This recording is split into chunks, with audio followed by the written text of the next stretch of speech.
what I thought we would be discussing in the past 14 or 15 minutes. Told the foreign minister of Cuba, be careful. Trump does not give a whit about Cuba.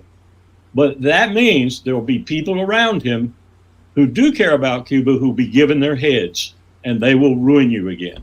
That's exactly what happened. On Mexico, and this is a little off the wall, but I have to ask it, is Claudia Sheinbaum a CIA asset? I thought she was probably Mossad, being that she... Even worse.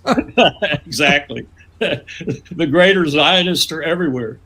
All right. Back. Tanto sufrió por ella que hasta la muerte la fue llamando.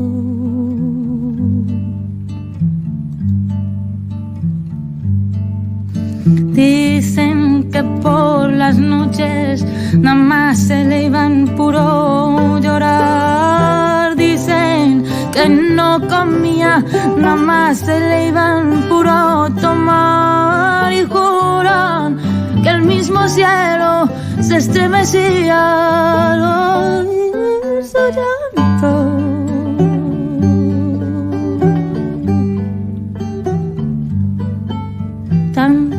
Tanto sufrió por ella que hasta la muerte la fue llamando.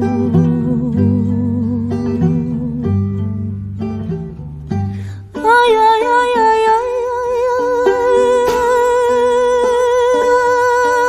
ay, ay, canto.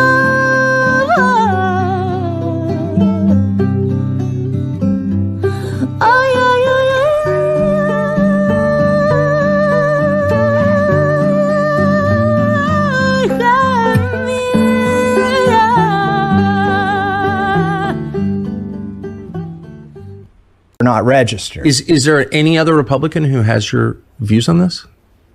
Well, I have Republicans who come to me on the floor and say, I wish I could vote with you today. Yours is the right vote, but I would just take too much flack back home. And I have Republicans who come to me and say, that's wrong what AIPAC is doing to you. Let me talk to my AIPAC person. By the way, everybody but me has an AIPAC person. What does that mean, an AIPAC person? It's like your babysitter, your AIPAC babysitter, who is always talking to you for AIPAC. They're probably a constituent in your district, but they are, firmly embedded in AIPAC. And every member has something like this? I don't know how it works on the Democrat side, but that's how it works on the Republican side. And when they come to DC, you go have lunch with them, and they've got your cell number, and you have conversations with them. So I've had that's absolutely crazy. I've had 4 members of Congress say, "I'll talk to my AIPAC person," and it's literally what we call them, my AIPAC guy. I'll talk to my AIPAC guy and see if I can get him to, dial those ads back. Why have I never heard this before? It doesn't benefit anybody. Why would they want to tell their constituents that they've basically got a buddy system with somebody who's representing a foreign country? It doesn't benefit the congressman for people to know that, so they're not going to tell you that. Have you seen any other country do anything like this? Like no. Russia obviously determines the outcome of our elections. We keep hearing that. Does anyone have a Putin guy that they talk to? Not only do they not have a Putin guy, look, they don't have a Britain guy. They don't have an Australian guy. They don't have a Germany dude. It's the only country that does this, that has somebody that uniformly. I guarantee there's some spreadsheet at AIPAC where the AIPAC dude who's matched up with the congressman is there, and then all the congressman's votes on the issue. Oh, has the congressman been to Israel? They pay for trips for congressmen and their spouses to go to Israel. I'm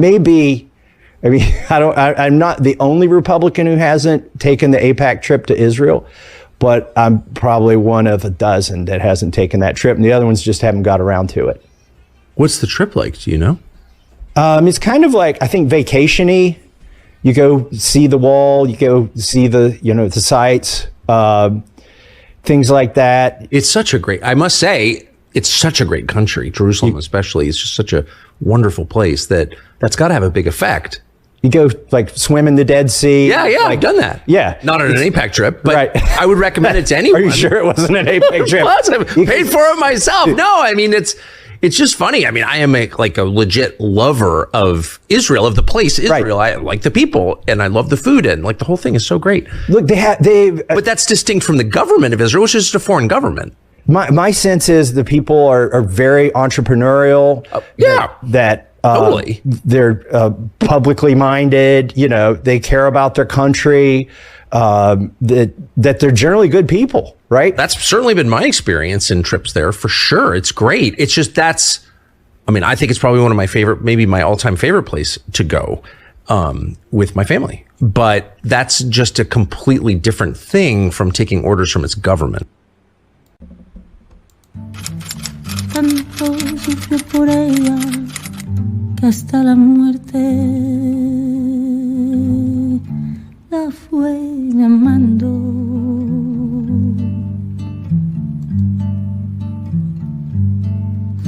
Dicen que por las noches nada más se le iban puro llorar. Dicen que no comía, nada más se le iban puro tomar. Y juran que el mismo cielo se estremecía al oír su llanto.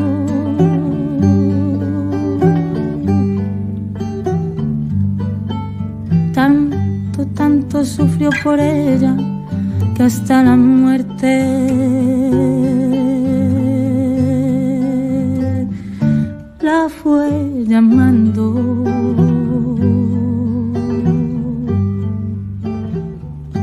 Ay, ay, ay, ay, ay,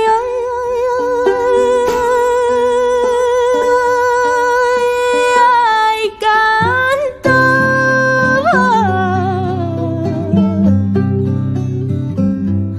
Ay, ay, ay,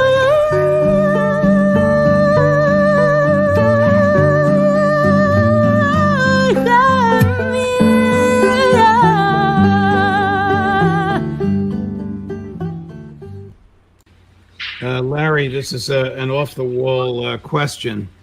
The new president of Mexico, Claudia Sheinbaum, is she likely a CIA asset? That I don't. Let's put it this way: if she is, it would not be the first time that we've had a president of a country in Central or South America that was a paid CIA asset. Let me put When I asked that to Larry Wilkerson, he said, no, she's a Mossad asset. Gentlemen, I'll let you go. So nobody's here, but somebody might be here. Who knows? Got to take a chance. I know people want me to talk about Bigfoot or something like that, but there's more important things in this world right now than Bigfoot. Well, it is that our government has been taken over. And on top of that, we're going to talk about today. Today is a very fateful day. Whether you're interested in the military or not, which, I'm not really that dude, but this is an important event. And this is Israel attacked the USS Liberty, killed 34 and 174 Americans should have been injured on June 8th, this is today, in 1967. They must pay dearly, in my book. So,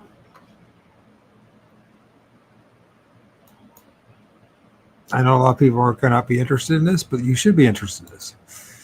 And they're accusing you of all sorts of things, being anti-Semite and racist and all that are nonsense. But the problem is we have a serious problem. We, the United States of America, have been taken over by a foreign country. And that's the reality of things. And I'm not trying to be a jerk. I'm not anti-Semitic. I am pro-Palestine, which means they are the Semites, and I am not anti-Semitic.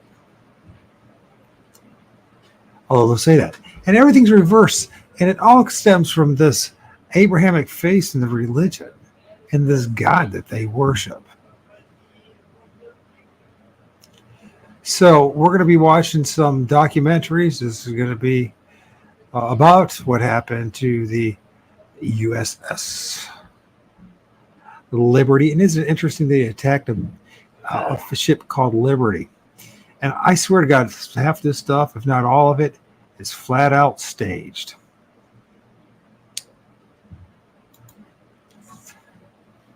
In my book.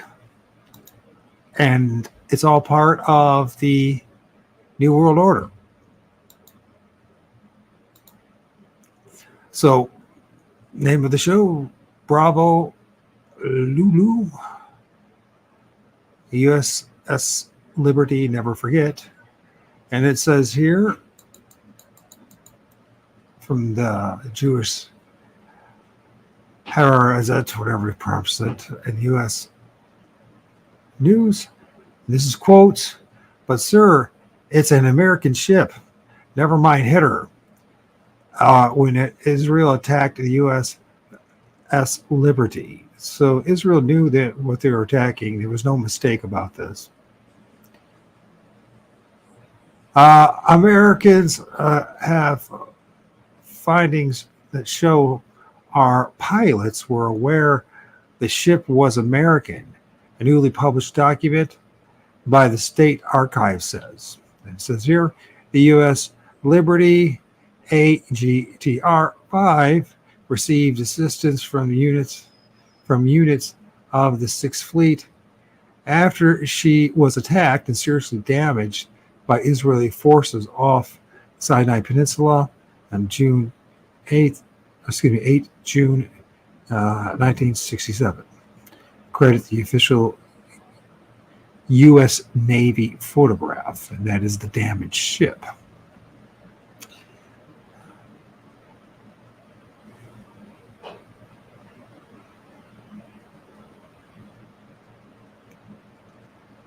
Let's see what I'm doing here.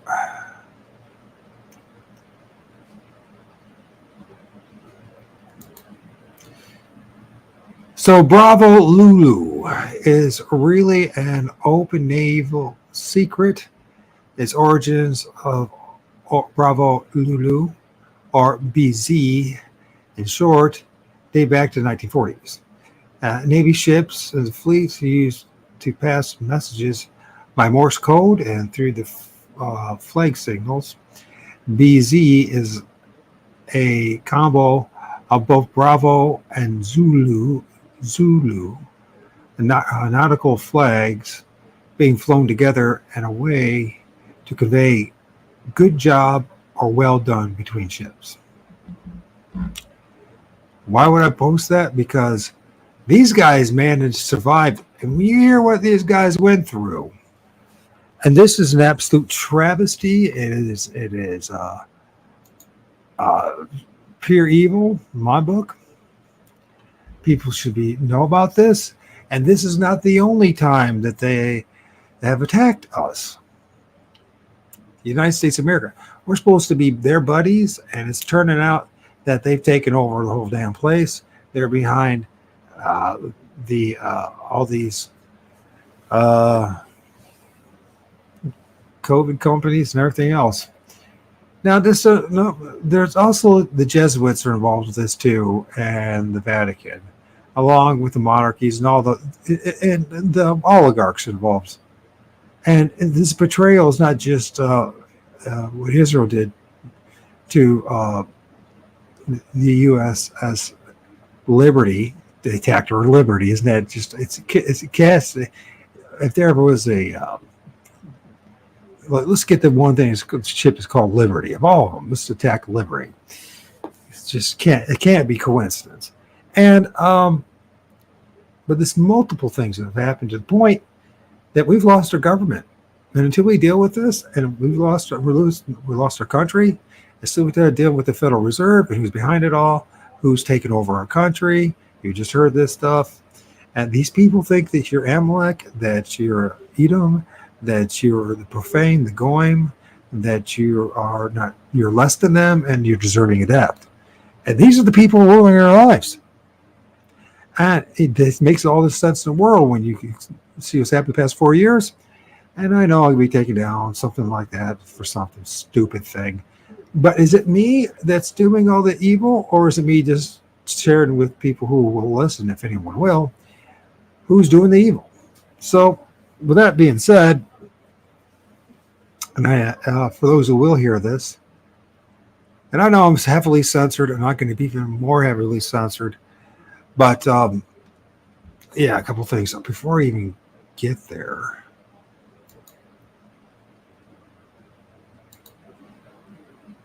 Should I? Yeah, let's go here. So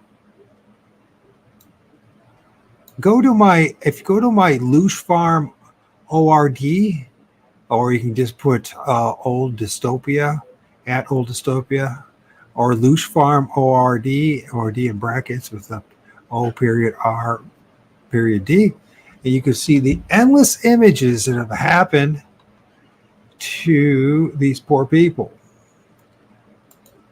And something terrible happened today. Here, the Nasserat massacre, how it unfolded. Israel utilized, of course, U.S. constructed humanitarian piers. I guess they're not capable of actually doing anything themselves. They have to use our brilliance, our technology. That's what they have to do, right? And they have to get us involved in this so that the whole damn world not only hates them, but hates us too. It's so sick, the whole spin, the web that's been spun on us. It says here, yeah, so to discreetly bring in a unit of Israeli and reported American soldiers. These soldiers boarded a humanitarian aid truck and made their way into Nasserat refugee camp. This is so sinister. It's not, so this pier that everyone's talking about, they're supposed to be sending all this aid, is actually being used to kill. And they claimed that they got some refugees, but when you look at it and you compare the refugees that are in the Israeli camps and how they're emaciated, like they're in a concentration camp, like we're watching a Holocaust, like, is there a connection here? But anyways, this is once inside the camp, their presence was detected by Palestinians, leading to a relentless Israeli aerial bombardment. Now, these are people that just are in a refugee camp. These are women and children. There might be a few guys with guns, but they don't have anything. So this is not a war. This is a genocide. And we're supporting it. This is important, too, because in the next couple of weeks, of all people, who's going to address the joint session of Congress? There's, it's Bibi again. The demonstrator was get who actually runs this place, and we should know about this. Now, it's funny, he showed up before, maybe about, I don't know, when was it? It was during Trump's administration, or was Biden's, or maybe it was, not Biden, Obama's. Before that, the Pope showed up. So this gives you an idea who's controlling the United States and the United States of America. There's a dual alliance going on here that people don't want to talk about, but it seems pretty clear to me, if you do a little bit of research, that it's the Jesuits, the Vatican, and the Zionists that are taking over our country and corrupted it. And that's along with the billionaire who've basically stolen everything. I mean, past 4 years, we've lost everything, and billionaires have got richer and richer as they try to force United States of America into a third world country. We are their enemy, unfortunately. Inside the camp, the presence was detected by the Palestinians, leading to a relentless Israeli aerial bombardment. Well, that's really useful. It's just, and this has been going on for 8 months. When do we get our retribution when it comes to the guys and what happened to them on USS Liberty?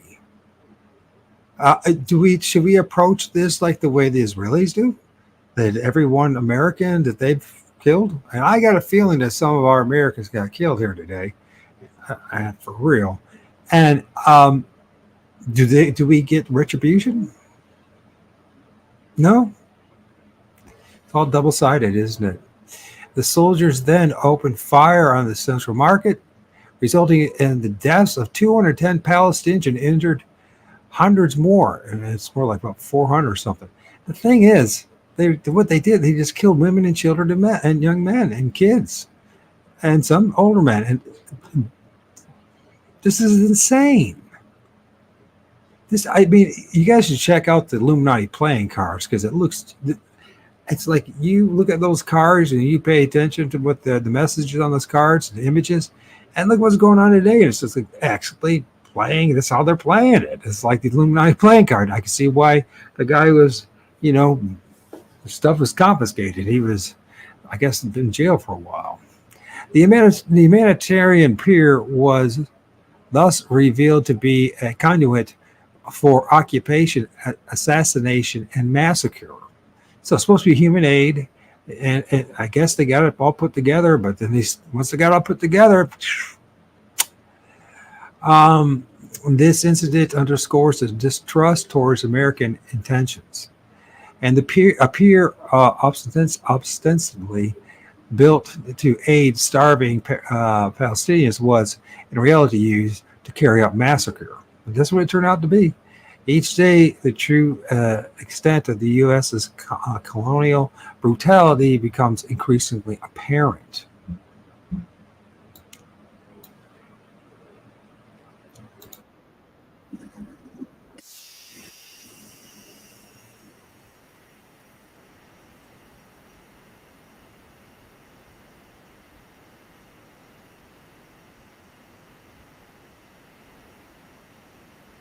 Now, what's interesting about this is that, like it says here, American soldiers clothes that appear in the picture with one of the kidnappers are not clothed in an Israeli army. These are the clothes of American soldiers. And maybe you meant to say kidnapped, but then again, it wouldn't be that big of a contradiction. Looks like a joint operation. They were detected, and all hell broke loose to get them out. Now, hailing it as a successful mission, albeit some hostages got killed. So in this process, Israeli and American soldiers killed the hostages, who are well fed. And if you look at the images of some of the ones, like the ones that Israel has, they look like they're in a freaking concentration camp. Circling the image of the unit involved in the Al-Nusrat refugee camp today shows soldiers in uniforms different from the usual Israeli attire. This supports Axios' report suggesting that American forces operated alongside occupation forces in the offensive, which killed over, now we know it's way over 150, so it's all dated. It's like 210 now at least, 400 injured.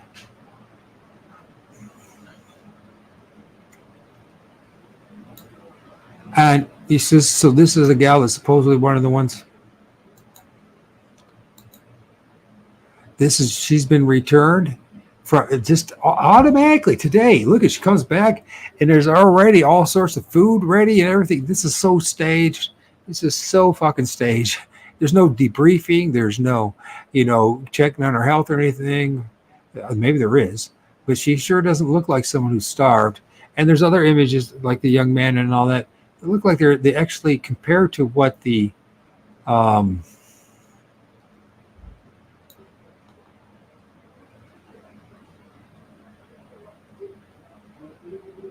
I've got to get.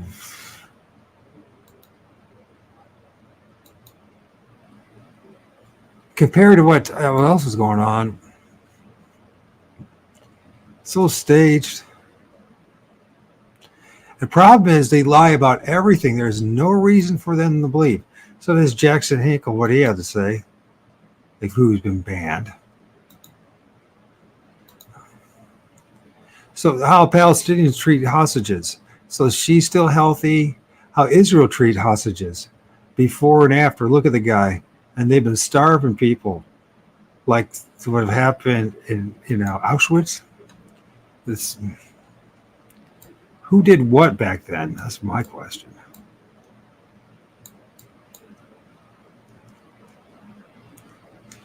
The U.S. have created a floating genocide pier.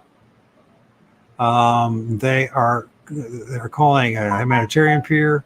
The U.S. soldiers can join directly with the murdering of Palestinians. This is Biden's idea for his election.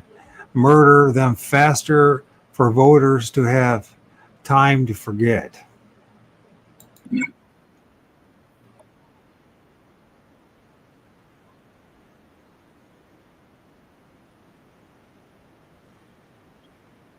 So we were told that the guys, our military guys, would not leave the pier, but clearly that's not the case. And apparently, Israeli soldiers suck so bad that they had to have American soldiers come in. And reports are there was casualties. This is reports. I don't know if it's true or not, but that's the casualties, and that apparently they needed Americans to do it because all they're good at is killing babies and women, apparently. American built a aid pier for $280 million, so they could sneak in and kill. And it's now 210, and free 4 hostages. They take them out of the truck. An astonishing work by the American U.S. to please their masters, and that's true as the masters. And it turns out that I don't know if these 4 are alive or not. They might be. I don't want to misreport anything, but.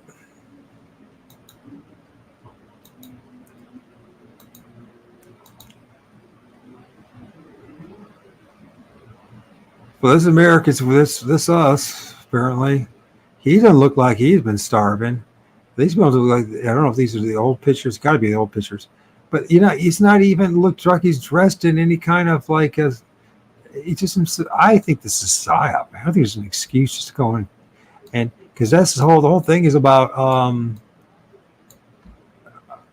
killing people. Community note, black people are very welcome in Israel. And of course, this is not true, of course.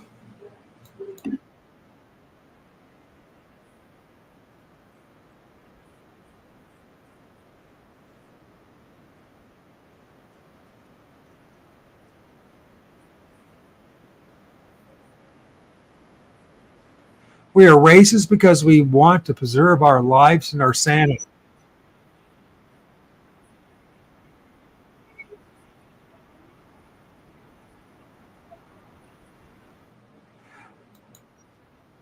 I am racist in order to preserve my life, and then I am proud. Well, these are Zionists. These are my life, my kids, especially my son.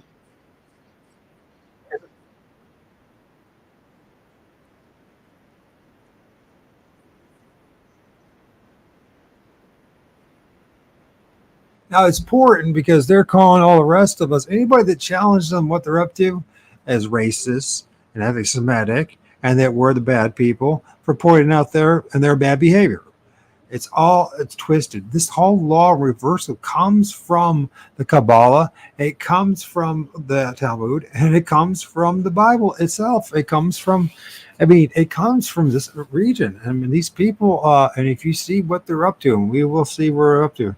I'm going to have a marathon tonight. I'm going to be playing it for a long time, this show. And we're going to see a whole lots of things that you didn't realize.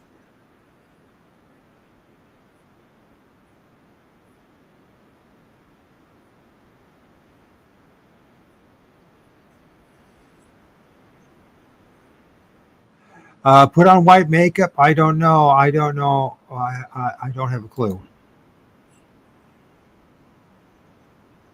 You are a legal migrant worker. So you were not refugees.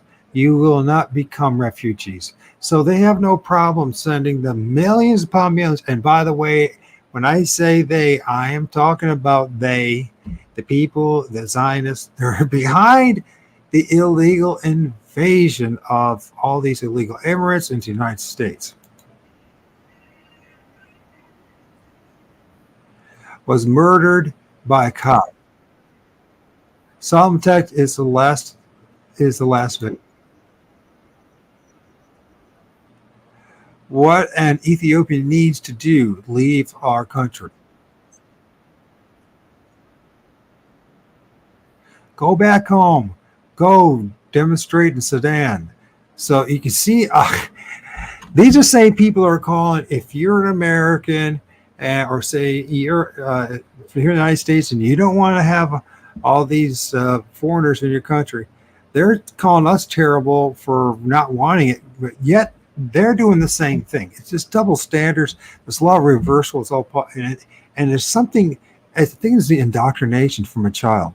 I know it is. I was a Mormon. I grew up a Mormon, right? And I left 2 months left my mission in my early 20s when I was in England. After I find out, I figured out that I was in a cult. I was no different than in corporate America. It's this long story, but the whole power of indoctrination society, it's very difficult to break free from it.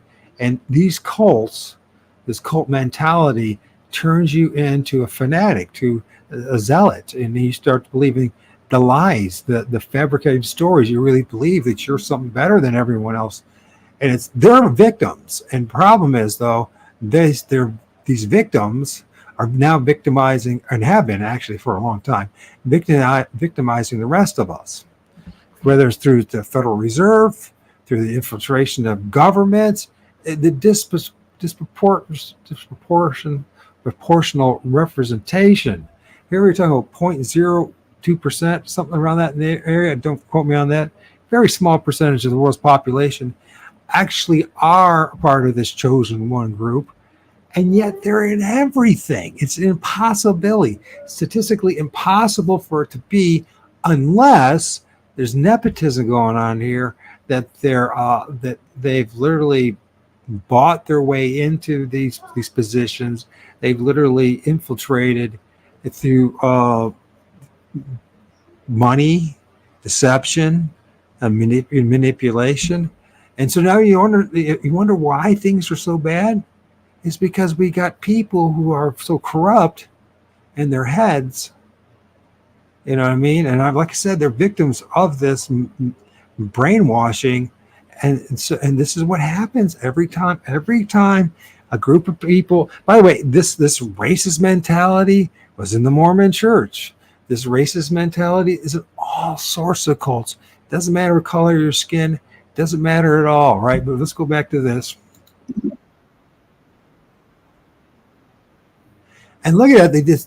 This one of the things they do. They surround you. It's like this hive mentality. Like they all gang up on you.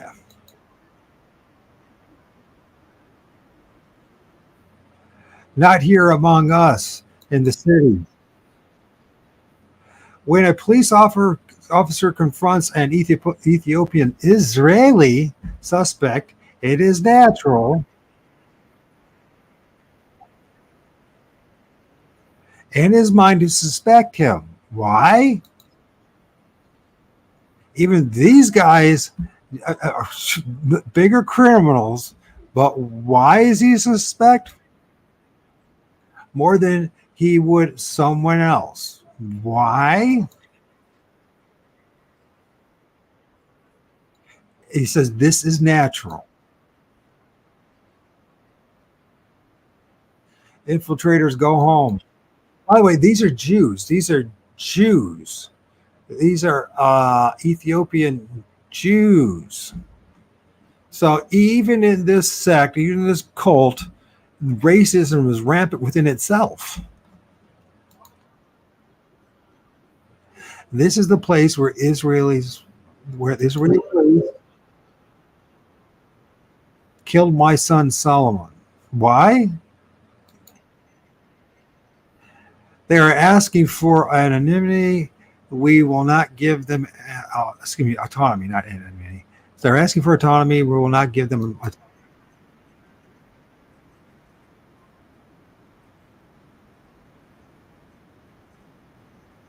There's countless videos out there. If you go to X, go to Twitter, go to my pages. I got tons of images, and I also what I do is I share other people's work, so you can go to their pages, their Twitter account or whatever the hell it is, and look at what they have to share. And if you just spend a little time, you'd realize how badly each and every one of us in the United States and the West have been deceived. Now, it's the whole world too, by the way, but in particular, we have been heavily, oh my God, the degree of deception, of lying, and manipulation, which, by the way, is part of the Mossad's motto. That's what they're all about. It's not even my opinion.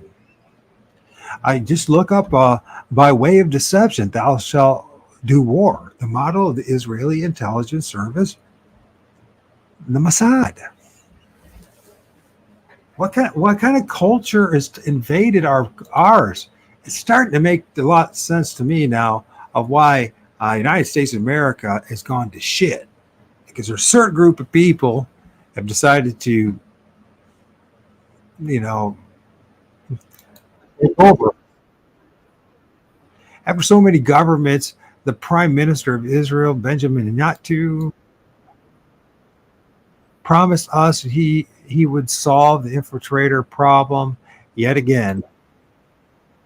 And this snake in the grass, this genocider is going to come and address us in the joint session in Congress. Listen, there's no Biden there's no other American diplomats. No, of all people, the prime minister of a country that we don't know if it's a state or if it doesn't have a constitution. But they're controlling us. They are telling us that. I'm not even being racist. I'm just telling you what they are saying. And if you just do a little bit of homework, spend a weekend of your life, you will come to the conclusion that a certain group of people who think that they are chosen ones have literally taken over this country. The government, the education, obviously the entertainment and the mass media. And what if we don't? And by the way, there's a lot of Jewish people that are telling us this too, or have been warning us and saying, listen, this is a situation, go to the Greystone, not Greystone, the Gray. I'm thinking of Blackstone and all this other stuff, because not only that, they know what they're doing. They got Blackstone and BlackRock and all the other, they're like taking over all, they're the ones buying up all our homes that we can't afford anymore. They're the ones that bought up all our freaking grocery stores and are buying up all our land. They're not the only ones, of course. There's other ones that go along with them, the oligarchs and the donor class, the billionaires. It should not be. It should be for bastards. Today they are talking about thousands of births per year. Oh my God. This is crazy, the number of any. By the way, these same people are complaining about what's going on in their country. If you look at like the NGO, HIAS, I think that's what it is. The Hebrew something or another. We're talking hundreds of billions of dollars that have been they're making by bringing people over the border. Literally arranging it all, giving them food and shelter and more, and getting them over here. And I'm not making it up. And we're in deep shit.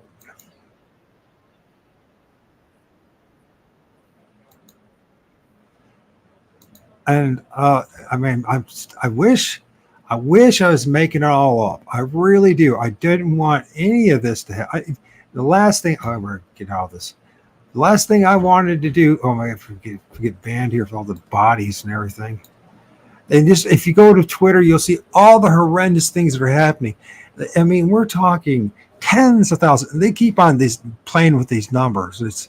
They're saying now it's 42 or 40, 41 or 42,000 that are killed, but it's got to be 3-4 times that minimum. But like everything else, they lie about everything. Just like in every other war, they always make up this stuff and minimize the numbers. But we'll get into this thing now, because this is a demonstration, an example of how much they really care about us. And it's not just the Zionists, it's the oligarchs, it's the ruling elite of this country. They don't give a shit about any of us. I don't even know if they care about each other, but they definitely don't care about us. And this is a great demonstration.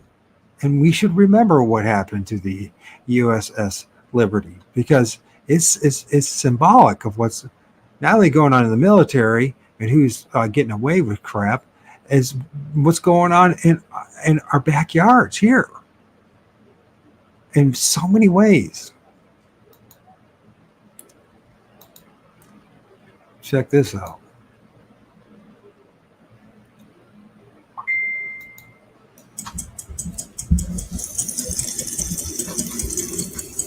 Early June 1967. The six-day war in the Middle East between Israel, Egypt, Jordan, and Syria is underway. A spy ship, very lightly armed, but bristling with antennae, steams into the Mediterranean to eavesdrop on the conflict. It is patrolling in international waters off the Egyptian coast. At 2 in the afternoon, on June the 8th, with the war reaching its climax, Israeli jets and motor torpedo boats launch an unprovoked attack on the ship. They drop napalm and strafe its decks with rockets, cannon-fire, and armor-piercing rounds before trying to sink it with torpedoes.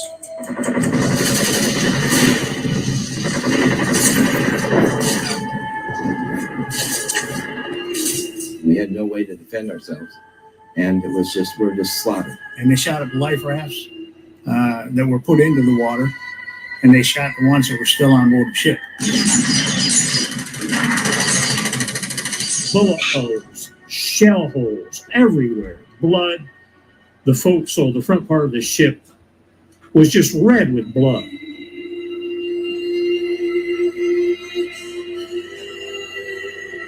Throughout the attack, the ship flies the Stars and Stripes, the flag of Israel's closest ally, the United States of America. Its name, the USS Liberty, is freshly painted on its stern, and the bow carries the distinctive numbers of an American naval vessel. Out of a crew of just under 300, there were 34 killed and 172 injured in varying degrees to life-threatening, life-debilitating injuries. So that was more than 2/3 of the crew.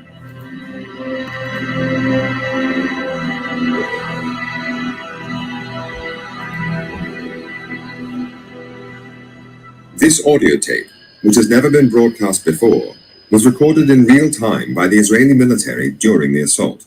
The woman's voice in the background is counting down the seconds. It proves that Israeli commanders knew all along that they were attacking an American ship.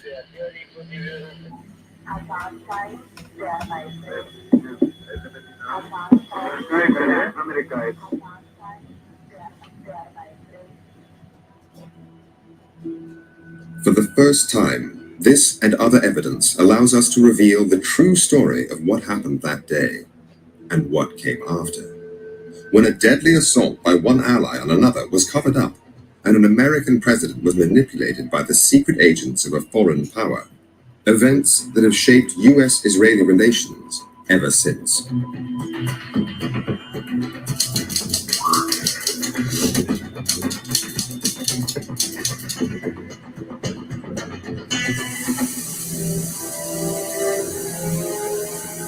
The United States Navy Memorial in Washington, D.C., June the 8th, 2014.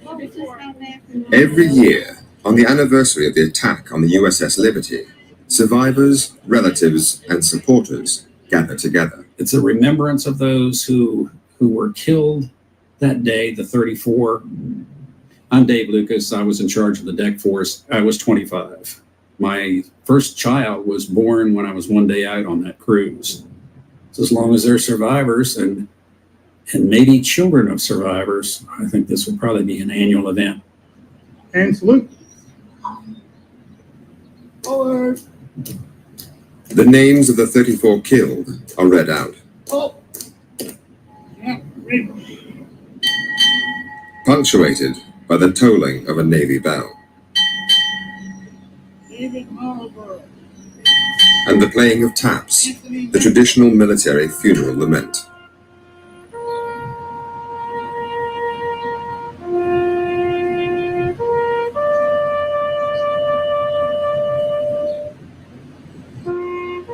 It's important to not forget what happened and to continue to try to find out why it happened and who made it happen.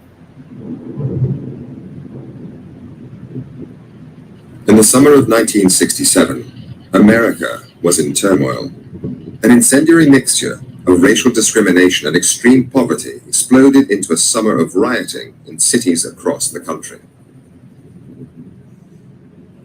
But one issue dominated.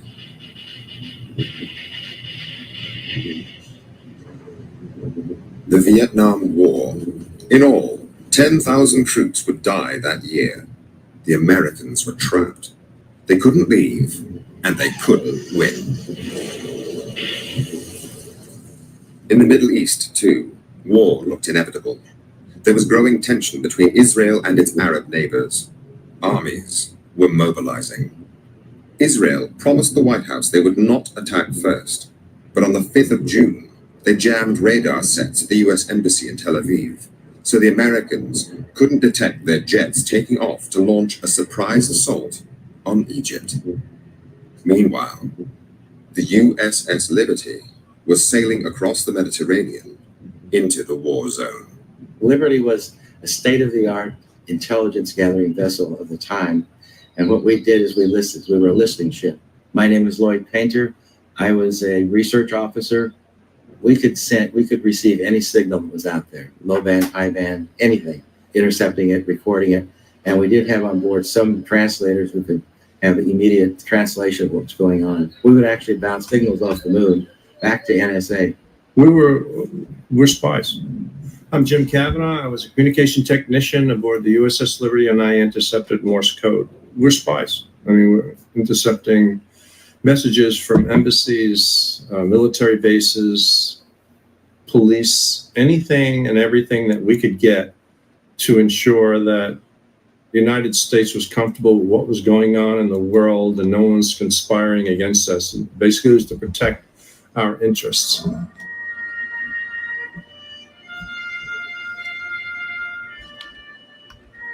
This was the Cold War. American President Lyndon Johnson knew that the Russians already had substantial military influence in Egypt.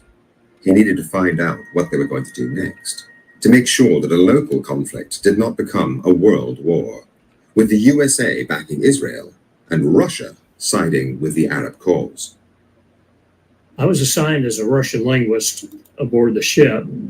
I'm Bryce Lockwood, United States Marine Corps, retired. The Israelis. Our primary purpose was to intercept communications of the Russian spy aircraft as it were at Alexandria, Egypt. And that was our job, was to find them. We were not targeted against the Israelis. Life was very relaxing. One of the nice things about the Liberty is we had air conditioning because we had communications equipment. So we were cool in the hot days. It was a very laid back, very clean ship. It was spotless. The morale was pretty high. I mean, very high. By the time the Liberty arrived off the coast of Egypt on the 8th of June, the war had just 2 days left to run. Israel had seized the old city of Jerusalem, the West Bank, and the Gaza Strip. Jordanian forces were beaten, and Egypt was conceding defeat. Only Syria held out. The airwaves were dead. The only voices we did get were those of Israeli or Hebrew was what we were hearing. My name is Bob Wilson. I worked for NSA on June the 8th, 1967, when what we were trying to monitor, find something coming from the direction of Egypt. There just was nothing. They owned the skies and the ground and everything. I don't think there was anything moving at that time that they didn't know about.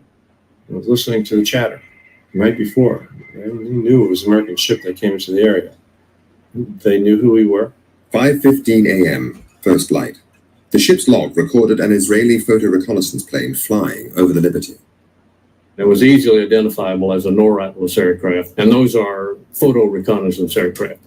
Israeli records obtained by Al Jazeera show that their reconnaissance plane reported the Liberty as an American spy ship, hull number GTR-5. Well, I was on the bridge. I'm John Scott. I was the damage control officer. It circled the ship, kind of a broad circle, and headed back towards Israel. Israeli planes then continued to fly over the Liberty all morning. And they would do half-moon passes over us, and we saw that they were Israeli. They were slowly lumbering over our ship, and we were waving at them. They were waving at us. They were sophisticated, almost as sophisticated as we were as far as surveillance and technology. They had everything. We supplied them with all the technology to this day. And I felt that we were in great shape because they knew who we were. They're our friends. We felt safe. Actually, it was a secure feeling to see them. There was one other thing which made the crew feel safe. We had an American flag flying the standard, and then we put up the holiday colors, which is a huge American flag. And it was a bright sunny day with the wind blowing, 5 or 10 knots. The flag was unfurled. You could see it for miles. Meanwhile, Israeli military jets were on their way. On the real-time audio tape obtained by Al Jazeera, at 1:53 p.m., the pilots asked their base control about the ship.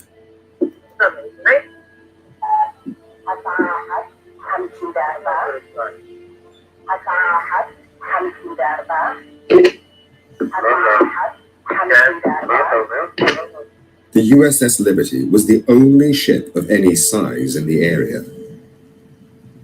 The American Sixth Fleet, including 2 aircraft carriers, was 500 miles away. Oh, it was a great day. Hello, I'm Jim Smith. I was a damage controlman in engineering. I'm 20 years old at the time.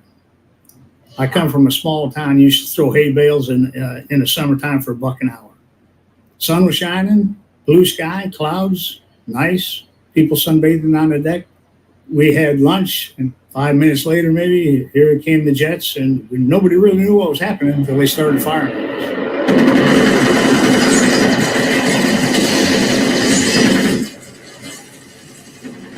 The captain said to me, alert the forward gun mounts that we're under attack. And I tried to raise the 2 sailors in the forward gun mounts. I looked out, and they were blown to pieces by the rocket. When the attack started and we realized that we needed help, we tried to communicate with the Sixth Fleet. They were jamming both our distress frequencies and our tactical frequencies. The tactical frequencies is all right, but the international distress frequencies is a violation of international law to jam them, and the Israelis were jamming them. Yeah, we could not get a signal across. Here's the question I have to ask. Who would know the frequencies other than an ally? And who was the ally in the war? It wasn't Egypt. It was Israel. They would know, and only they would know in this conflict, what our frequencies would be. Now cut off from the outside world, the crew on the Liberty was defenseless. We had 450 caliber machine guns on board that were basically there to repel any boarders that might come by, a pirate situation. Certainly weren't designed to bring down jet aircraft that were hammering at us. But you can't shoot a jet going 600 miles an hour with a 50 caliber machine gun. It doesn't work. It was just a surreal scene. People who had been standing there earlier joking and laughing were now dead, dying, and the walking dead, wounded. It was just unreal. Gasoline barrels stored on the deck of the ship burst into flames. The crew rushed to try to put out the fires. I was watching the aircraft as they circled around, and when they got to coming back towards the ship, I just holler at him down. They'd fire and circle back around. We'd jump back up and keep fighting the fire. The rocket noise is horrendous when a rocket explodes. You can't escape a rocket. I don't care where you go. What the crew didn't know was that at 3 minutes past 2, the Israeli pilots were ordered to use a new, much deadlier weapon.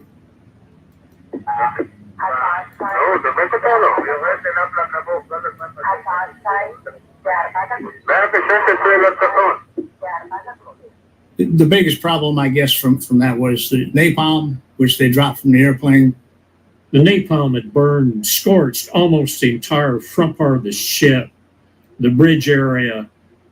The whole top side of the ship had been set on fire and was all charred. It was no longer Navy grade. You have to stop the fires, to stop the flooding, to keep that ship afloat. That's your home. You got nowhere else to go. You can't pack up and go down the road because there is no down the road. Up above, the Israeli military argued about what should happen next and who should sink the Liberty.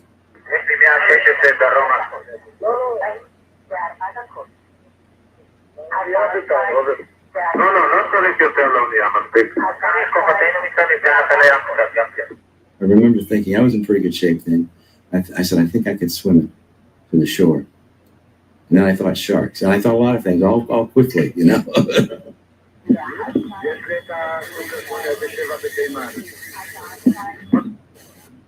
At 11 minutes past 2, with the Israeli jets running out of ammunition, the pilots were instructed to fly down and confirm the identity of the ship.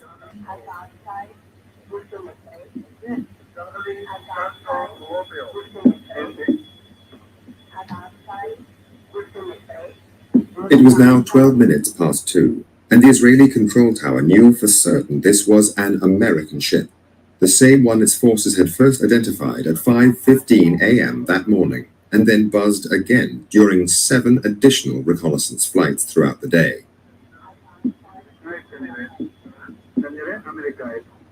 The jets then pulled out, but 3 Israeli Navy motor torpedo boats were already on their way. The USS Liberty was a spy ship. In the event of an attack, it was standard procedure for the spies on board to destroy everything, just in case it fell into enemy hands. Everyone was destroying material. Everyone was stripping information off of computers, ripping computers open, pulling information out. That's something you just don't want to hear aboard ship. You've done all this work, collected this intelligence and processed it, and now you have to destroy it. You just didn't want the enemy to get a hold of anything classified. At 2:35, the Israeli motorboats fired 5 torpedoes. 4 missed, but 1 hit.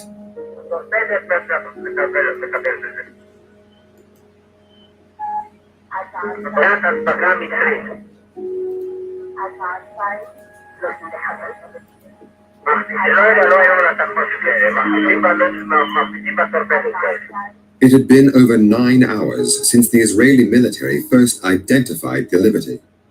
Israeli planes had flown over it repeatedly, and 20 minutes earlier, their control tower had confirmed it yet again as an American ship. 25 Americans were about to die in a single moment. This is what it looks like when a torpedo hits a ship the size of the Liberty. The torpedo threw us up in the air like a roller coaster. It felt like one coming down. Dead silence, lights all off, smoke and haze everywhere. I went back to the drinking fountain and filled it with blood. Reached down to get a drink, and a black man stared back at me.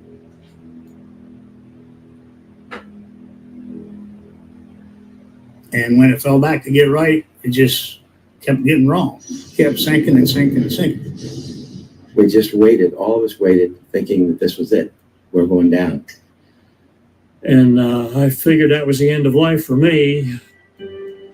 The torpedo had blown a huge hole in the hull, 39 feet by 24, killing 25 Americans in a single hit. The torpedo hit the room that I was in. It was just luck. This guy died, this one lived, that guy. It was how much shrapnel was coming in your direction. You know, the old-fashioned typewriters, I had the letter H sticking out of my left foot. I had I don't know, 80 pieces of shrapnel in my lower extremities. And the place filled up with water that fast. Totally black, totally filled with powder and oil. It was like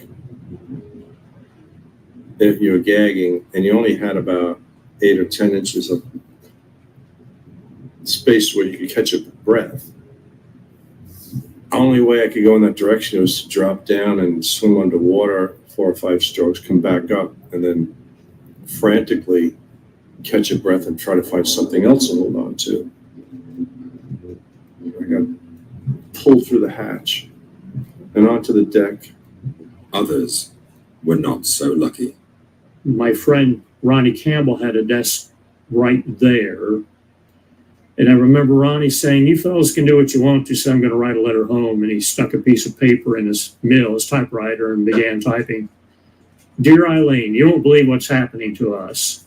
And just seconds after that, the torpedo struck and killed both the 2 Marines, killed my friend Ronnie Campbell. And my job was to try to get probably 20 or 30 wounded sailors out to the main deck and to the life rafts. So I went up and looked out myself before I tried to get anyone up. And that's when I observed a motor torpedo boat, Israeli, plainly marked with the Star of David, machine gunning our life rafts. The crew of the Liberty were now trapped on board their own ship with nowhere to run and nowhere to hide. The torpedo boats came in closer and began to machine gun the ship using armor-piercing projectiles. The armor-piercing, the shells that they were using were leaving holes about that big around in the metal plating. Just peel it out like it was orange peel. At close range, the armor-piercing rounds ripped through the steel hull of the ship. Nowhere was safe. This bullet was retrieved from one of the navigational books at the rear portion of the bridge. It had penetrated the skin of the ship, gone through at least one other book, and then stopped in the second book. This is part of an armor-piercing shell. The outer portion or jacket makes the hole that this then goes through. And a bullet like this that hit Seaman Francis Brown and killed him. He died right on the spot. Just fell to the floor dead. He was just barely 18.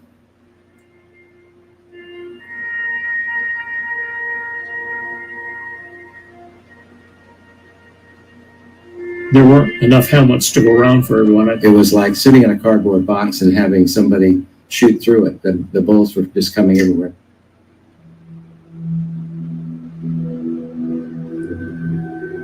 Throughout the attack, the Liberty had been silent to the outside world. All its aerials were either smashed or jammed. We had one whip antenna which hadn't worked the entire cruise, and it had a bullet hole in it. One of the radio men had taken a reel of coax cable and ran it from one of the transmitters back there to that whip antenna, and took some shrapnel in the process. He got out in Mayday. Firefox, Firefox, this is Rock Star. Under attack by unidentified surface and naval air units, require immediate assistance. The American Sixth Fleet was 500 miles away and picked up the signal. So did the Israeli armed forces. The attack stopped shortly afterwards.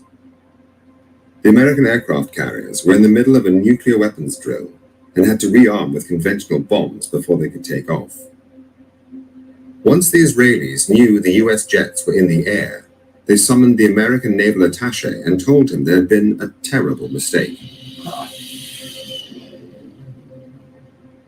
The American planes were recalled. As they returned, Israeli helicopters flew out to the Liberty. This one had some personnel from the Israeli government, and the U.S. Naval Attaché dropped a brown paper sack on the deck in the forepart of the ship, weighted down with an orange, had a business card in it. It landed right next to the severed leg of one of the deck personnel. And the note said,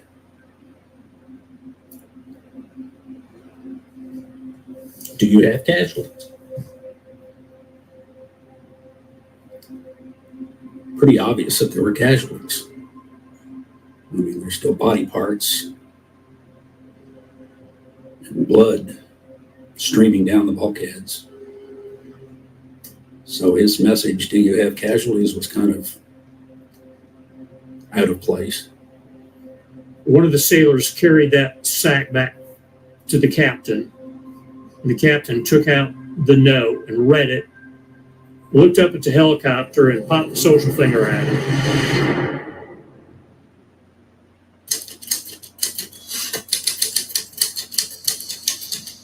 June the 8th, 1967, the height of the Six-Day War.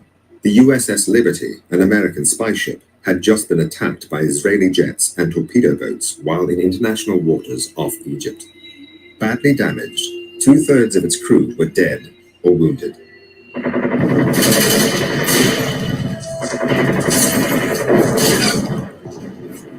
As soon as the news reached Washington, the attack on the Liberty instantly triggered a domestic political crisis. According to documents released under the Freedom of Information Act, one solution suggested in American government circles was to sink the Liberty so journalists could not photograph it and inflame public opinion against the Israelis.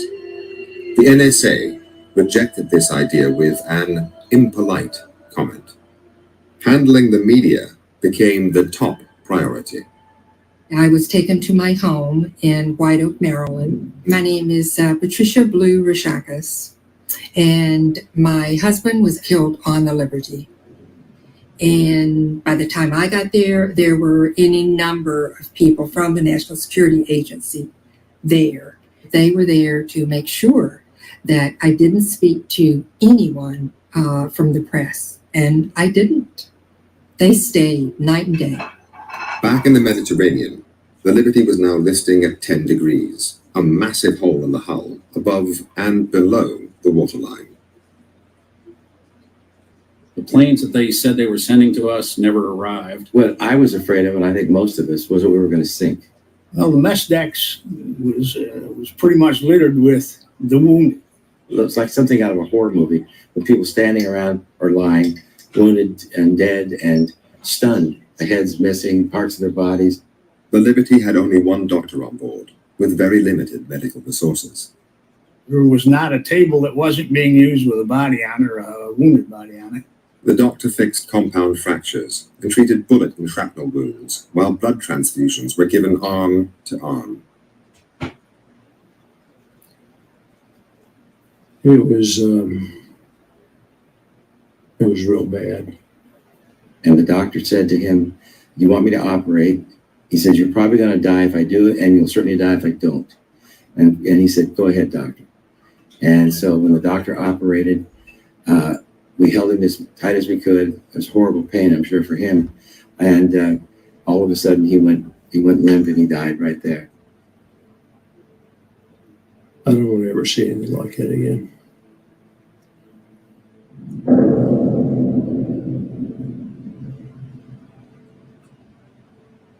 Captain McGonigal received a pretty bad leg injury, lost a lot of blood. He was navigating by the stars. We had a little bit of power and tons of water in our belly, which meant the ship waved back and forth all night long. The next day, American ships arrived to take the injured and the dead off the Liberty. The American government now made sure that no journalists could get anywhere near the crew. When they took the severely wounded to various parts, they actually posted guards on the room so that no one could be interviewed by the press. The total press blackout was in effect. Back in Washington, the government ensured there was little information for the press, while politics went on behind closed doors. I was told to go up urgently to the 7th floor. Well, my name is Bill Woolley. I was in charge of the Arab Israel desk.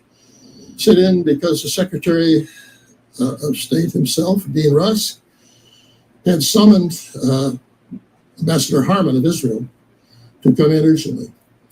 And so I sat through the meeting taking notes, and in a loud voice, the Secretary was really demanding some explanation for why and what had happened. The ambassador himself seemed to be ignorant of the incident. She immediately said, "I can't believe what you're telling me. It would be impossible. It would be unheard of." It was especially tough for Lyndon Johnson, to date, the most pro-Israeli American president in history. Johnson was in a very tough mood. I'm Tom Hughes. I was director in the State Department, director of intelligence and research at the time of the Liberty incident in '67. Attack on the Liberty, Johnson himself briefed Newsweek magazine off the record that the Israelis had attacked, and the reason they'd attacked was that they thought this was an intelligence ship that was intercepting perhaps Israeli as well as Egyptian communications. But then everything changed. The fact that Johnson himself was the leaker and briefer of Newsweek was soon leaked. And this alarmed, of course, the Israeli embassy and their leading friends in the Jewish organizations. The Israeli embassy regarded this as a major problem, and that what Johnson had told Newsweek practically amounted to blood libel. Declassified Israeli documents show they were going to threaten President Johnson with blood libel, gross anti-Semitism, and that would end his political career. Blackmail. This is Admiral Bobby R. Inman, U.S. Navy retired. I'm a former director of the National Security Agency. But they know if he is thinking about running again, he's going to need money for his campaign. I know he has all the money. So alleging that he's blood libeling is going to arouse the Jewish donors. The Israeli government hired teams of lawyers, some of whom were close friends of Lyndon Johnson, and began an all-out offensive. They lent on the media to kill critical stories and slanted others in favor of Israel. There was a campaign mounted to see if what could be done about returning Johnson to his normal, predictable pro-Israeli position. At the time, Johnson was still undecided as to whether to run for president the following year. Efforts were to be made to remind the president of the delicacy of his own position, that he personally might lose support for his run for re-election in 1968. Israeli tactics were clever. They identified Johnson's soft spot, the war in Vietnam, and gave him two extraordinary gifts, neither of which were made public at the time. The first was political. But one of Johnson's complaints about Israel was that many of the Jewish organizations and the heads of leaders in the Jewish community were opposing him on Vietnam, and they were suddenly becoming more silent on Vietnam as the Liberty crisis moved. So he also knew that there was a move back in his favor if he was moderate on Israel. There was a second gift, much more secret, but vital to the American president. The dreadful death toll in Vietnam was dominating the domestic news agenda. The North Vietnamese had Russian surface-to-air missiles, which were bringing down American aircraft on a daily basis. The American military attaché in Israel got a surprise visit from a senior Israeli intelligence officer. Took some helicopters and went across the North Red Sea to the surface-to-air missile sites, and not only captured them, but took back everything. The launchers, the missiles, the maintenance manuals, the rest of it. And then he went to the U.S. Embassy, to the air attaché, and said, "I think I have something you might be interested in." And of course, those were the same missiles that our aircraft flying over North Vietnam were encountering day to day. And countermeasures was a huge issue. So grateful was the American government, they gave Israel two gifts in return. They resupplied them with the weapons they had just lost in the war, and the Liberty inquiry run by the Department of Defense, the DoD, was watered down. All that's influenced by what have we benefited from the captured SA-2 missile sites. Soon Johnson did respond. and took a much more lenient line and wished that the whole incident could be put behind us as soon as possible. Johnson's softer approach to Israel was immediately reflected in the American Navy inquiry, which was now underway on board the Liberty. We began to realize that a cover-up was descending upon us. A lot of people that were in a key position to offer testimony were not given that opportunity. I testified to the machine gunning of life rafts, to the captain's state of mind, and it was that those two issues in particular were totally omitted. Lloyd Painter was not the only officer to have his testimony ignored. I saw what looked like unburned Vaseline, and I scraped a little bit of it off and put it in the jar and sealed the cap on. And I presented it to the Court of Inquiry, and that's the last I saw of that jar. There was no mention of napalm, and I'm sure that's what it was. They didn't want to hear any of that. I didn't know that at the time. I didn't know until many months later that none of that had been recorded. Looking back on it, it was a total sham. The U.S. Court of Inquiry reported in just 20 days. It was a rush job, full of spelling mistakes, much key evidence ignored, no Israelis interviewed, and it exonerated them from blame. I read the Court of Inquiry and realized that my statements had been stricken from the record and never recorded. So I knew then for certain that the cover-up was massive. The Israelis then rushed out their own report, which concluded that the whole affair was a series of mistakes and that no one was to blame. The only dissenting voice was that of the Israeli ambassador in Washington. He sent a secret telegram back home arguing that Israel was clearly guilty. He cited the audio tape of the attack, the existence of which was known to top Israeli officials, and mentioned the crucial 20-minute gap that followed the Liberty's identification and the launch of the torpedoes against her. He said they should own up to what they had done and put the guilty on trial. His advice was ignored. The focus now was to repair the damage to American-Israeli relations. The Israelis have always been very skillful at tracking what the U.S. government is doing, saying, thinking, and effort to influence. And they're by no means the only country that does it. Many do. They're just more effective at it than most. And the great advantage they have as compared to other countries is their influence in the Congress. Around the time of the attack, the Washington Post had noted that the Jewish lobby could help determine the outcome of 169 of the 270 electoral votes needed to win the White House. The big emotive words about the attack disappeared from press releases at the Pentagon, and a much more bland and neutral sounding discourse occurred. And this was true of the private briefings that official people in the Pentagon made about the incident. But whatever was said to journalists, every U.S. intelligence head believed the attack was intentional. One of them wrote, "A nice whitewash for a group of ignorant, stupid, and inept XXX."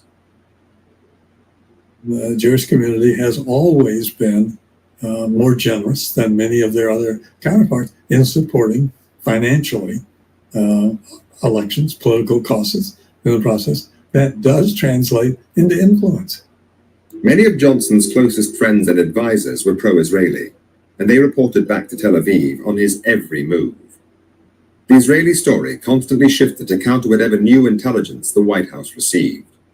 So sensitive were these communications that the Israelis used code names to protect the identity of their White House agents.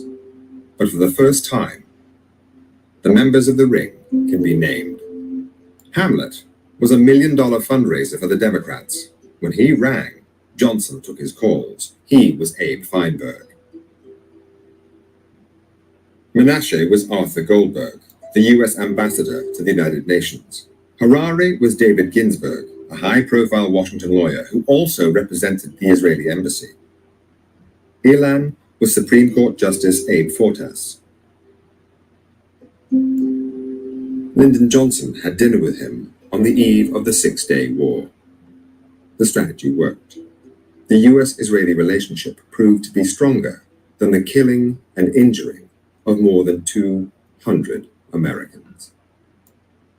The American-Israeli relationship was very much at stake, and it It was brought back from the precipice. The crucial intelligence came from the U.S. ambassador to the United Nations, Arthur Goldberg.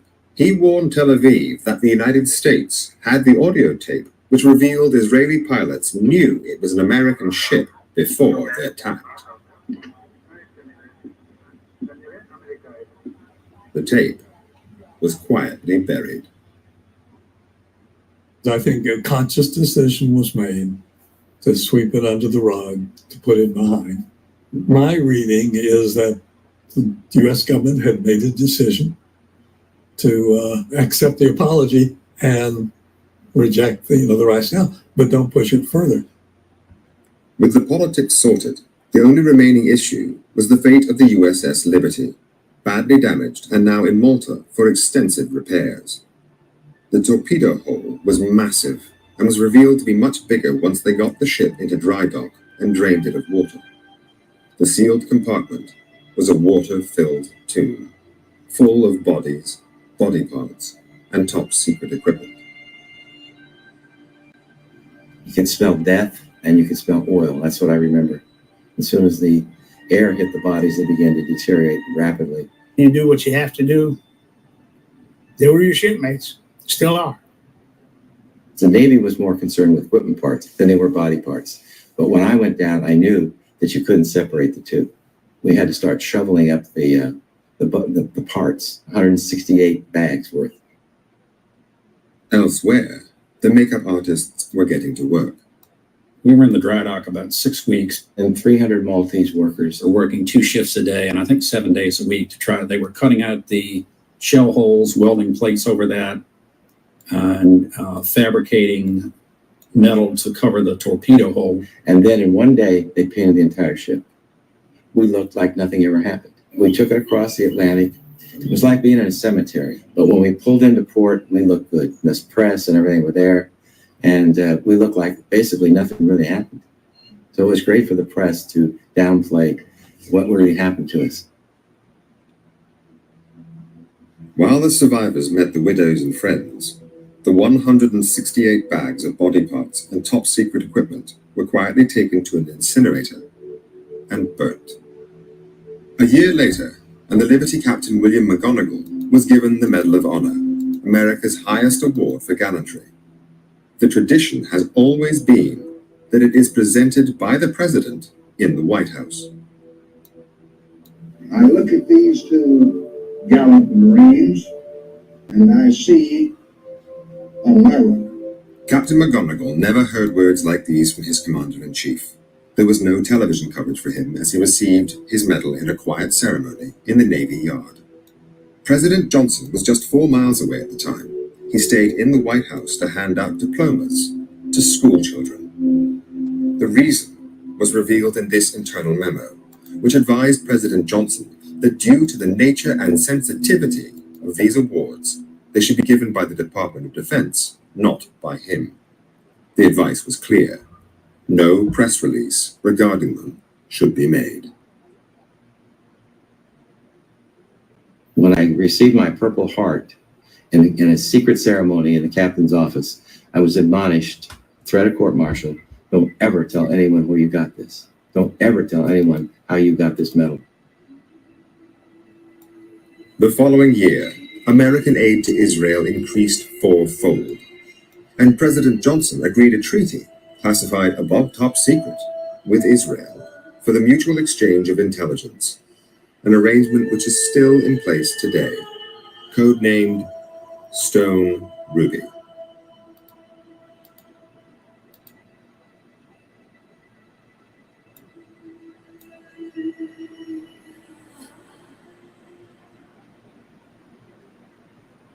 One of the things that bothers me is there wasn't a nice explanation of what went on.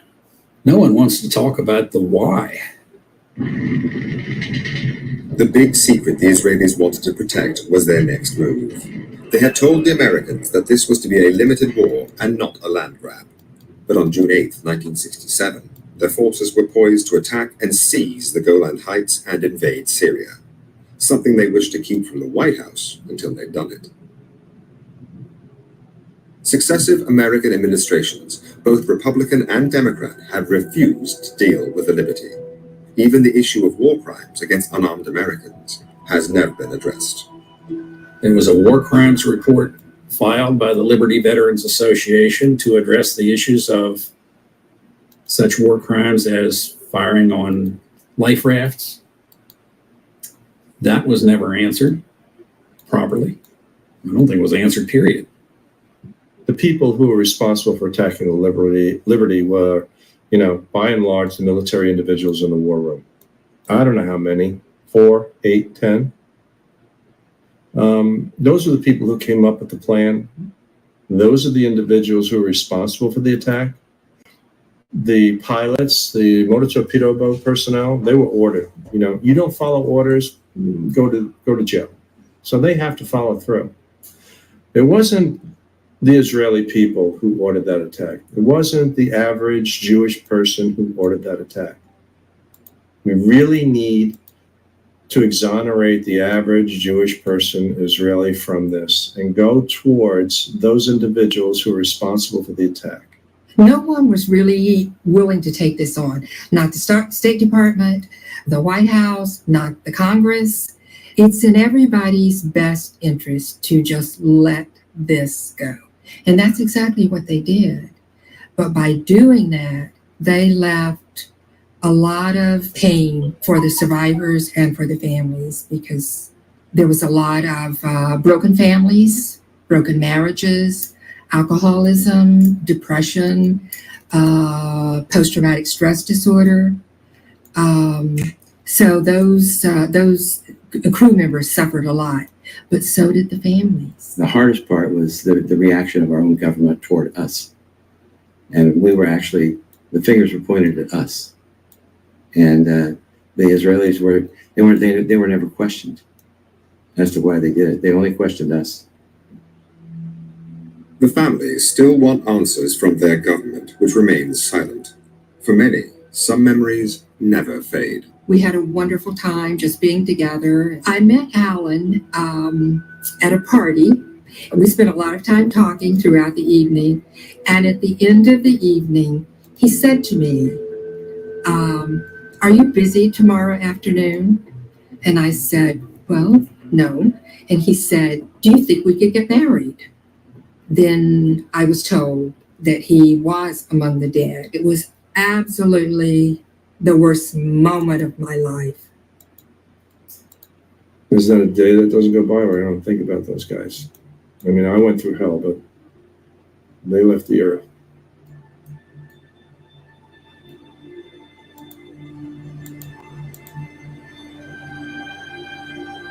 When I'm walking up to the mass grave, I still feel a connection with those people. Hard to explain, but it's still there. So I want to remember that connection as long as I can. What we shared, what we felt.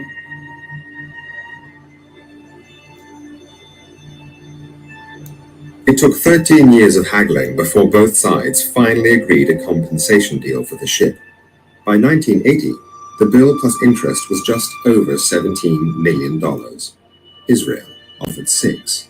The Americans accepted, then sold the Liberty for $100,000 scrap. The settlement for the victims was quicker, but many are still unhappy with it today.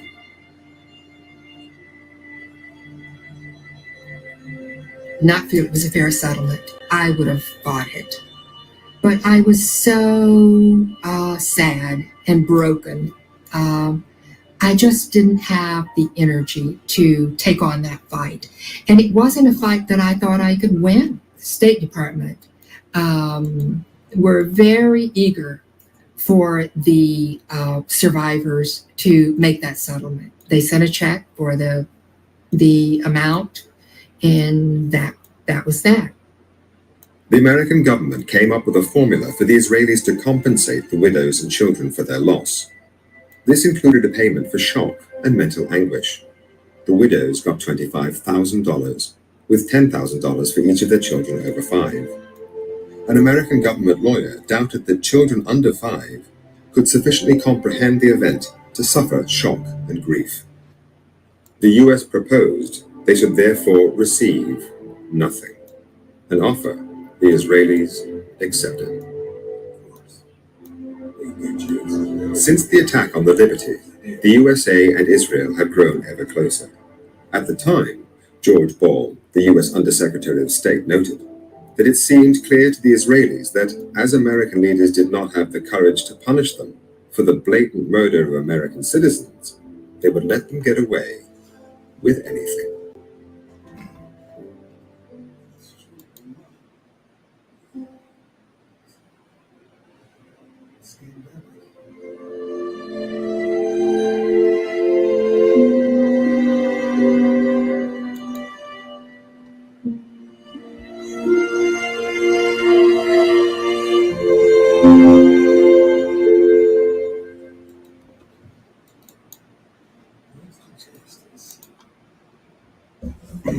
Okay. We'll be watching a couple more of these documentaries about what happened to the innocent men on the USS Liberty. Totally tragic, but very demonstrative of what the world is dealing with. And it's something that has been going on for a very long time. And let's see what's going on here. Mid-press news. I imagine at some point they'll take me down. That won't be the first time, so don't really care. I mean, I do care, but what I care is that the information that I'm gathering from other people and what's really going on in the world, that you hear it, because although we think it's something that's going over there in another part of the world, and the Levant and Israel, it's affecting every single one of our lives. These group of people have a mentality that's just been so screwed in the head from the Torah, from the Talmud, from the cults that they've been raised in, that they really do see you as less than human. And they have no problem committing genocide, backstabbing their supposed friends. And it's just an endless, and it's something, I don't think it's genetic. I think it's something it could be genetic, but I think it really is indoctrination. When you really are told over and over again that you're better than everyone else, you're the chosen one, and everyone's less than you, and that you're destined to rule everything, and you have the resources like they have now, this is a dangerous combination for everyone. Remember the Georgia Guidestones that they blew up in the middle of their scamdemic. You'd be shocked the number of people that are part of this club that we just talked about, the Zionists, that are involved with the, and they're not alone. Obviously, they couldn't do it alone by themselves, but at the head of it, the number of them that are the head of like Pfizer, Moderna, and AstraZeneca, and everything else, at this group of people, and they really, in their minds, believe that they must get rid of 95% of us one way or the other. That's why I keep telling people that what happens in Gaza will happen through the whole world. And they're not alone, by the way. There's other mad people. In fact, the Zionist Christians are a much larger group of people who actually believe that the end of the world is something that must happen, right? It's the second coming. The problem is, if you can read a book, which apparently 99% of the world can't do for some, I think it's biased once again. I think it's what people, pastors and priests and everyone, rabbis, they tell you what the book says instead of just reading for yourself. You'll see very clearly that the expectations and the whole story of the New Testament was all supposed to happen in their generation, the first generation. in Jesus' generation, his disciples' generation. And it's not me making it up. And when you realize that's what it said, and that it was only talking about Jerusalem and 70 AD, and yet they still push this on us. They've convinced Muslims and Christians and most Jews, and in the psyche of even a lot of people who are not even the Abraham faith, that the world's supposed to end, that this is all prophecy. And when you think that way, and you think that you're serving God, and you become twisted in your head, you have no problem committing genocide. Right? It happens all the time. In order for you to kill other people, eliminate other people. Hey, I live in North America. What did we do to the indigenous population here? They'll try to tell you all day long that they all died from disease. They'll all say that. Everyone says that. But you know what? That's not exactly what happened. Just like every other place in the world, colonizers showed up, and it doesn't have to be Europeans, because it can be all sorts of groups, because the history of the world is just replete with one empire after another committing genocide and over again. Now it's this time. It's this group of people. It's their turn, right? You always got to remember this. They're screwed in the head, but the problem is we have to accept this. There's a lot of Jews who accept it. Go to like Gray Zone. Listen to Max Blumenthal and others. And they'll tell you they're Jews, and they're telling you the Zionist Jews, this Jew supremacy, it's real, and it's infected everything in our lives. How do they go about that? Well, when you are a very tight-knit cult, I know about being a tight-knit cult because I grew up a Mormon. And you are the ones that control the resources, in particular, the money, the Federal Reserve and the International Monetary Fund, and et cetera, and you have the power through money, plus you are on the cult of mentality where you think actually that you're the chosen one, that you don't have a problem doing this stuff to people because it's destiny, it's prophecy, it's meant to happen, right? It fucks with your head, and you really believe this stuff. These people really believe they're doing something noble while they're actually committing genocide, killing innocent children, women, and Hamas. Hamas is a fascinating story. A lot of people say if you support Palestine, you have to support some Hamas. But when you actually study Hamas, and you may disagree with me, and anybody hears this, but if you really study it, the connection between the Hamas and Netanyahu and that group of characters, the Israeli leadership, they created Hamas. And wouldn't you do that? I would do that if I was the guy in charge and I had like a group of people that and the people around me wanted to get rid of, to remove, ethnic cleansing, genocide, get them out of there. What would you do? Well, you would make sure that you would create a leadership that's in that group that's compliant with our needs. And how would you do that? You would bribe them. You know, look at the United States. All our congressmen, except for a few, how do I say this? Got to be well over 90-something% of all congressmen and senators are literally the stooges of the Zionists. Look at AIPAC. Look at all the other places. AIPAC is just one of many things.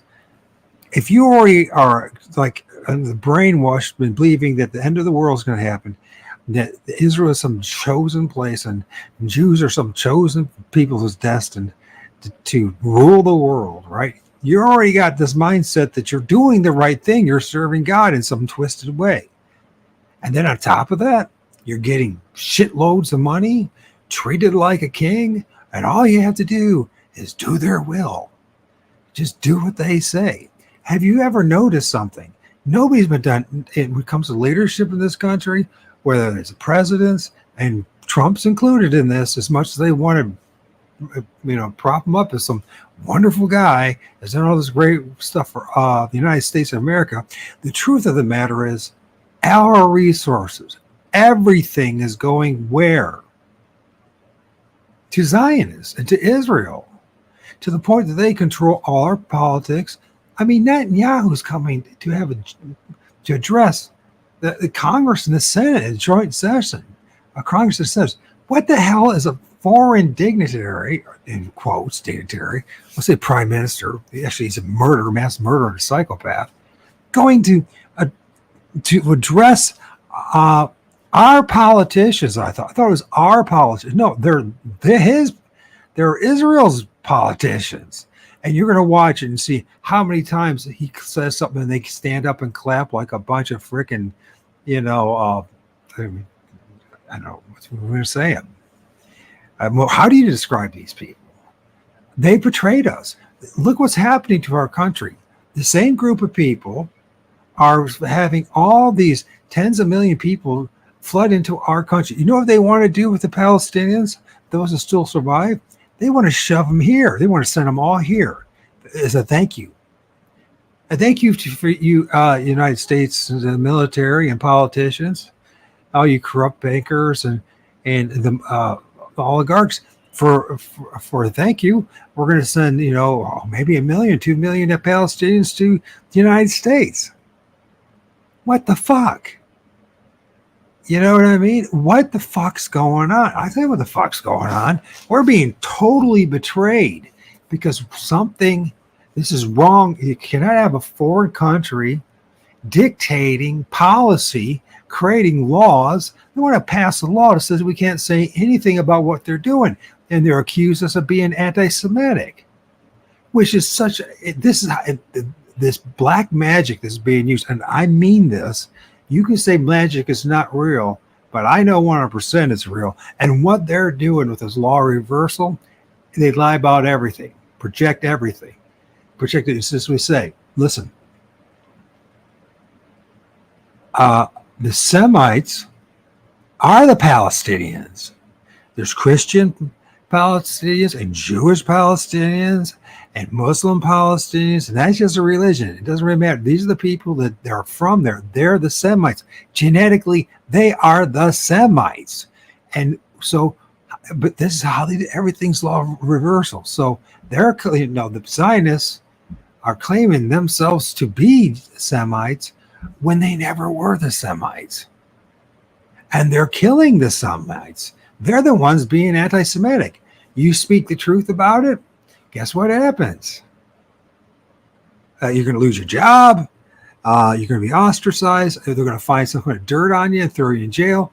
For me, they're going to take down my channels. As every time I ever talk about the truth about anything, because I'll talk to the truth. But right now we have this space. There's, for some reason, there's space right now. I'll let it happen. But it's all it doesn't matter because I'm being shadow banned anyway, so no one's even seeing it except for a handful of people. But they're the ones, everything's the reverse. And when you see these people, understand you're going to be lied to about everything. And here's the problem. They themselves believe in their lies. And to the point that they don't have a problem actually lying to you. In fact, they think it's actually something they're supposed to do because you're the goyim. You're the profane. You're less than. You're just a dumb animal. You're the Amalek. And they're supposed to be destroyed. Look at this stuff. Look what it says here. You think I'm making this up? Go to Mint Press News.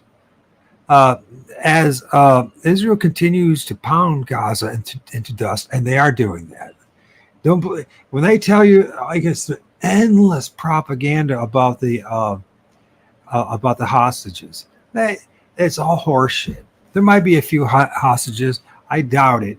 I doubt it very much. I seriously doubt there's any hostages. I honestly believe there might be a few, but Hamas, at least the leadership, they're already controlled by Israel.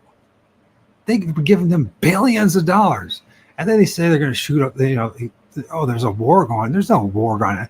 There's a military, the most advanced military in the world, the United States, along with these guys, these thugs, the Jewish mafia, against a bunch of guys with fucking bottle rockets and some machine guns and some bazookas. And yeah, they're taking out a few of the IOF and IDF. But you know what? It's only a handful compared to the tens of thousands. And they keep saying there's 40,000 they're dead. You know what? At least they moved another, because there was, for months, they were saying it was 35,000. But the truth of the matter is, from my observation, all the things that I've seen on a day-to-day basis, there got to be, I wouldn't be surprised there's well over 100,000 dead. I mean, are they talking at all about the kids starving to death? How about all the kids that are dying from all sorts of diseases because lack of fresh water and a lack of, hospitals and a lack of everything? Well, we just talk about the ones that have been blown up into pieces. We don't talk about all the other ones that are dying left and right. And this is what they say. Listen to this. Senior Israeli officials proving that their intent is ethnically cleanse the Gaza of its population.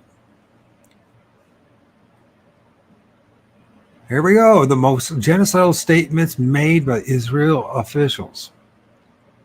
By the way, there's American officials too that are paid and bought by these guys. Netanyahu, prime minister. Israel is prime minister. We will take mighty vengeance for this black day.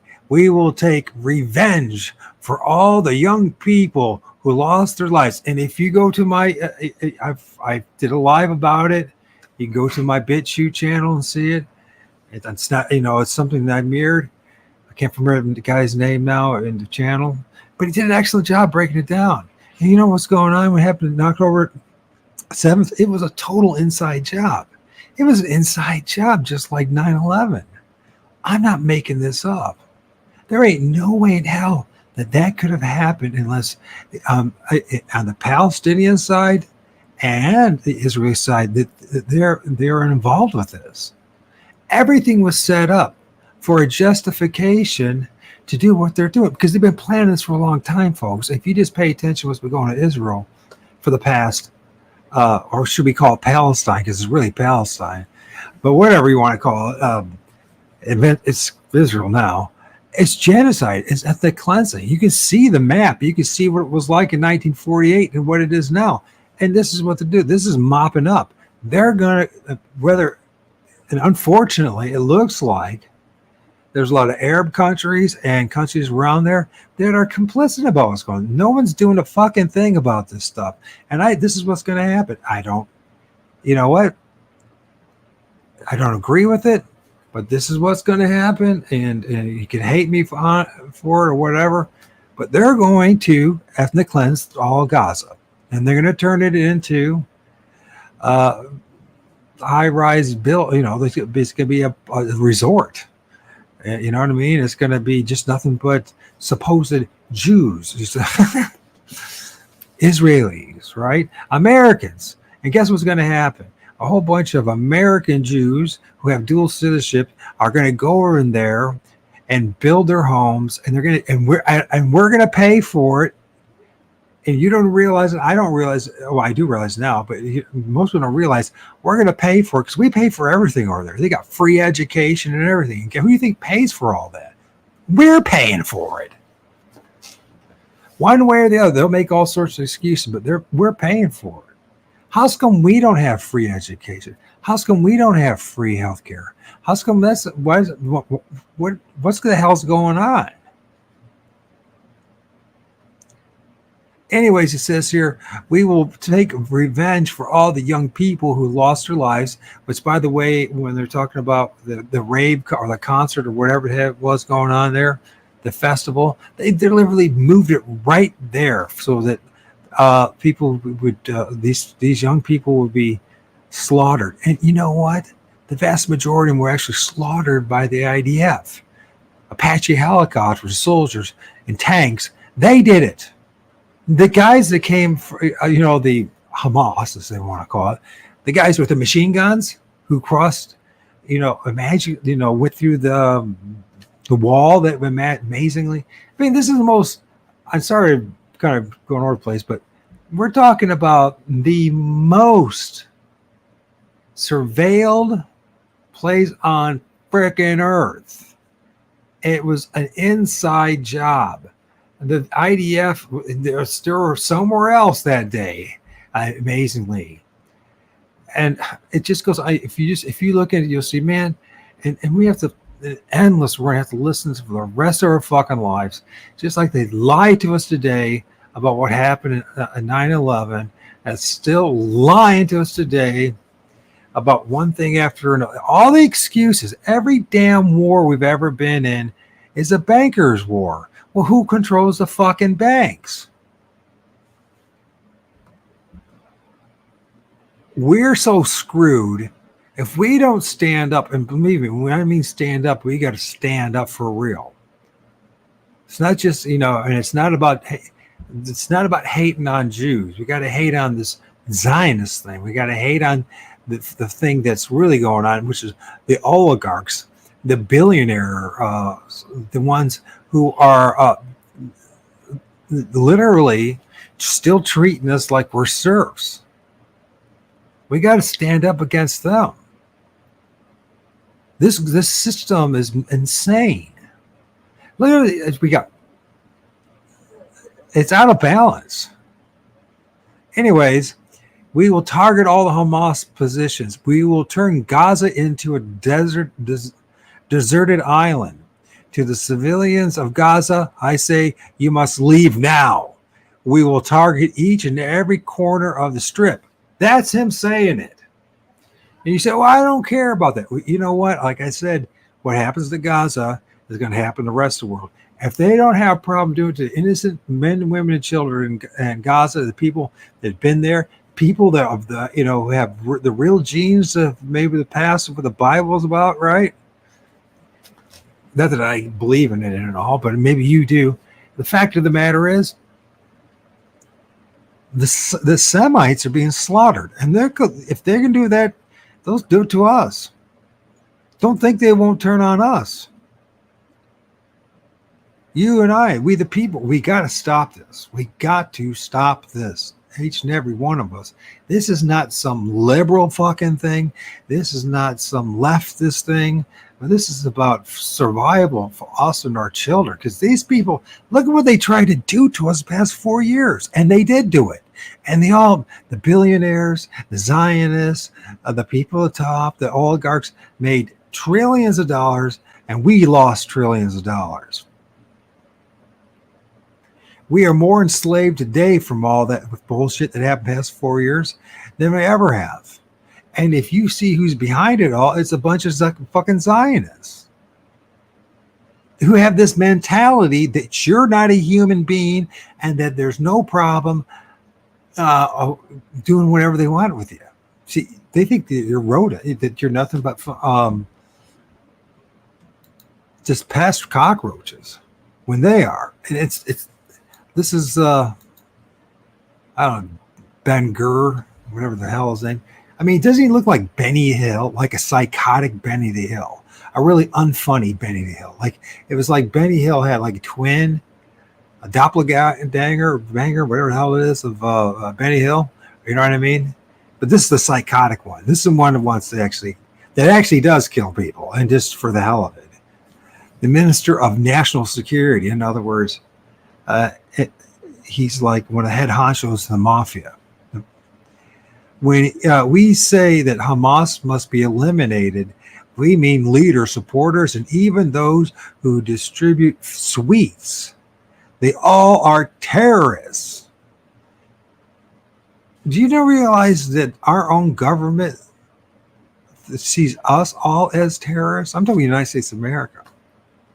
You, who probably done jack all, have done anything to anybody, probably not even spent a day in jail, they see you as a terrorist.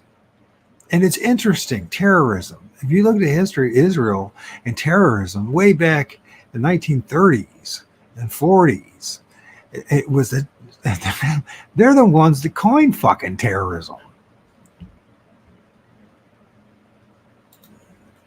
It's all racism, though, right? The racist is calling all the rest of us racist. It's all part of this law reversal. It's all part of the black magic.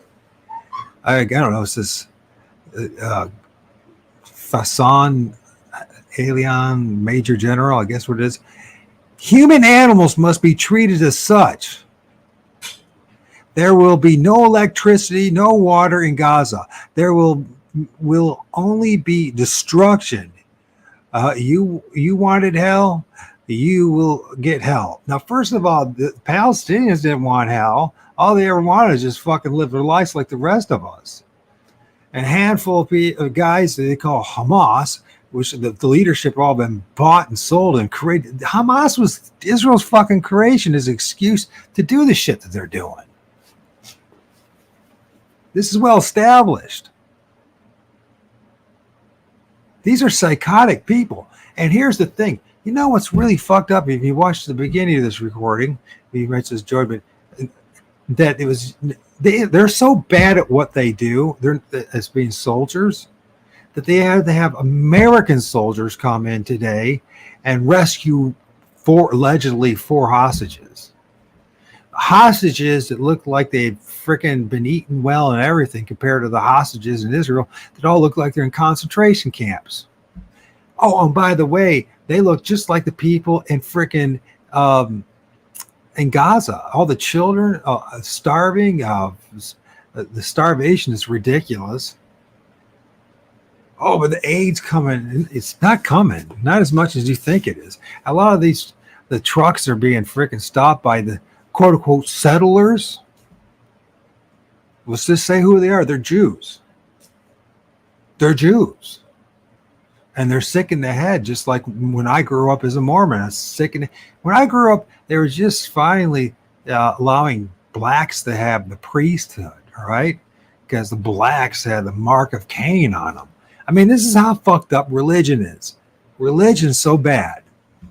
And it makes people like this, these psychos, a safe place for psychopaths to hang out.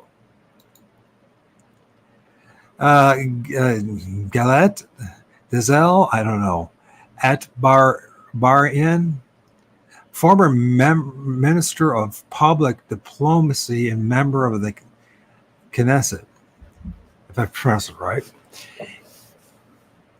Erase all of Gaza from the face of the earth. That the Gazan monsters will fly to the southern fence and try to enter Egyptian territory, or they will die, or their death will be evil. These are the people that we're giving all our finances to, weapons and everything. This is their talking. This is what they're saying. By the way, there's, like I said, there's some crazy ass motherfuckers in the Senate and Congress too saying the same thing, but they're all connected to these guys. Do we really want these people ruling our lives? There's something wrong with the way they look too. Ariel Kalner, member of the Knesset, right now, one goal, Nakba. Nakba that will overshadow all of Nakba of what? 1948? Do you know about the 1948 Nakba and what happened there? Talk about a trail of tears for the Palestinians. This is such a fucked up situation. You look at what's... And it is coming home here. It's not just there. I mean, these people are responsible in large part for the millions of illegal immigrants crossing the border. It's going to be even worse now that there's a Jewish prime minister or whatever she is of Mexico, a lady who believes in climate change. And God, we're so fucked. I mean, you look at the number. So Argentina, the president, prime minister, whatever it is, the leader of that country is a Jew. How's that possible? How's that possible? The number of countries that have Jewish leadership. Look at the Ukraine. And you say, well, I'm being a bigot. No, I'm not being a bigot. There's a real question here. How is a group of people that represents 0.02 or something like that percent of the world's population, a very small 30 million, 40 million, whatever the fuck it is. How can they possibly be controlling every fucking thing? They're not genetically superior to us. So what the fuck is going on? I'll tell you what the hell is going on. It's nepotism, is corruption. This is what happens when you have a cult mentality here that has when a cult has total control over the banking and other the media and our minds. This is what they're able to do. And by the way, if they're not the first to do this type of shit. I mean, they're first to take over the whole damn world, but they're the first to have this men's mindset. The problem is, if this world is going to progress in the right direction, this has to stop. Avi, I don't know, Dichter, call him Dicker. I'll call him Dick. Minister from the Agriculture and former head of the intelligence service, Shin Bet, we are now actually rolling out the Gazan Nakba. This is not good. This is the Trail of Tears. This is genocide. This is ethnic cleansing. They're not hiding it. It's our own media that's hiding it. Our own media is not telling us the truth. And they're still harping on about a handful of hostages. Yeah, it's terrible, right? Okay, we're going to be watching this whole thing tonight about the USS Liberty. Where's the justice for all those men who were killed and murdered? Based on their thinking, the way they think, we should do what they do. Every one of them that was murdered. We should take out 1,000 of them. How about that? Is that a way to go? And then let's think about all their stuff. No, there are things they've done to us. What about their involvement in the assassination of JFK and of his brother and of his son? And where's the involvement? The Mossad was involved, and Israel was involved in the whole damn fucking thing. Why? There's many speculations about it. Yoav Gallant, defense minister. We are fighting against human animals. You always got to dehumanize your opponent, right? These people are not human animals. If they're such human animals, why do these same people fucking eat their food? Half their dishes that they claim are theirs actually came from the Palestinians. That's just one example of how they hijack things, steal things. We are fighting against human animals. And when you actually talk to a Palestinian or meet some Palestinians, or just human beings like the rest of us, they're just Palestinians, they're Semites, they're from that region, they're just like the rest of us. They're good people. There's just families with children, just wanting to have a normal living. The average person, whether they're Palestinian, even Jewish, for the most part, well, the Jews probably got a problem because they're so brainwashed. But those who managed to break away from the brainwashing, the cult, and when they break away from the cult, they are just like the rest of us. They're just human beings. We're just trying to exist. We're not. But he is going to say animals. We are imposing a complete siege on Gaza. There will be no electricity, no food and water, no fuel. Everything will be closed. It was already bad before October 7th. I believe there was how many hundreds of people were already killed during that year in Gaza by Israel's military. I mean, it's insanity. There's lots of stories hearing these, women by themselves going to these food trucks and all try to get some food for them and their kids and getting shot in the head for doing nothing but trying to get some food. Nothing else than that. Because this is what these guys do. They literally will just start shooting anybody. I mean, they make the Nazis look almost human. Then again, ask Nazis. Who were the freaking Nazis? That's the big question. I know. It sounds like it's ignorant statement at some point, somewhat. But the fact of the matter is, I mean, who's behaving like an animal? Who on earth would do that to? I mean, just imagine. Okay, so let's just reverse. Let's just role play here, or not role play. Let's just kind of create a scenario here. Let's say you're living in somewhere like maybe some suburbs of Chicago or LA, and all right, and there's a group of people that decided to be I don't know, a gang, right? The Bloods, right? Let's say the Bloods, and the Bloods are all over the place, right? And if it was the Crips, I can't remember which one's which anymore. The East and the West. Doesn't really matter. We'll just call them, I don't know, the Beavises, right? So the Beavises is a gang, and they're selling drugs, and they're demanding that they have their own territory and be in politics and all that, blah, blah, blah. And so what does the United States government do? It decides, this is what we're going to do, because there's a gang there and this where people live. And some people like the gang. Not everyone likes the gang, but this gang has a lot of power. We'll infiltrate them, right? We'll infiltrate them, give them a whole bunch of money and weapons, right? And then we're going to do, once the gang starts, being a gang and fighting back and everything, and then what we're going to do is we're going to blow up everybody in the whole fucking suburbs and in the city of Los Angeles. Just kill them all off and just drive them to the sea, and we'll send them, I don't know, send them to Britain or whatever, Australia, right? Just imagine if our government did that.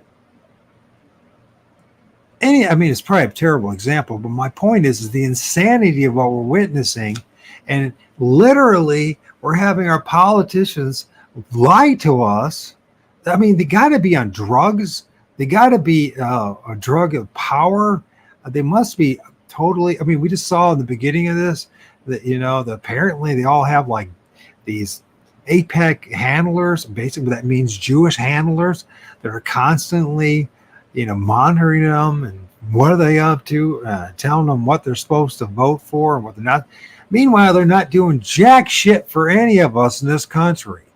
Everything literally is going to hell. We all know it's going. It's not as good as it could be at the bare minimum. And if you ever do go to some of these cities, it doesn't matter where it is, big or large, then the shitty areas. And there's how many people in this country are freaking homeless?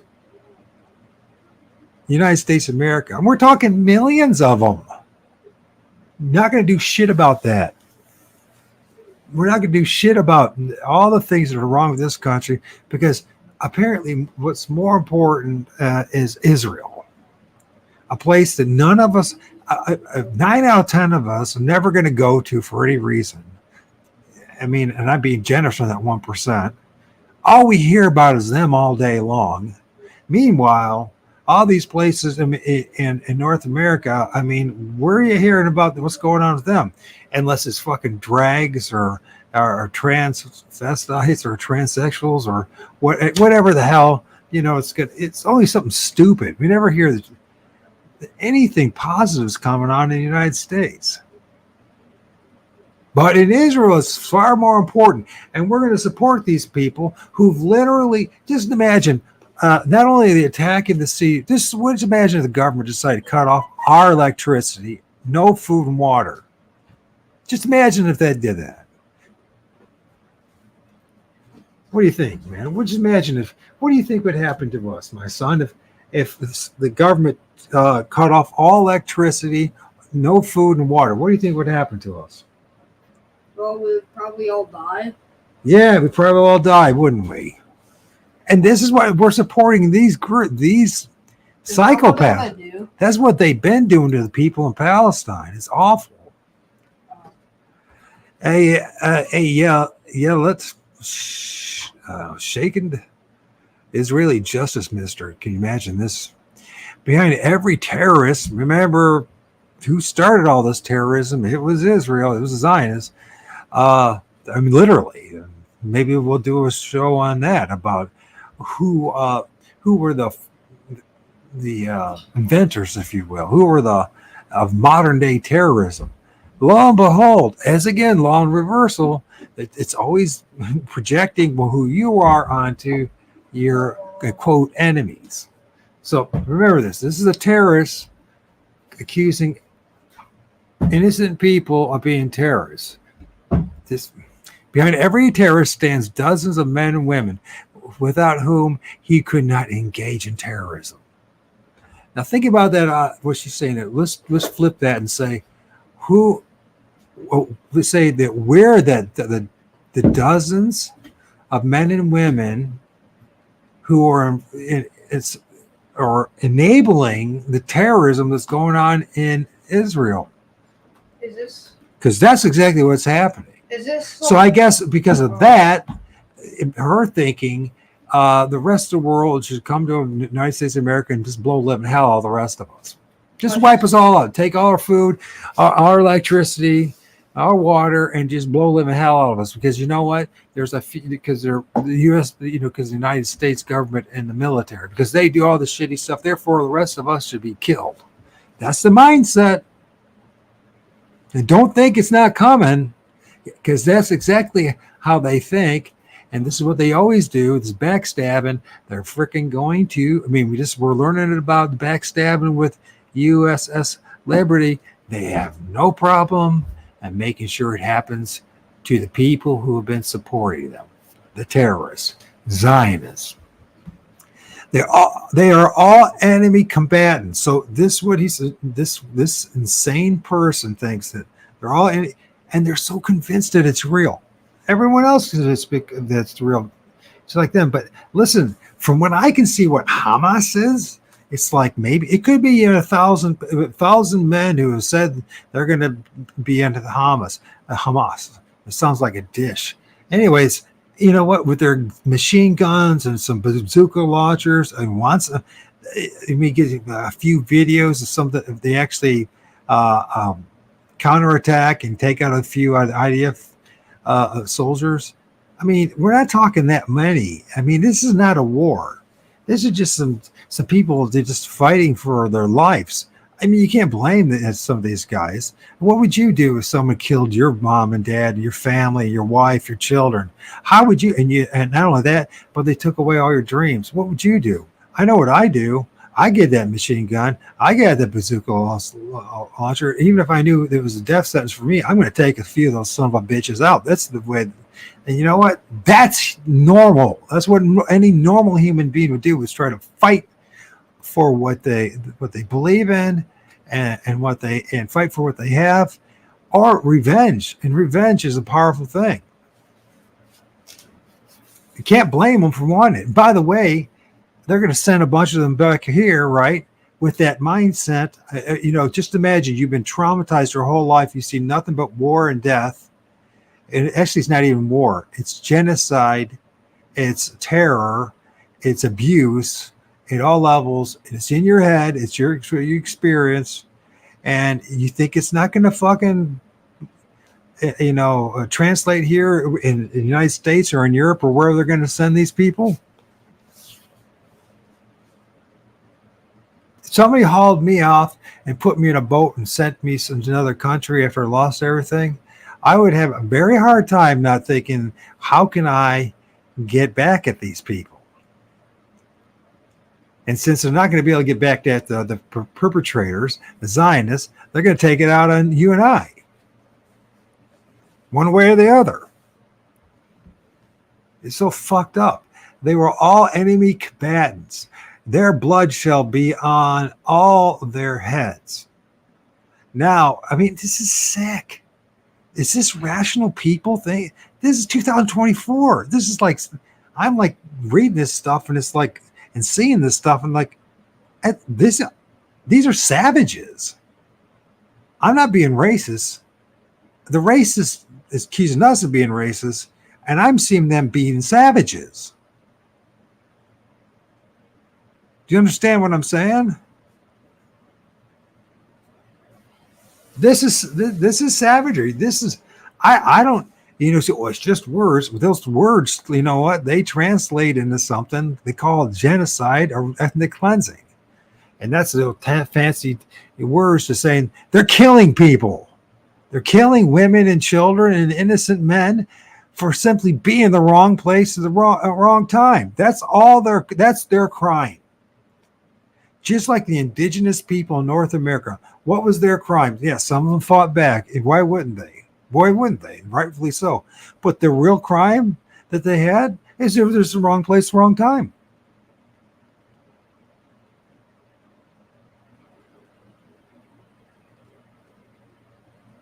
Listen to this stuff. Now, this also includes mothers and of the martyrs who send them to hell with flowers and kisses. Hell? You mean a Gehenna?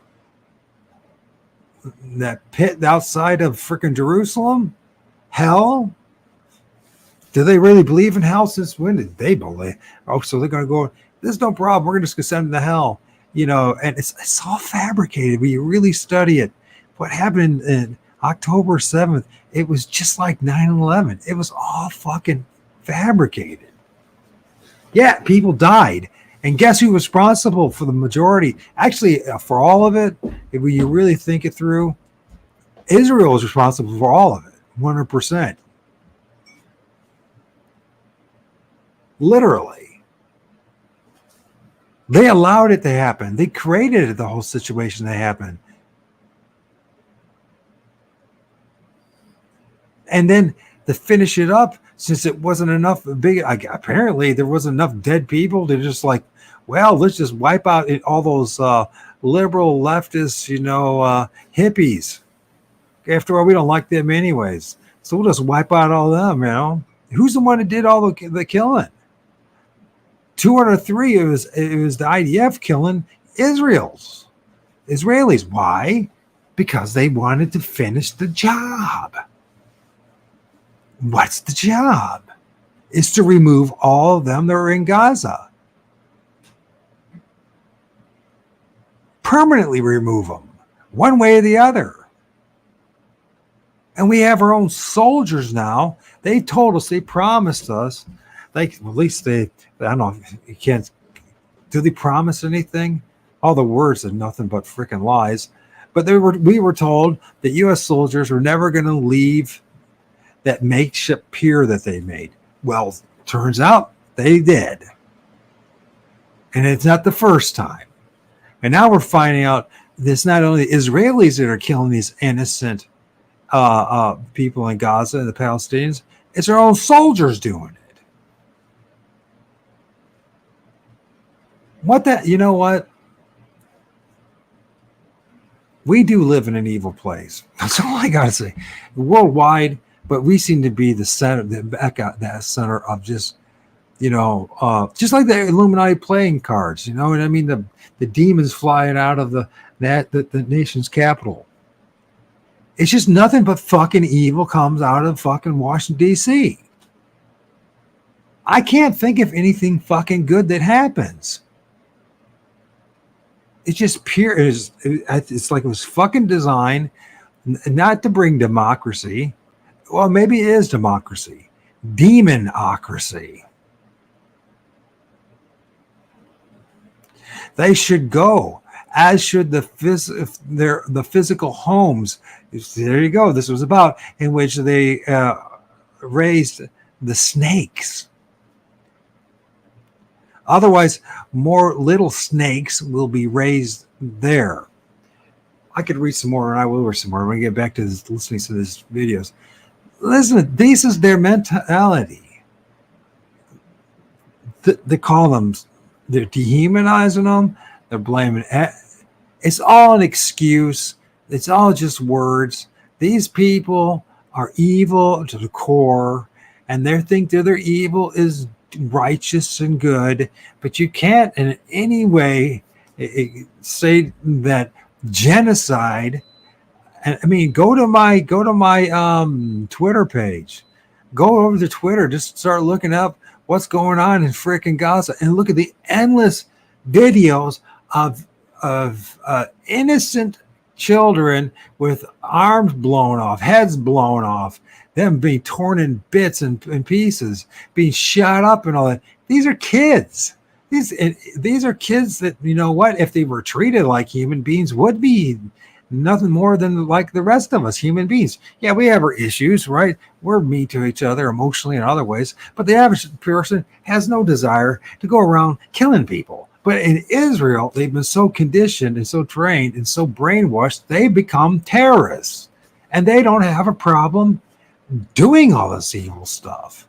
And it's endless. It's not just in Israel. Look at what's going on here.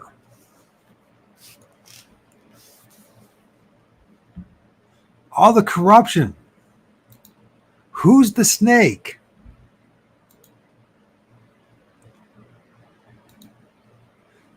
I'm very upset about it. You know, I'm very upset about it because I've seen so many images and I've heard so many fucking lies. I can't. I've seen so much evil in the past 2 months, 3 months, that my hope and faith in humanity is it's just pure fucking evil what's going on there. And the justifications is just insanity. This whole thing about chosen people and God promised them in land, and until you read them, it's actually study the Bible, and it has literally nothing to do with anything today or anything. I mean, even the promises that Abraham would have. Let's remember, he came from Ur. Abraham, even the timing's wrong. He's a fucking Babylonian. It's all lie. I mean, if you study the Old Testament, it's so fucked up. There's so many contradictions. But the one thing that's not a contradiction is the amount of evil. But these people, the chosen ones, and this make-believe freaking story about a chosen group of people, and it is make-believe, and they'll say, oh, look, you know, we found some coins from 2,000 years ago to say Judea. See, we're here. That doesn't mean shit. It doesn't mean crap. That is, you know, that for your book, it's like me writing a fucking book like it's equivalent to Harry Potter's, and it mentions Washington, D.C. in it. Hey, you see, there you go. And we find some artifact 2,000 years from now. And it's like, God chose us. We're the chosen ones. See this? We found a coin that has, you know, George Washington or Benjamin Franklin or whoever it may be. Not Benjamin Franklin. What's good with Abraham Lincoln, right? I found a penny with Abraham Lincoln on it. See, we're the chosen ones. It's nuts. None of it makes any sense. It's total madness. And we got to do something. As people, we got to do something. But first thing we got to do is we got to kick out all these obedient slaves to Israel and as politicians and all that. Because it's really important. In fact, I'm going to tell you, we're going to listen to this girl because she'll do a better job than me. I'm not the greatest communicator. I just know there's something fucking going on, and I don't like it. I have a son, and I want my son to have a future. And these people are taking it away from us. I'm really tired of seeing Congress members interview. Listen to this.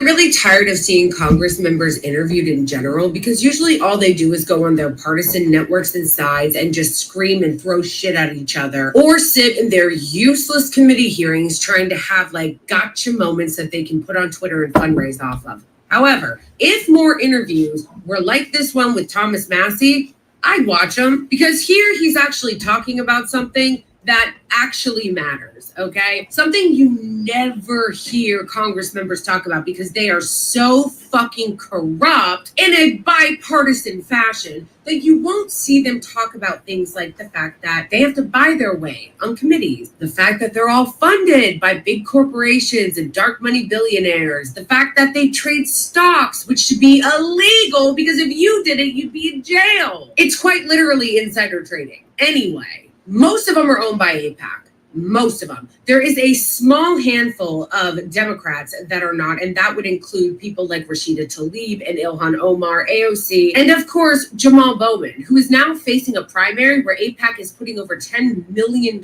against him. So this portion of this interview was very interesting to me because Thomas Massie, he's a Republican from Kentucky, is one of the few that doesn't take AIPAC money. I think he is the only Republican that doesn't. And it is for that reason that I was very happy to see him win his primary because I'm on the left, okay, bitch? So people were like, oh, why are you cheering him winning? He's a right winger and blah, blah, blah, blah, blah. When it comes to this, I don't even care, okay? I was happy to see him win because he defeated AIPAC.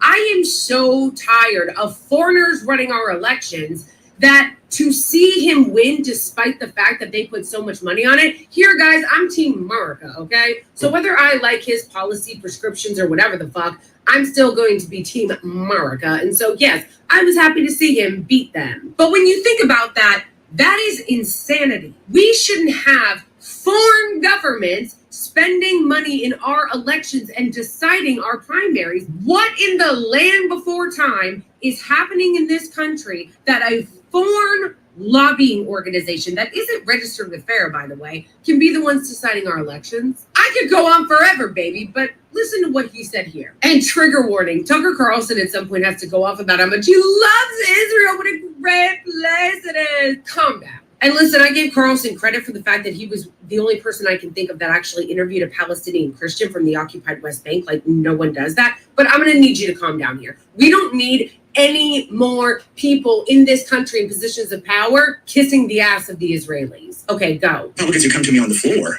and say, I wish I could vote with you today. Yours is the right vote, but I would just take too much flack back home. Okay, pause. I don't know if he's referring to AIPAC there or like a vote that has to do with the Israeli regime, but they have to be people that are working within AIPAC, right? Because I find it very hard to believe that any constituent, any actual American who's just trying to live their lives is calling up their congress member furiously to be like, make sure to send more bombs to Israel. Republicans who come to me and say, that's wrong what AIPAC is doing to you. Let me talk to my AIPAC person. By the way, everybody but me has an AIPAC person. What does that mean, an AIPAC person? It's like your babysitter, your AIPAC babysitter, who is always talking to you for AIPAC. They're probably a constituent in your district, but they are, firmly embedded in AIPAC. And every member has something like this. This is insane. I don't know how it works on the Democrat side, but that's how it works on the Republican side. And when they come to DC, you go have lunch with them, and they've got your cell number, and you have conversations with them. So I've had that's absolutely crazy. I've had 4 members of Congress say, "I'll talk to my AIPAC person." And it's literally what we call them, my AIPAC guy. I'll talk to my AIPAC guy and see if I can get him to, dial those ads back. Why have I never heard this before?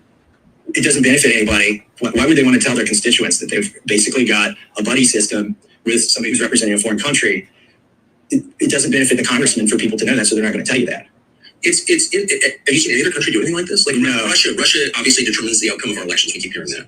Does anyone have a Putin guy that they talk to? Not only do they not have a Putin guy, they don't have a Britain guy. They don't have an Australian guy. They don't have a Germany dude.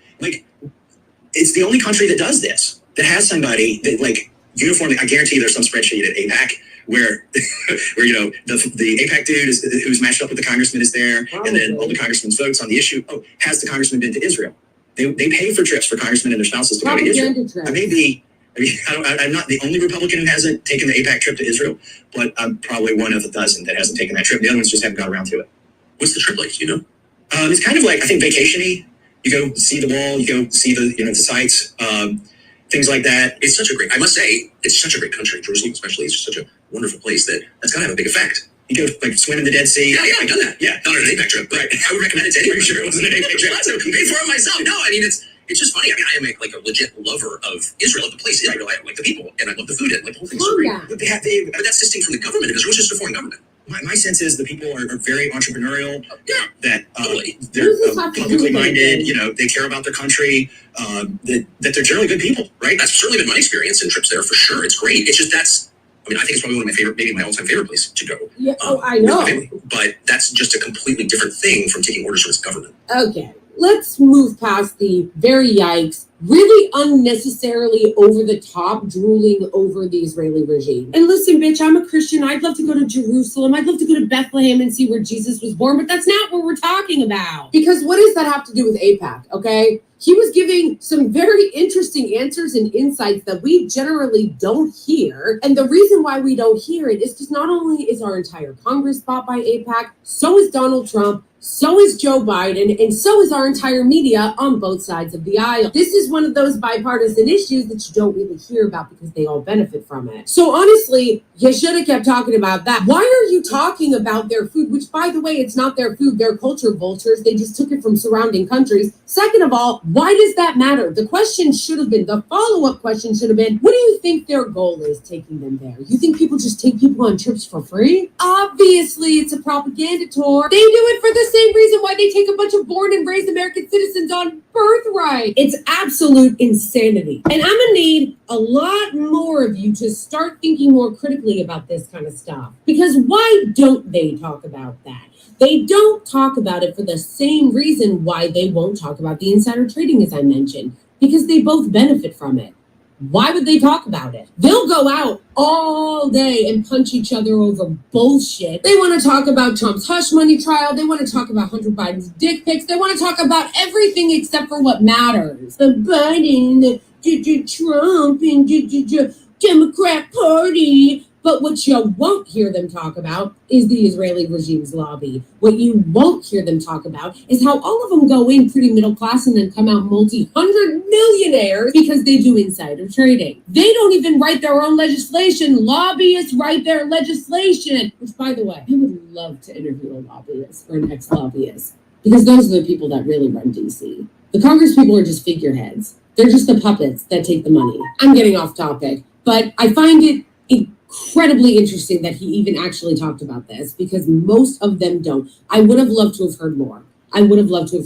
Now, listen, Congressman Massey, I know you're not my congressman, and I know that I'm leftist scum and everything. I'm a communist. I'm Hamas. But I would love to talk to you about this, okay? We can do a TikTok live. You can come on my YouTube channel, whatever. I live in New York, the blue, evil city of Democrats. I would find it very interesting because I think we have this in common. And that really is what I want to get into, is more of what they do and how they operate in DC. I think we all have the right as Americans to know that. Why don't we hear that more? I don't know about you guys, but regardless of what side of the aisle you're on, I am tired of our Congress that literally does nothing but theater, and the only bills they pass are on behalf of the Israeli regime and corporations and the 1%. What I want is to hear about what really goes on. I want to see Sassy Massey go on more podcasts, even if he doesn't want to talk to me, and talk about AIPAC. In fact, I think you should do a podcast with Jamal Bowman, because despite the squabbles that you guys had in the past, what you have in common is that you've both been targeted by AIPAC. If you're an American, if you're a taxpayer, you are paying right now, not only for the Israeli regime to drop bombs on children's heads in Gaza, we also paid for a pier to bring humanitarian aid in that floated away. And the reason why that pier was supposedly necessary was because lunatic settlers were blocking the Rafah crossing. So if you're a taxpayer, you're paying all three ends. You're paying for the bombs, paying for the pier, and then you're paying for the humanitarian aid the settlers are blocking. And a word to all you MAGA motherfuckers, all you conservatives who go, we don't have a country anymore. What happened to patriotism? Yeah, you're right. We don't have a country anymore because our country has been co-opted and has been for a long time by a foreign government. How come that doesn't bother you? Where are you guys at? Where are all you America First people?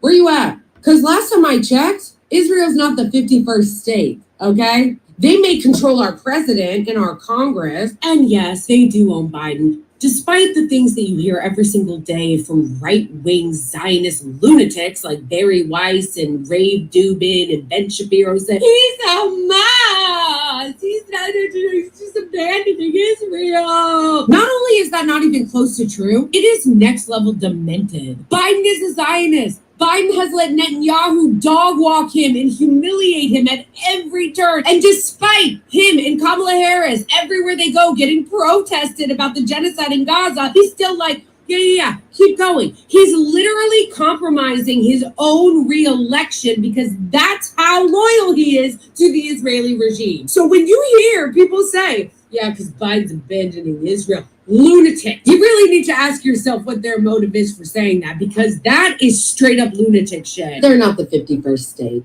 And if you care about this country, whoever you are, you should be outraged that a foreign government is not only buying off all our politicians, but they're writing our legislation. They just passed a bill to criminalize anti-Semitism so that they can crack down on your freedom of speech as an American citizen. And this has been the least productive Congress, the 118th Congress, ever. What bills have they passed? Oh, right. Taking more of your tax dollars to give to the Israeli regime. A lot of you like to say, wake up. Wake up, wake up, look for the conspiracy theory. Look, it's not a conspiracy. It's literally right in our face. It's official policy. Wake up. Anyway, if you're a lawmaker or even a lobbyist, ex-lobbyist, current lobbyist, whatever, and you want to talk about AIPAC or DMFI,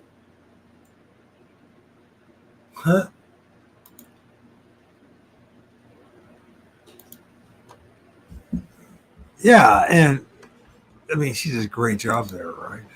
Fantastic job. Hey, people say, well, what about Ukraine? Well, guess what? Ukraine, guess what? Their government is run by a bunch of Zionists. What do you think the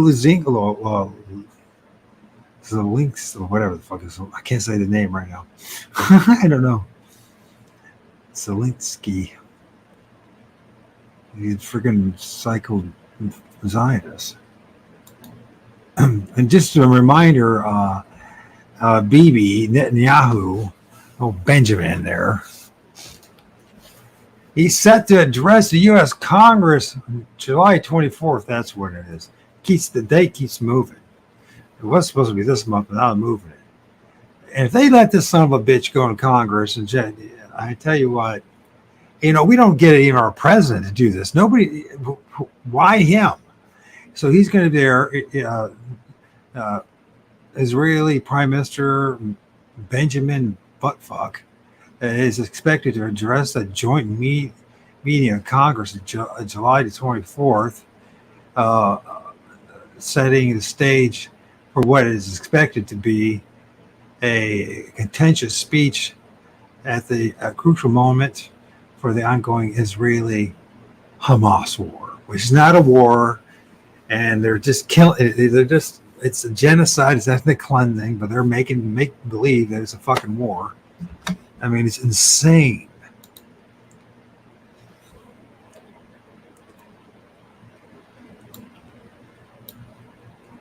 Isaac Herzog, president of Israel. There is no innocent civilians in Gaza. That's right. There's no innocent civilians in Gaza. It's an entire nation out there that is responsible. My God. Seriously? All right, let's play some more of this.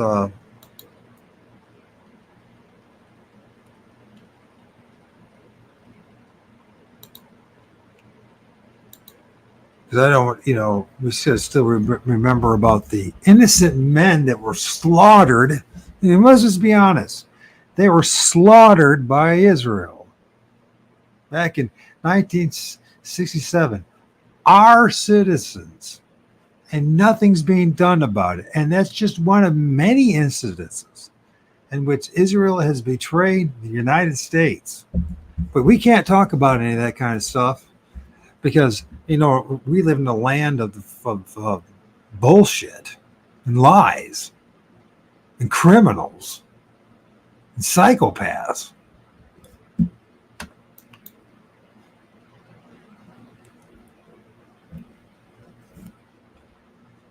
just makes it sick to the stomach, but it has to be done. Let the enemy know how effective their attacks are, and also to the Israeli public. Now, as regards your two-state solution idea, man, why don't you put together? And I'm saying this in all sincerity, because the Northern, a lot of people were critical of Northern Ireland today and the what's going on there. But you compare that with the late 1960s, early 1970s, and it's so much better. It's not perfect, but they're moving in that direction. Maybe the Irish should be the ones who take a lead in negotiating this two-state solution. Maybe the Irish get America the hell out of the way. We're not impartial negotiators. We have sold our soul to Israel, and the Palestinians can never trust us again. Maybe the Irish could come in and say, we'd like to teach you about the Northern Ireland solution. How you take an extraordinarily difficult situation. How do you get orange and green to live side by side? Well, they've succeeded in Northern Ireland. Is it perfect? Nope. But you're not going to get a perfect, textbook solution out of what's going on with Israel and the Palestinians either. So maybe it's time for the Irish to throw their hat in the ring and say, hey, we'd like to take a swing at this. Maybe talk to the Chinese and talk to the Russians and see if there's a way to get Ireland in there as a neutral voice. All right, I mentioned earlier that tomorrow, June 8th, is USS Liberty Remembrance Day, and that refers to the Israelis attacking an American ship back in 1967. And we teamed up with Ahmed and his team at Propaganda & Co. to release a video yesterday that borrowed rather liberally from a previous documentary made by Al Jazeera. And you can see it at scottreader.com. You can also see the panel discussion we mentioned earlier that Scott participated in this morning. And we are honored to have back with us Phil Turney, who's the president of the USS Liberty Veterans Association. But before we talk to Phil, let's take a look at a little bit of that documentary. And then we'll take the Israeli attack on the USS Liberty, a United States naval vessel, that occurred on June 8, 1967. Well, if you haven't, you're about to learn more about it.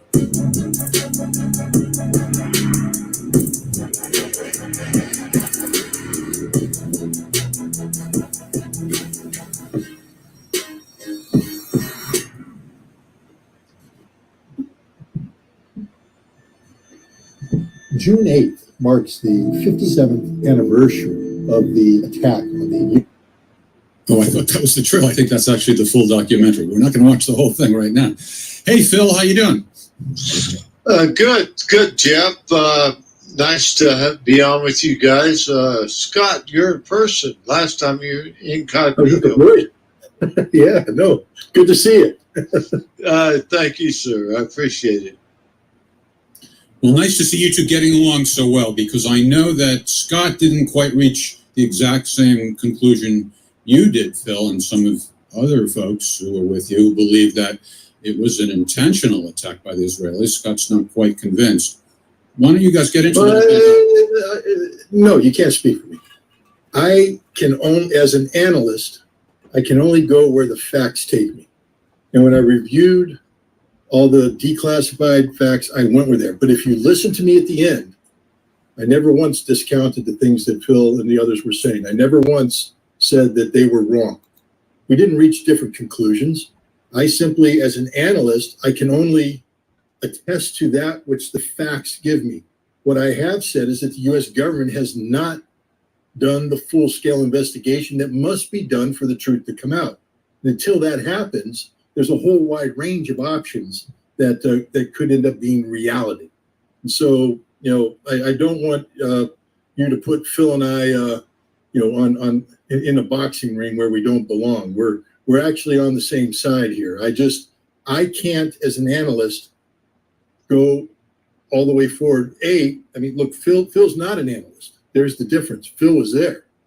Phil has firsthand experience. I'm a guy who wasn't there. I'm a prisoner to the data sets that I can evaluate. And I went as far as I could with the data that I had available. but I recognize at the end that there's a whole range of possibilities that exist that can't be either endorsed or negated until there's a full investigation. And the U.S. government isn't allowing a full investigation. And I think on that, Phil and I agree. The U.S. government has not done the crew of the USS Liberty, they've done them a huge disservice. They haven't honored the sacrifice by doing the full-scale investigation that needs to be done. All right, I don't think I meant anything other than that. It's just that Phil seems more certain that it was intentional. That's all I was referring to. So why don't I let you speak for yourself, Phil? Yeah, thanks. Scott, that's a very good analogy of what you said. You're looking at both sides. You're looking in the middle. You're looking everywhere. Sorry about this. Go ahead, Suit. Sorry about it. And whichever side it is, and I think you're exactly on the right side.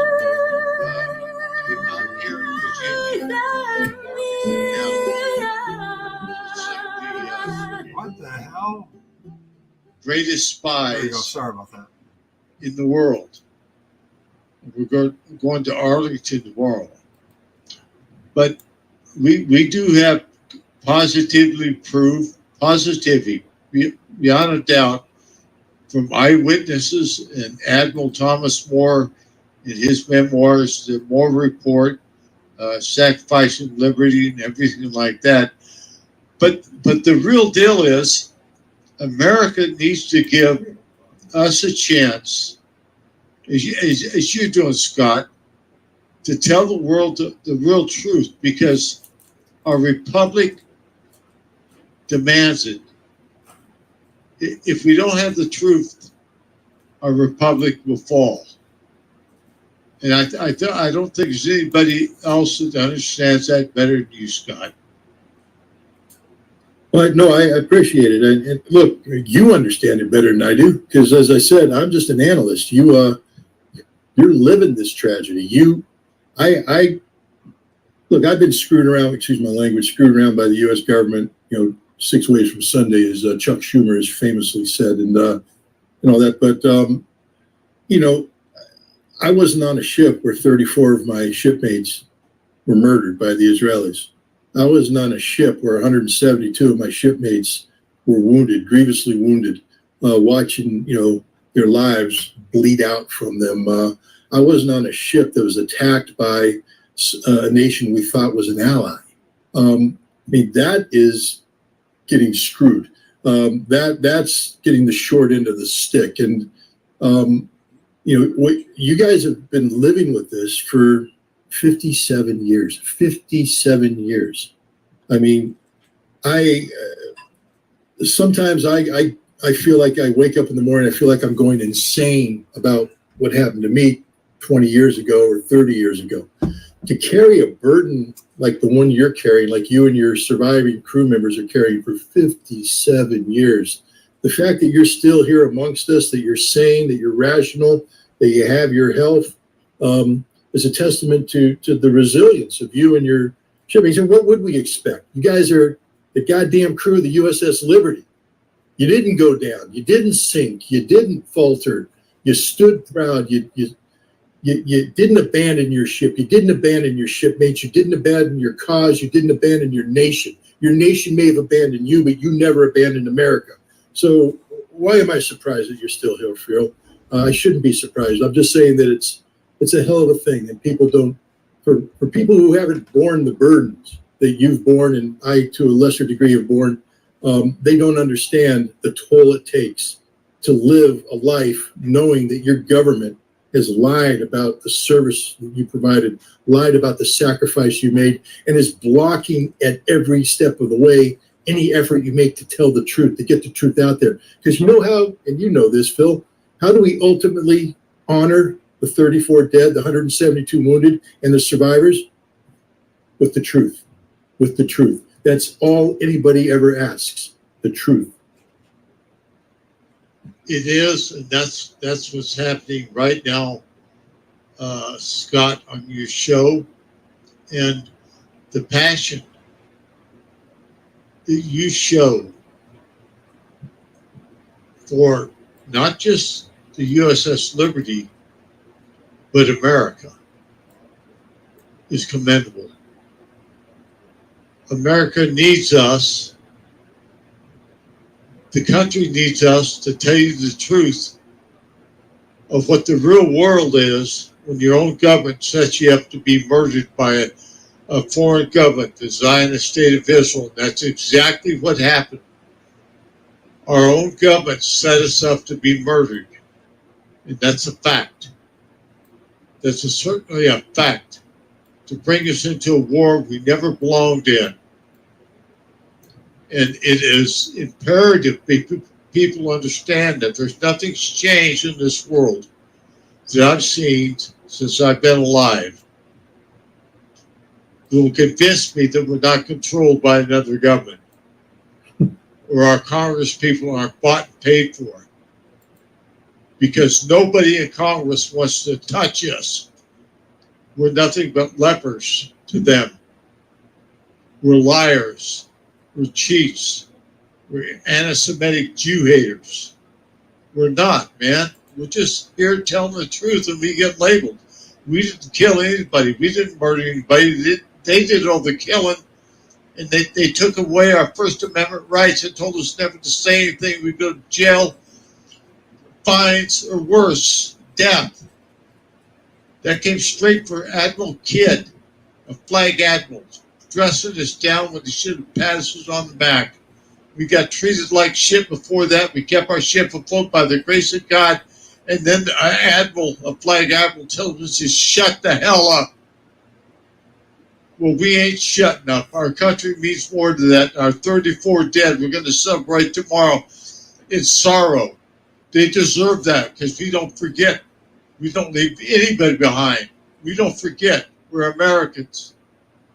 We love America. That's what we're doing this for. It's all of us.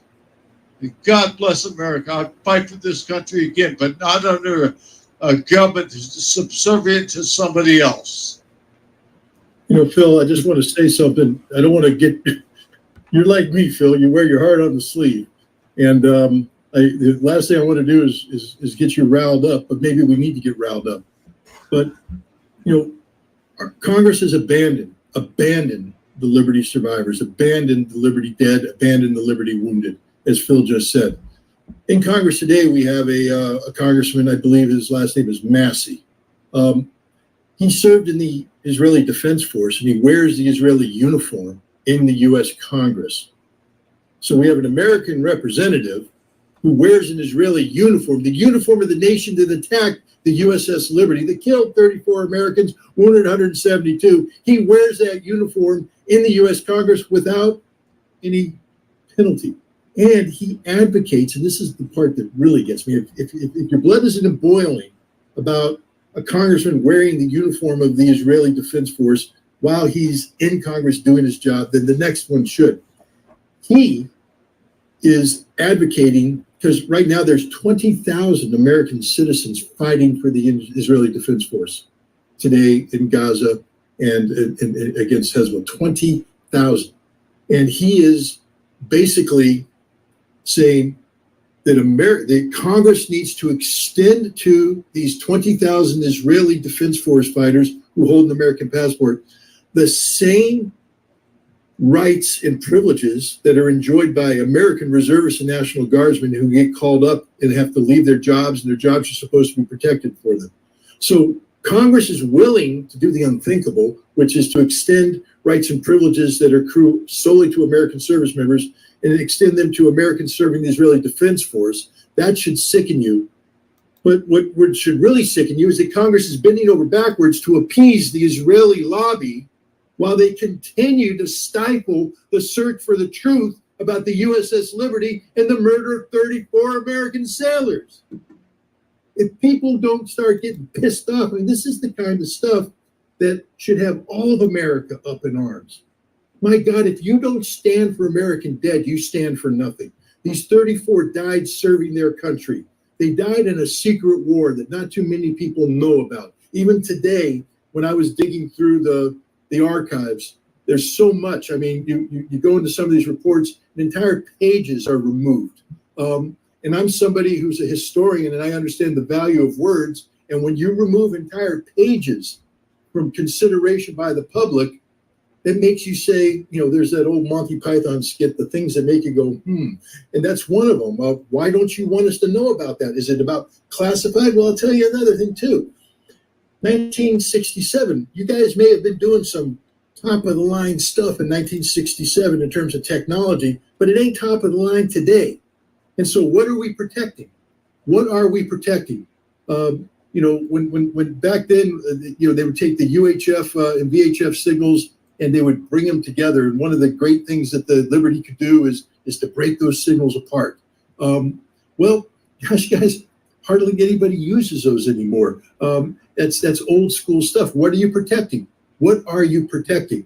Are you protecting how we collected intelligence? Or are you protecting what intelligence we were collecting? Are you protecting the specifics of the intelligence that was collected? We don't know. That's the big thing. We're asked to draw conclusions based upon an incomplete record, a record that has been, what has been put before us has not been done by Phil. I would love Phil and the others, because you know what, Phil, I can guarantee you this too. I say this because we're cut from the same piece of cloth. You would never hurt America. You would never go out of your way to hurt America.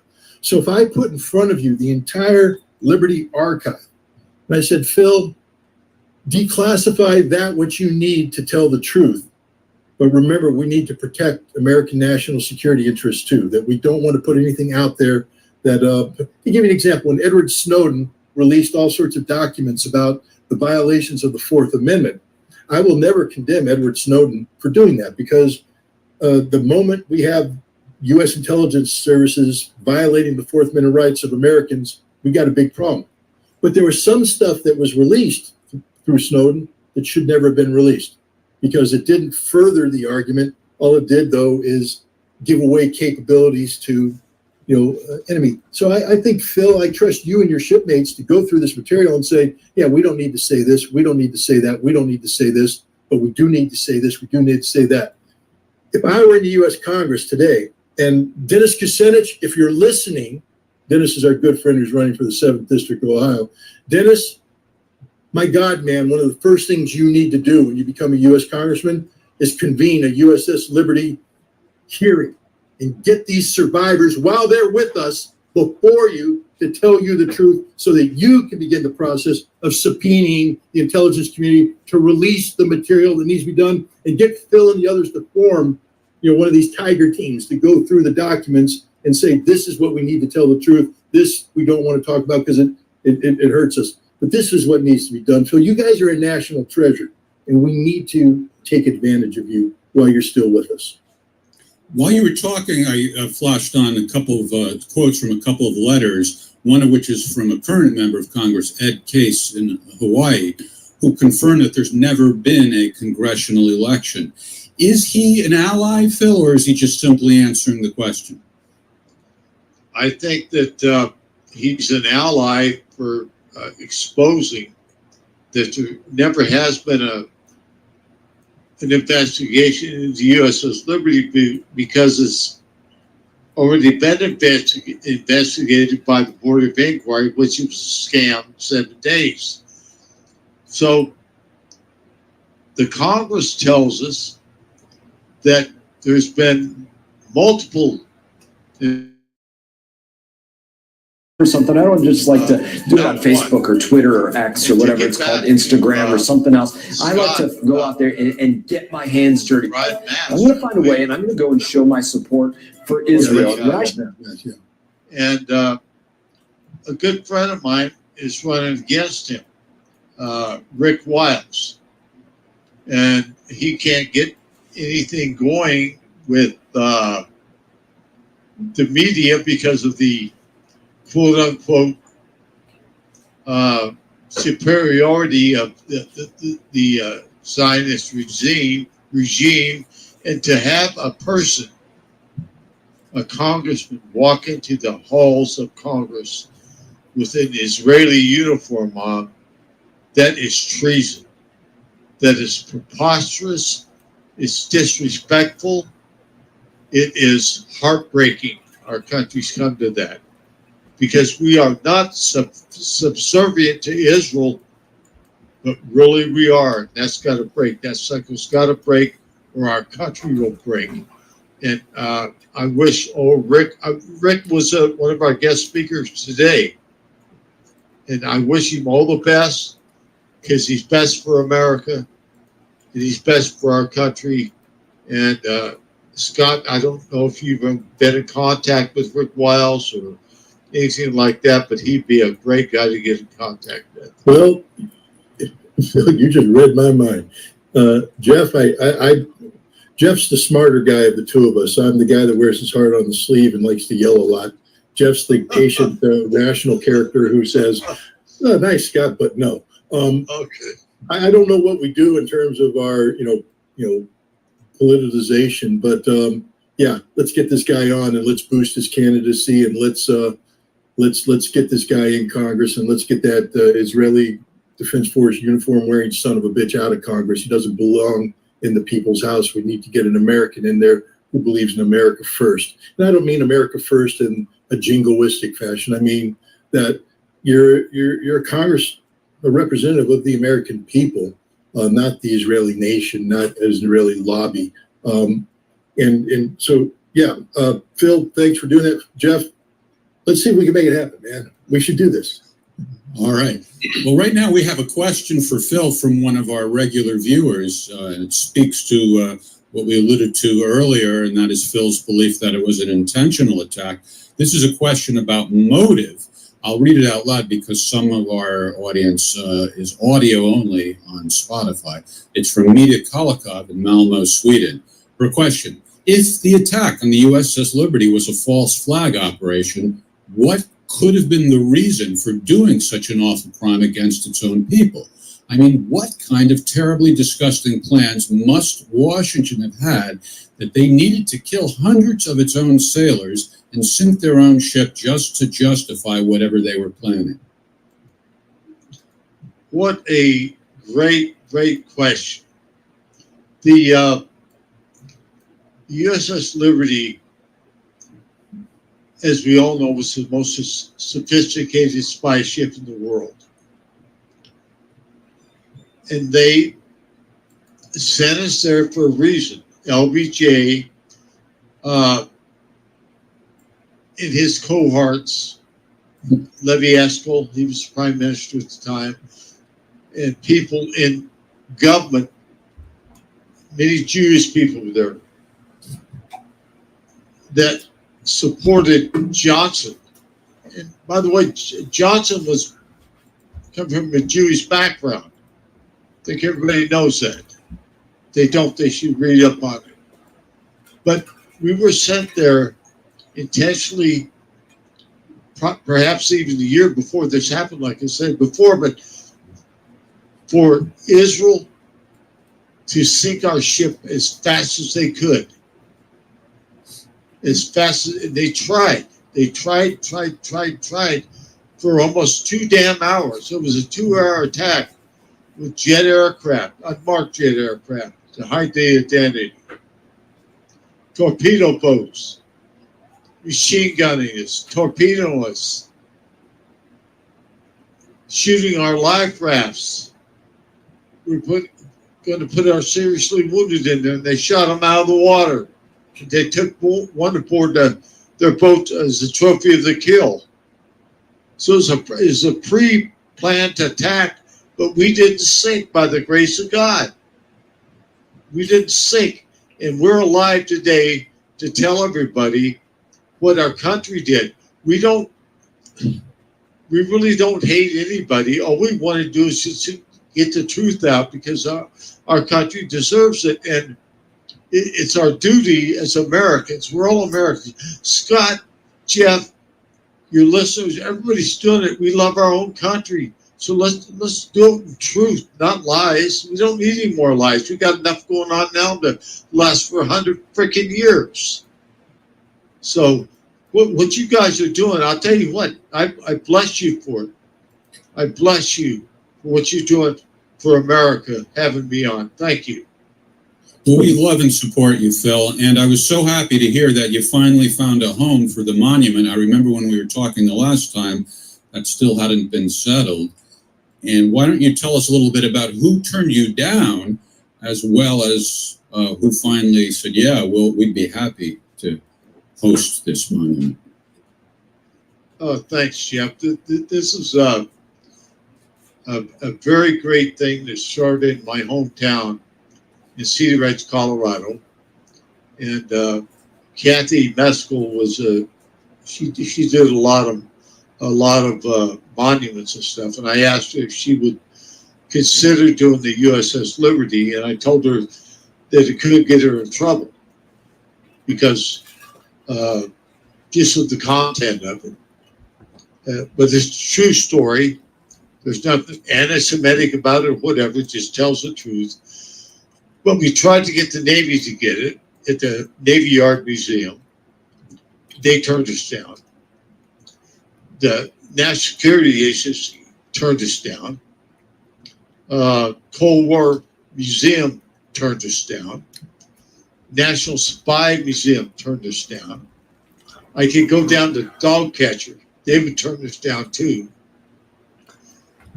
But my friend Terry McFarland,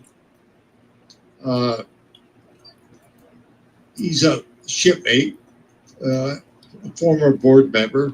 He found a post because he wouldn't give up, and I wouldn't either. 4809 in Tidewater, Virginia. He said, we'll take it. They had a 100% unanimous decision by all members. We will take it. So it's in Tidewater, Virginia now. And think about it, man. We got veterans coming to veterans to help us. Our government didn't give a shit about us then. They don't give a shit about us now, but veterans do. And that's where our heart lies. Jeff, could you put up those images again? I just wanted to point something out. Look at the one on the left. Look below at the very bottom there. You'll see 5 medals laid out in a ribbon. The medal on the far left is the Congressional Medal of Honor awarded to the captain of the ship. The medal next to it is the Navy Cross. It is the second highest award for heroism that can be given in a combat situation. The Medal of Honor is a combat medal. Next to that is the Silver Star, the third highest award for bravery that the United States hands out for combat. Then the Bronze Star. Now, the Bronze Star can be used for meritorious action, but in this case, it's a heroism ribbon. The last medal there is the Purple Heart. That is issued for wounds in combat. And then, just to certify the point I'm making, the ribbon you see is the Combat Action Ribbon. All right, we're talking about a battle here. We're talking about one of the most highly decorated crews in the United States Navy history, if not the most highly decorated crew in the United States history, especially if we understand that all of the heroism that we're talking about here took place in the span of 2 hours. I mean, the heroism lasted longer, saving the ship, etc. But I'm talking about the combat aspect of it. And we can't forget that. These men were awarded the highest honors that the country can give warriors. And they weren't warriors in the traditional sense of a word. These weren't infantrymen trained to go over the beach. These weren't guys on a destroyer ready to lay down suppressing fire. They weren't on an aircraft carrier ready to launch. These guys operated an old cargo ship that had been converted into an intelligence gathering vessel, a defenseless vessel. And said they had some 50 cows on them that they could put up on the mount to, repel boarders. But you can't shoot down aircraft or shoot down torpedo boats with 50 cal machine guns. This is a ship that was not designed for war, crewed by men who were not trained for war. They were trained for intelligence gathering. And they turned out to be the most heroic ship in America's history. Man, heroes come from different walks of life. They always said the Marine Corps, you couldn't really tell, you got the guy who lifts weights and looks great on the parade field in peacetime and pisses his pants and runs away in combat. And then you got the small, skinny guy who's drunk and getting in a fight, and he's just getting Article 15 and page 11 all over the place. And in combat, ends up saving everybody's life. You can't tell until the moment comes. And Phil, you and your sailors, your fellow sailors, the heroes of the Liberty, man, you were tested to the utmost in a test you never should have had. And you passed this test, Phil. You passed it with flying honors. That's why this memorial needs to be up there so people can see that and look at those medals and understand what those medals mean. Those medals are everything because they're more than just ribbons.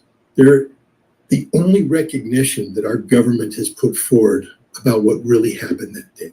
The only true recognition. They couldn't turn their back on the heroism of the crew of the USS Liberty. They did turn their back on the truth about what happened, but they couldn't ignore the heroism. They couldn't, because it was so unbelievable what you guys did. So again, I'm just honored to be, I'm getting ready to break down and cry, man. I'm honored to be on the same, the same screen with you, Phil. I mean, you are living history. You are the epitome of what American service is all about, and I salute you. Well, wow. Are you sure you wasn't there with us? In spirit, baby, in spirit. I was 6 years old. No, that was very kind. But it was a ship, a divided ship. We had spooks. We had ship's company like me in engineering and damage control. But Scott, Jeff, when this happened, we didn't know the CTs, the spies, and they didn't know us much. We weren't allowed to talk. But when that happened, we became one instantly. Instantly, and that bond hasn't been broken since. That bond has never been broken since. And I'll tell you another thing, Scott. These guys were the most sophisticated spies in the world, and they never revealed to me back then or now any classified information. Never. They will talk about the attack, and that's it. They never, ever revealed anything secret, as we were told not to talk about it or else. But it was amazing, and I still feel that way with a sea of blood and broken men and men dying on the tables in the mess decks. The mess deck was full of bodies, nothing but bodies. It was a sea of broken men, bleeding, crying, hurt. And they left us out there for 17 hours. They recalled all the aircraft. I mean, my God, what else could they do to us? And well, I have a question for you. I don't know if you can answer this question, but it's haunted me ever since I started doing the research. I'm a Marine, and so I every time I see U.S. Marine, my ears prick up. And there were Marines on board the USS Liberty, part of the CT crew and maybe part of the ship's crew. I don't know, but when the aircraft made its second attack run, I think they targeted the space where the CT guys were. That was hit very hard by the rockets, I believe, and it flooded. And a Marine helped bring people up. And then he went back down into the flooded space to recover other people. And while he was down there trying to save lives, a decision had to be made to seal the hatch to prevent the ship from the flooding. And so this Marine who was alive, he actually saved somebody, came up, he was alive. He made the decision to go back down, and then he was sealed in there to drown. And they knew that when they did that, he was going to drown. Do you know who that Marine was? Does he have a name? well, I do, but I got to clarify something. Scott, what really happened is the Marine's name was Bryce Lockwood.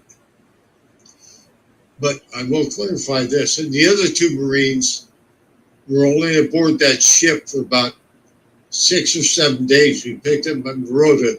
They got blown to bits. They just got on that ship and got killed. But Bryce Lockwood did, I was told, brought out some other people, or one, I don't know. But I'm the one that opened that hatch. And I was one that was ordered to seal it. So part of the story is true and part of it isn't. But it really makes no difference. The heroism of everybody aboard that ship, including Bryce, was inspirational for all of us because we were over one, like I said. But yeah, Marines, these two, man, we picked them up and rode to Spain, and I'm not discounting the people that were already on the ship, but man, they didn't know what it was getting to. Nobody did, and they walked on in and they're dead. They're dead. So Phil, you were the man who sealed the hatch. I opened it up and I sealed it.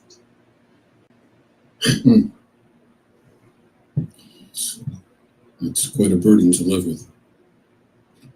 Well, you saved your ship. You saved your ship. That's what you said. You were damage control. You're part of the team that. But man, God bless you. I don't know if there's anybody back down there left alive, Scott, but I don't think so. I hope not. But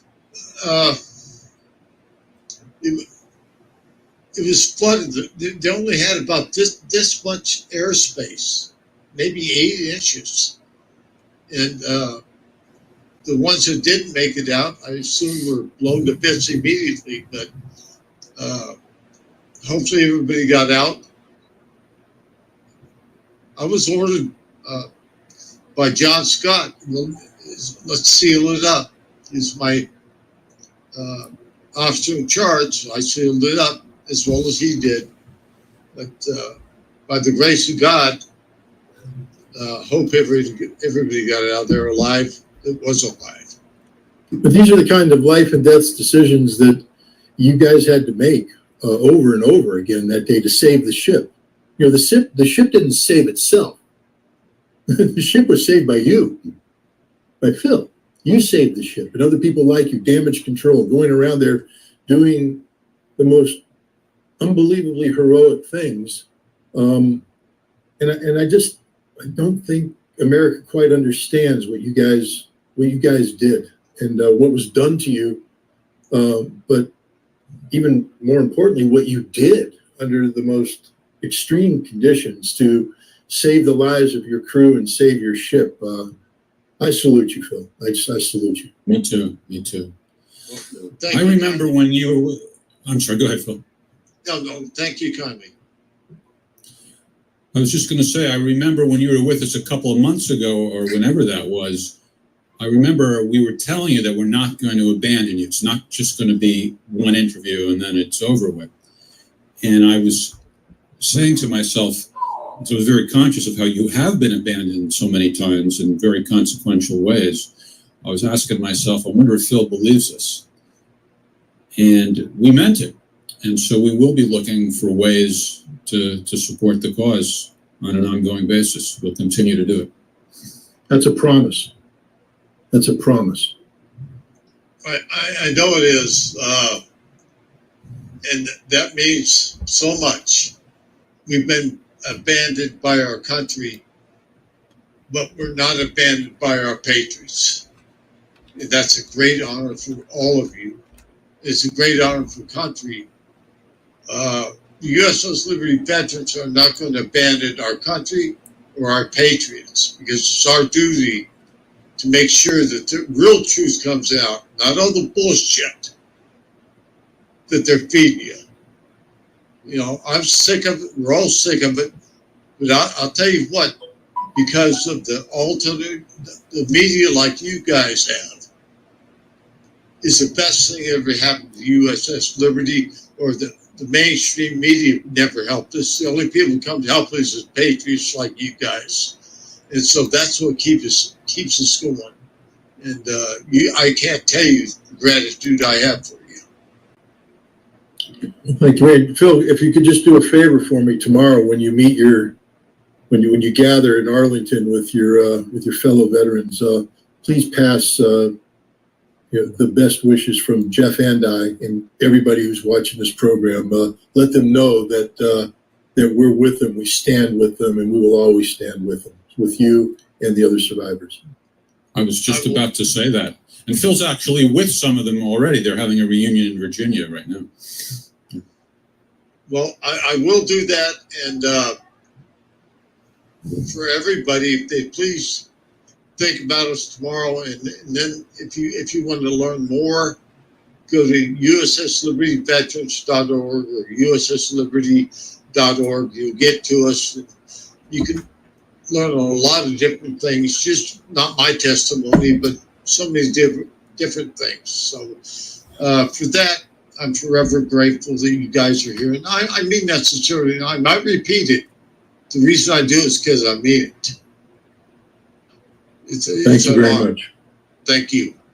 The honor's ours. Thank you. Indeed. All right, Phil, send our love and support and respect to all of them. We'll talk again soon. I will do that. And thank you both. God bless you. Semper Fi. Semper Fi. You got that one right. All right. Bravo Zulu. There's another one. Bravo Zulu.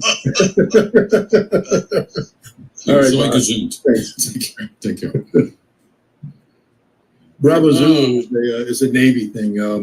It means job well done. So there's the Bravo Zulu flags, and if somebody did something well, they'd run up the Bravo Zulu flags, and so it just became short. Bravo Zulu means job well done. And then Semper Fi, of course, is the Marine Corps. Semper Fidelis, always faithful. And even though it's a Marine Corps thing, the Navy sort of digs it when we say it to them. So. Yeah, I don't think he would be insulted at all.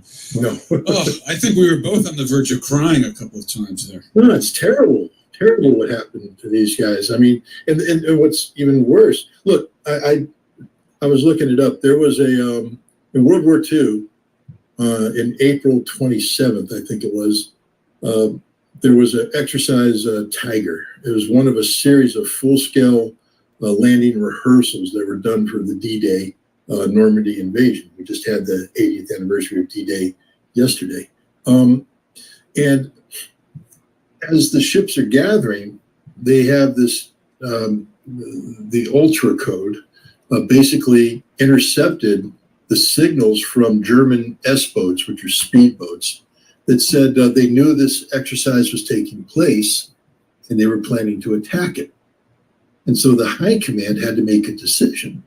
Do we put off the landing, the test, but then the Germans would say maybe their communications were compromised, because this was the Ultra Code that basically we were reading everything and it gave us a whole bunch of advantages strategically. And so the decision was to protect the fact that we had broken the code, not to do anything. They let the Germans attack. 700 American soldiers were killed by the Germans. And in the confusion, because again, we couldn't, the command couldn't come in and tell people what's going on, 300 more were killed by friendly fire. So 1,000 Americans lost their lives that day because a decision was made based upon intelligence. And the only reason why I bring this up is that I look at those blank pages in the report. And again, as I said, as an analyst, I can only go so far as the data allows me to go. And I made a decision when I was asked to do this film that I would go based upon the official record. And I made that decision so that at the end I could say, this is the official record side, but we can't know the true story until we get everything out there. At no time did I want to be seen as diminishing the eyewitness account or the other information that's out there. I want to draw attention to the the fact that you had dozens of pages with all the information removed. Is there an exercise tiger there? Is there something in there that says, this is why the USS Liberty was sacrificed. This is why they were put in harm's way. This is why this happened in the other things. So, we won't know until this investigation is done. So again, Dennis Kucinich, you win 7th District in Ohio, hold the Liberty hearings and find out what the truth is. And Ed Case in Hawaii. I don't know if you noticed that those were 2 letters from, again, I didn't know really how much support or how he feels about it, but he at least gave them an answer and confirmed it.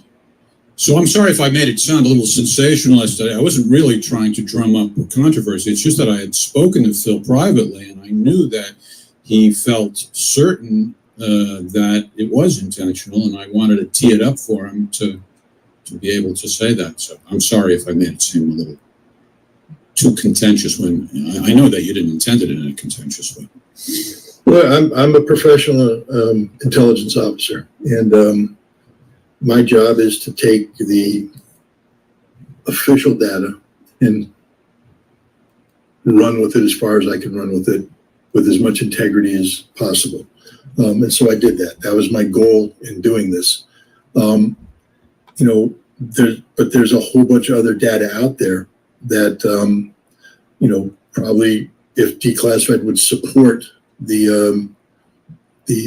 and I have to say, I have to call it unofficial because Phil and the USS Liberty crew have not been allowed to be classified as the official narrative. They've been silenced, bullied, threatened into keeping their voices silent. So they are excluded from the official record. And that's a frustrating thing as an analyst. But the problem is when I sat down and said, okay, I'm going to do this, once I start letting other information in, I've corrupted the 4 corners of the analytical product that I was working on. And so I had to stay disciplined and only use the official record. But at the end, I was very assiduous in saying there's things out there that have to be considered that could change this narrative. And so I think Phil and I are on the same page. I think absolutely. Yeah. I mean, I think everybody would agree that the main message is expose the truth, get the information out there. The thing about Phil is he's probably tired of people like me because he's like, it's been 57 years. I've had 57 years of intelligence analysts coming in and doing an assessment of the official record. Well, fuck the official record. Let's get to the truth. And Phil, I'm 100% on your side. Right. Unfortunately, I'm a simple Marine and I have to follow the procedures that I've done. It's muscle memory that says define the 4 corners of my analytical product. You understand. And like you said, you both are cut from the same cloth, really. I mean, you're both emotional, and it's a beautiful thing to witness. So anyway, that's that. Why don't we try to get a few more questions in the time we have remaining? All right. We will be watching the documentary that they're referring to. I thought it was interesting that he felt that Lyndon B. Johnson was Jewish. I don't know about that. I was always told he was Christian. Anyways, this comes from the Jewish News in Northern California. So you can't, from our experience, you can't really trust anything they say. So well, let's see what they have to say. A few weeks ago, Associated Press reported a newly released tape from President Lyndon Johnson, White House office, showed that LBJ's personal, often emotional connection to Israel. The news agency pointed out during the Johnson's presidency from 1963 to 1969, the United States became Israel's chief diplomatic ally and primary arms supplier. So there's a lot of evidence that the Zionists were involved in the assassination of JFK. Some say this is our last real president.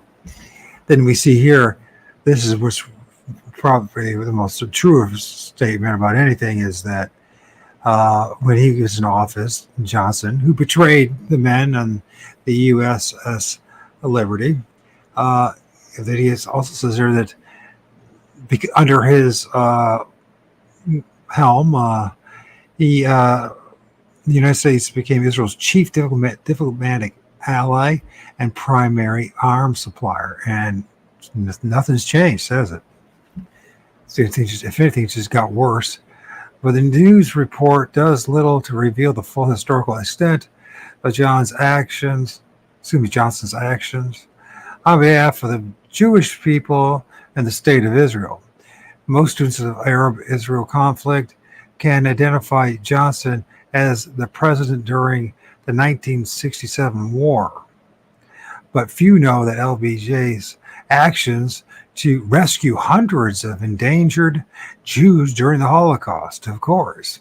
Actions that could have thrown him out of Congress or into jail, I doubt that. Indeed, the title of righteous Gentile is certainly appropriate in the case of the Texan whose centennial year is being commemorated this year.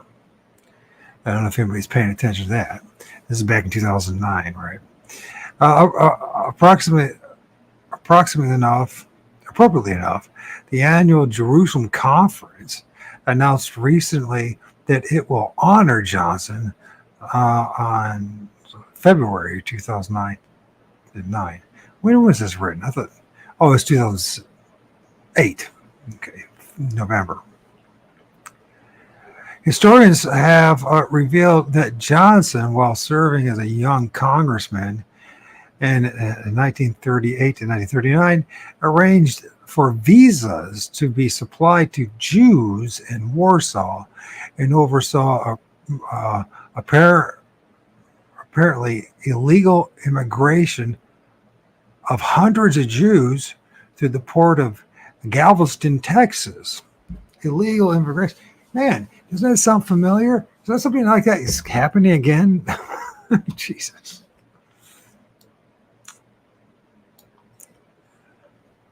A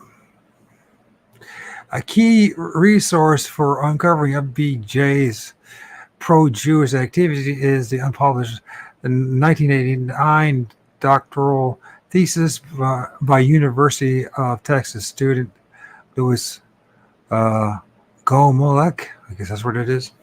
A prologue in LBJ's foreign affair background of 1908, 1948. Johnson's activities were confirmed by other historians and the interviews with his wife, family members, and political associates. Research into Johnson's personal history indicates that he inherited his concern for the Jewish people from his family. His aunt, Jessie Johnson Hatcher, a major influence on LBJ, was a member of the Zionist Organization of America. Well, what? Oh, fuck. As a young boy, Lyndon watched his politically active grandfather, Big Sam, and his father, Little Sam, seek clemency for Leo Frank, a Jewish victim of a blood libel in Atlanta, of course. Frank was lynched by a mob in 1915, and the Ku Klux Klan in Texas threatened to kill Johnson's. Johnson's speechwriter later stated that Johnson often cited Leo Frank's lynching as a source of his opposition to both anti-Semitism and isolationism. I doubt any of that is true at all, but it would be good for propaganda for the Zionists, right? In fact, if anything, that one terrible incident cannot in any way negate the thousands of deaths by his hands. So this is horseshit. Already in 1934, but I do believe he was influenced by the Zionist Organization of America. Way back then, we're talking way back then, folks, even before he was president. So we're talking way back then. Already in 1934, 4 years before Chamberlain's Munich sellout to Hitler, Johnson was keenly alert to the dangers of Nazism and even gave a book of essays, Nazism and Assault on Civilization, to the 21-year-old woman who was courting Claudia Taylor. What?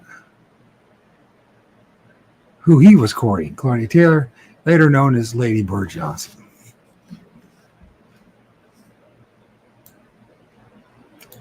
Five days after taking office in 1937, LBJ supported an immigration bill that would naturalize illegal aliens, mostly Jews, from and Poland. So there's a couple things here.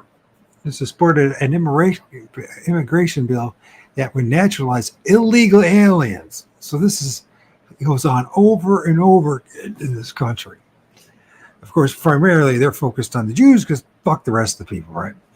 LBJ sent him to the. In 1938, Johnson was told of a young Austrian Jewish musician who was about to be deported from the United States. I wonder why. LBJ sent him to the U.S. consulate in Havana.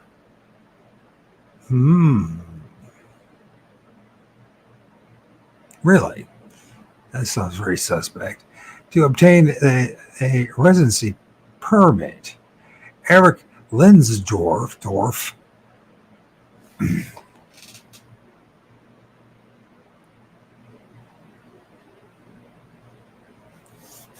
isn't I was research on what's his face? Trump. Isn't his name Trump? And isn't he supposed to have Jewish background for real? The world's famous musician and conductor is credited LBJ with saving his life. The same year, LBJ warned a Jewish friend, Jim Novi, I guess it's not Novi, Novi, a European Jews face annihilation. How the fuck would he know that was going to happen back then? Get as many Jewish people as possible out of Germany and Poland, where Johnson's instructions. And somehow Johnson provided him with a pile of signed immigration papers that were used to get 42 Jews out of Warsaw. So when you got political power, you can, just laws don't, you make up the laws. That's what it comes down to.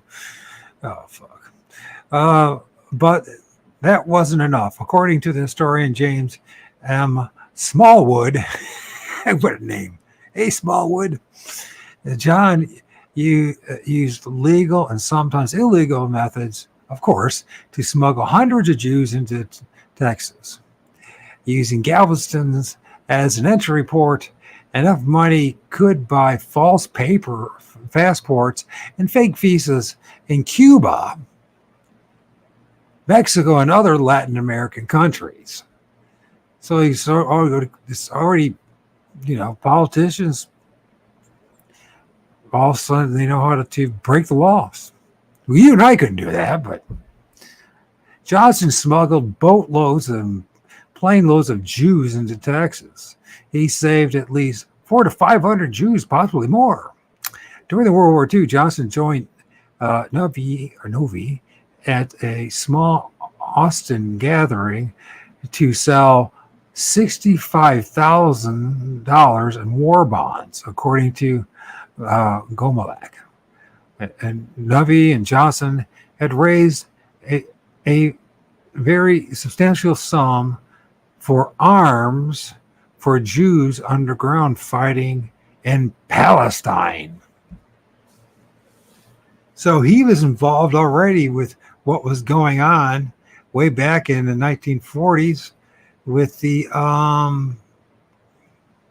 occupation of Palestine. In fact, did you already said he's raised a substantial sum for arms for Jews underground fighters, which is, sure, if they're underground. Oh, fuck. Now we can start to see the connection here, don't we? One source cited by the historian reports that Novy and Johnson had been secretly shipping heavy crates labeled Texas grapefruit, but contained arms to Jewish underground freedom fighters in Palestine. Now, isn't that interesting? Way back then in the 1940s, the Jews were calling themselves the freedom fighters in Palestine, and now look what's happened.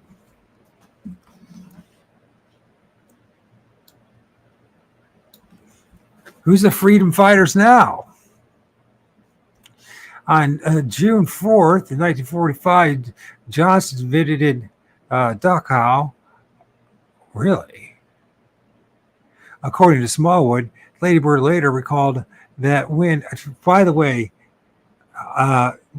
everyone that knew Johnson also called him, he said he was a notorious liar.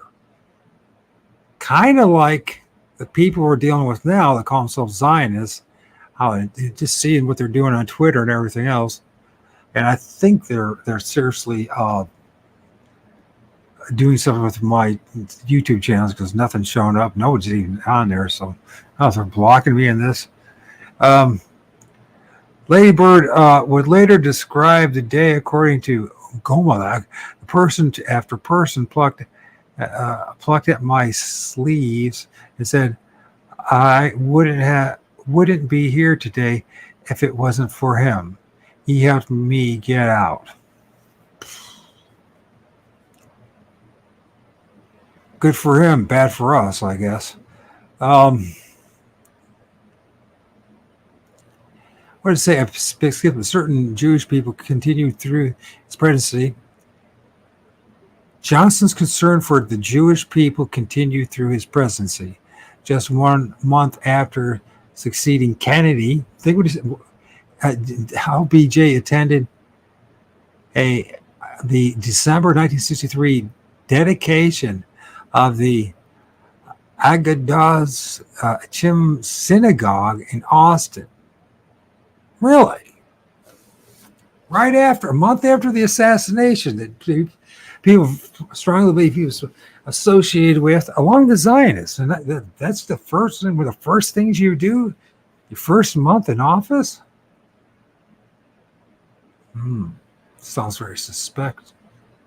Nobody opened the ceremony by saying to Johnson, blah, blah, blah. I'll say it again.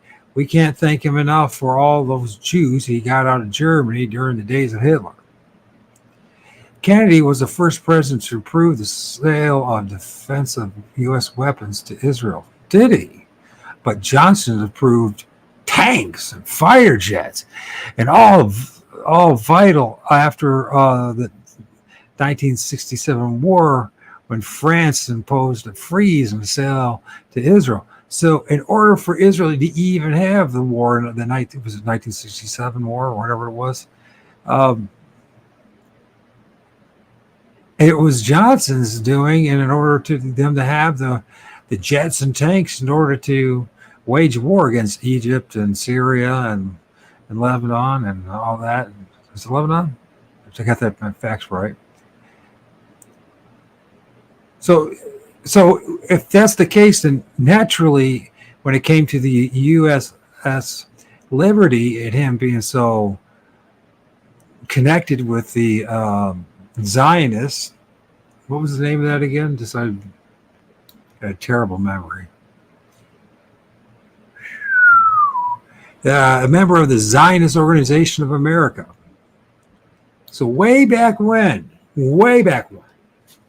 long before he was even a congressman, long before he was in politics, he was had a connection with that. So, and that apparently was long before 1948. So we already see, and Johnson, it was connections along with the Zionists and the assassination of JFK. A month later, shows up in the synagogue, and then all of a sudden, he's the one that made sure that Israel had enough. They had fighter jets. That end up. Remember what happened? Fighter jets, and what did they do to the USS Liberty? They improved tanks, and if it wasn't for Johnson, there would have been the war in 1967, and all the people would have died, and then all that land would have been stolen.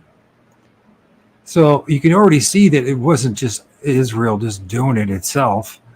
We had politicians then already, wedded with the Zionist movement.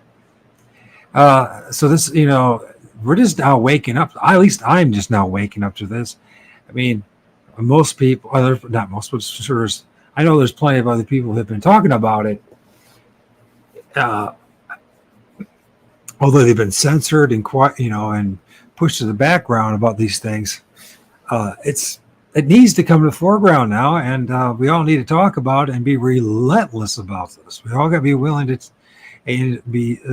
take the arrows and lose our channels and make new channels, and it's the way to win. I'm going to give you a secret. When it came to 2020, 21, 22, because my channel was taken down on January 6th, 2021, early in the morning, and I'm sure hundreds of other ones were too. And the reason is because from the very get-go, in the early of 2020, small channels were warning about the eugenics program that was going on. And although I wasn't focusing on the Zionist aspect of it, I was very much cued in on what was going on when it came to the Jesuits and the Vatican. I guess I should show my face for a little bit. Not anybody wants to see it. So I was every day. I was relentless for 24/7 because of the death jabs, and I knew about the eugenics program, and I knew what it was all about.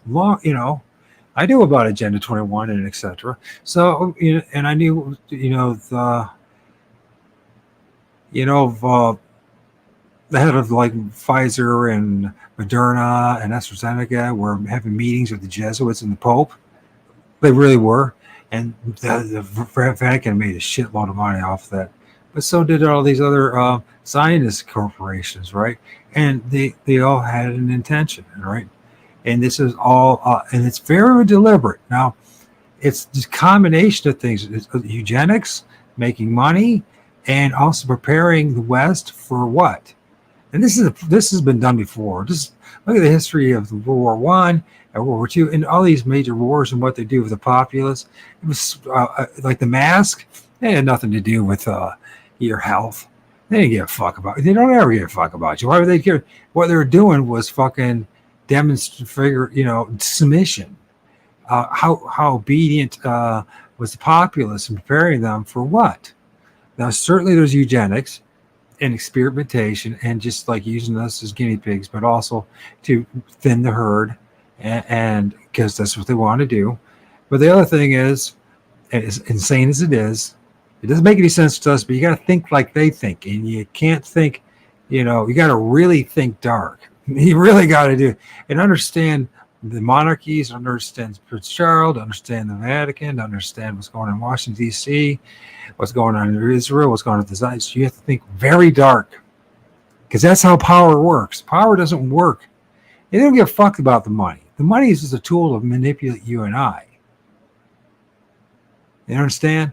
And it's just like these billionaires, how many of them pretend to be self-made men, but they weren't. They were just useful tools for the oligarchs.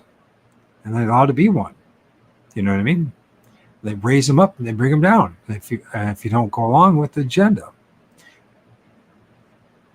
That's the reason why Johnson ended up becoming a fucking president in the first place. In other words, the Jewish lobby was always powerful even back then in the United States. And we know that, right? We know that they were the ones that even got America into World War II, World War One. It was their power that got us into, because nobody wanted us to. You just mentioned isolationism in this article. The average American, way above, I mean, it was the majority did not want to go in those wars, and majority didn't even want to fight Germany. And the reason is because 60% of us back then had German blood in us, or Germanic blood in us, right? And a lot of it is, because it's limited information. All you get is what's on the newspapers back then and some reels. And so you might see something in the movie theater with it. So the average person, they're just looking at Hitler's and they're just saying, oh, they're seeing it like the average day people see it, right? They're not knowing what the real agendas were and all that. And they didn't know, they're just seeing that their ancestors, their peers over there on the other side of the pond, their lives are improving. That's how they see it, and they see the rise of nationalism, which is a good thing. A lot of people don't like nationalism, but I think there doesn't have to be war involved in all this. But I definitely think this centralization that's going on, this one world order is going to be a fucking nightmare for the most of us. Life's going to be a nightmare anyways. But we know that if there's competition one way or the other, and it's been more beneficial broadly for a larger group of people. This is just facts. Whether it's politics, finances, just personal security, that kind of stuff. Unfortunately, you got banksters, you got the Zionists, you got all these corrupted, SOBs, and they use war and intrigue and espionage to make money off it and steal what's under people's feet. And that's what's going on in Gaza right now. Gaza is all about the total when they ethnic cleansing, genocide. What it really means is they want them out, one way or the other. And we just read that, right? They want them out, and they will be out, unfortunately. And it's really awful, and I feel devastated about the whole thing and hopeless about the whole thing. But look what just happened today. We were told that the U.S. military would never fucking leave the pier, and they left the fucking pier, right? And they helped to genocide and kill 200 some people and maim 400 more, and God knows what else, with the claim that they got a few of the hostages, which I would bet anything but my left fucking testicle that they never were hostages. That it was just a goddamn excuse the Israelis made to get us involved in it to finish the job. So amazingly, the Israelis and their incompetence were never ever able to get a fucking hostage.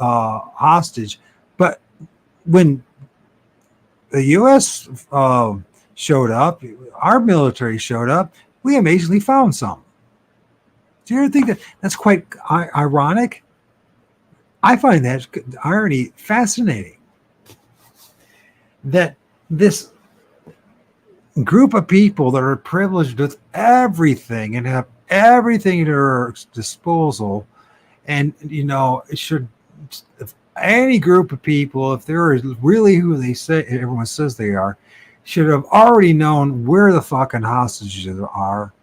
But it took U.S. servicemen, special forces to get them out. This story's a little fucked up. I think part of it is that Biden decided to use this and got our boys, because apparently our military, our guys, are better at fighting wars and finding hostages than the Zionists are, the Jews, Jewish supremacists. They're really good at blowing the shit out of boys and girls and moms and dads and families. They're good at that genocide, but apparently they're not any good at fighting wars or finding hostages. I find that just shocking. Now, a lot of people say this has something to do with politics and to make Biden look good and try to do something about this. And I'm sure there's some that's going to be spin that way. But I think the honest thing is what they always wanted. They want our boys, boots on the ground, to help finish it up. And guess what? We'll be the one rounding these people up and sending them back somewhere else like the United States. These are human beings. These are not fucking cattle. These are human beings like just you and I that live and grow up in a certain place, have their own cultures, and it's all fucking being stolen from them. And if they don't like it, just like the Native Americans, so this is what the Native Americans we did. We the Trails of Tears, the ones who weren't completely genocide, and we'll give them a concentration camp called a reservation, a reduction camp. And that's how it fucking works. That's how it's always fucking worked. That's how it's been working for hundreds of years. And I know people don't like it and nobody wants to hear it, but that's how it fucking works.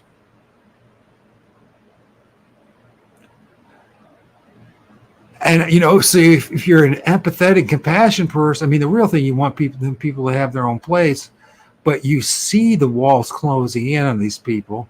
35 miles by 5. That's all they have left in Gaza with millions of people living in that fucking narrow space. You realize how small of a fucking space that is? And you know what? They had no hope. It was going to happen regardless. Once the situation was right with the Jews and with in states and in Israel and all their lackeys had everything in place, the genocide was on. It was going to happen. If it didn't happen November 7th, it would have happened soon after. It was going to happen. They planned it all out as a fucking excuse to get rid of a whole bunch of people again. And this is not the first time.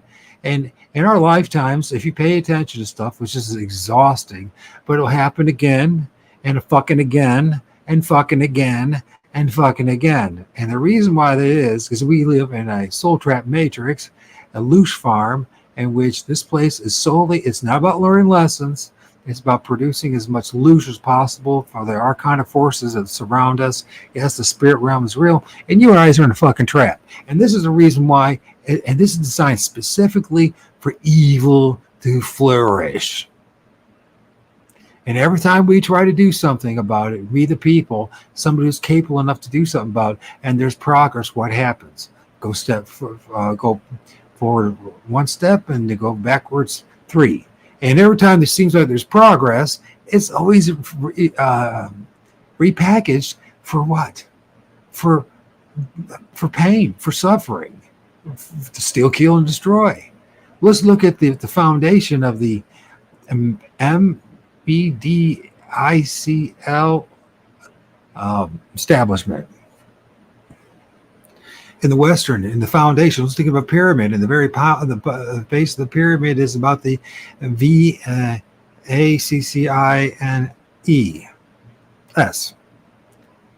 And if you learn about the history of those things, the death potions, the jabs, and you learn about the Jesuits, once again, when I talk, I just lost my train of thought. What does this say? The founder of the Jesuits, which I know I've said the damn thing a million times. Ooh, founder of the Jesuits, I know it. And you probably, if you are listening to, you probably know it. You're screaming it out, and I know it, and I can't. Okay, it's Ignatius Loyola. So it's Saint Ignatius with that godforsaken symbol of theirs, which it's so symbol. It's an anagram, right? It's one of those. If you read it properly, it's got a T, there's a cross, and then it's ISH, read and backwards. And I'll show it to you. What the hell? You probably don't even know what I'm talking about, and you think I'm crazy, but I know better, and you don't, and you need to start thinking the way they do because they don't think like you, because they're pieces of shit. And if you look at the symbol,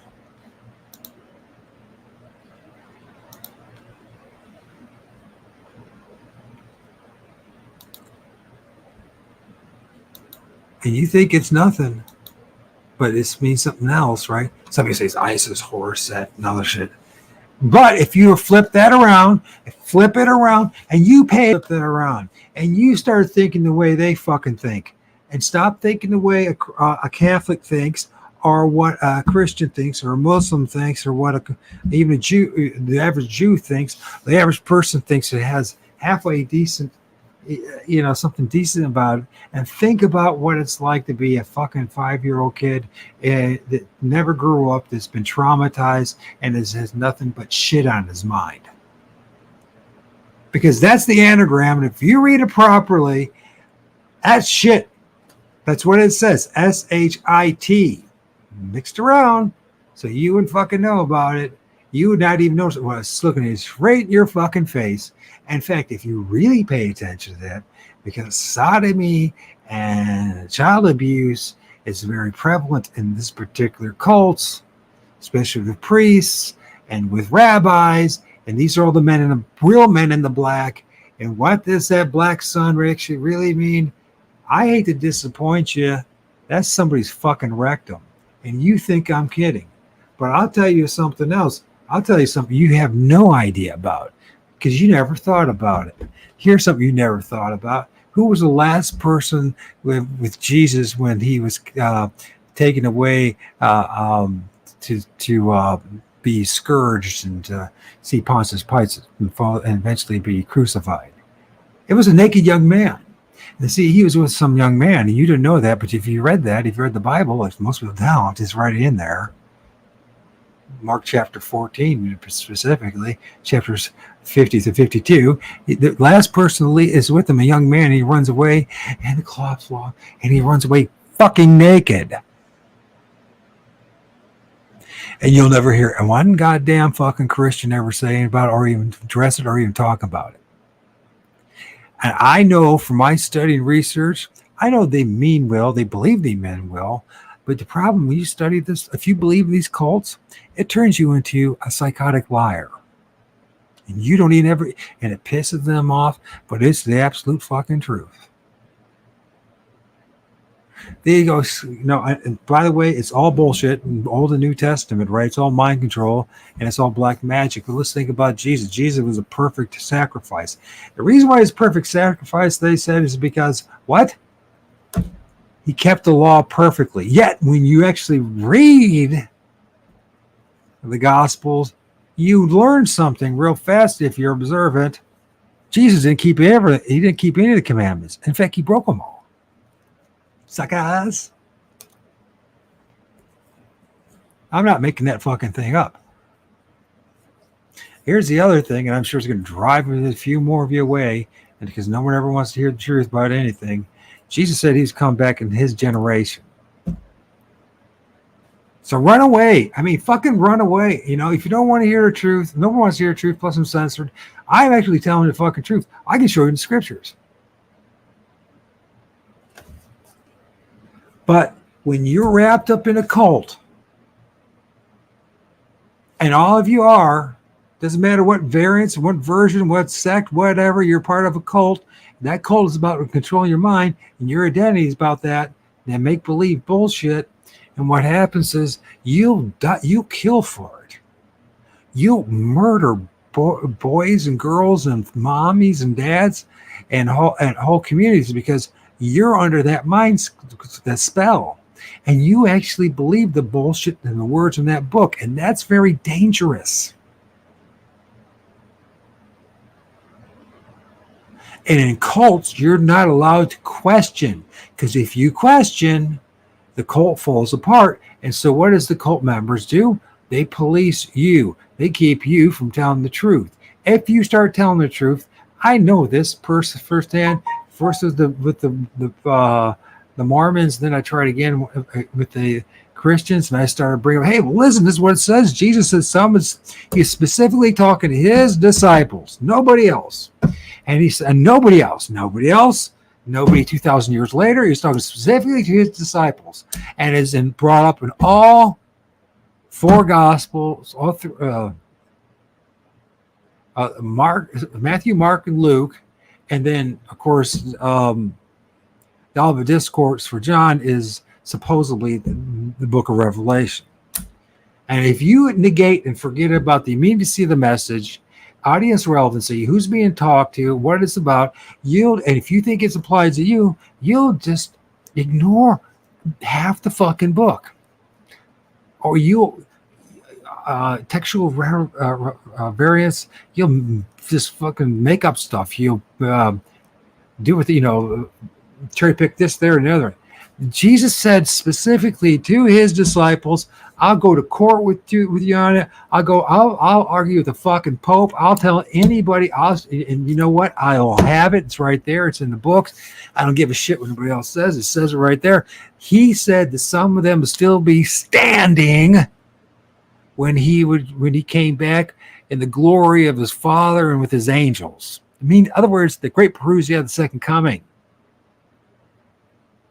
Now, I don't want to get into this too much, but it is very important that you hear what I said and you read what I say and you read it in the right thing, because once you read it in its right context, when you read it in its audience relevancy, when you recognize time statements, when you stop fucking using what other people say and, whatever cult that you're in says, and you actually read what the fucking book says, you realize that the second coming, if it did happen, had to happen in the first century, and it's not a private interpretation. And then you have to ask yourself, did I just get myself wrapped up in a fucking cult? And have I been spending and spewing shit? And that's why the anagram says shit.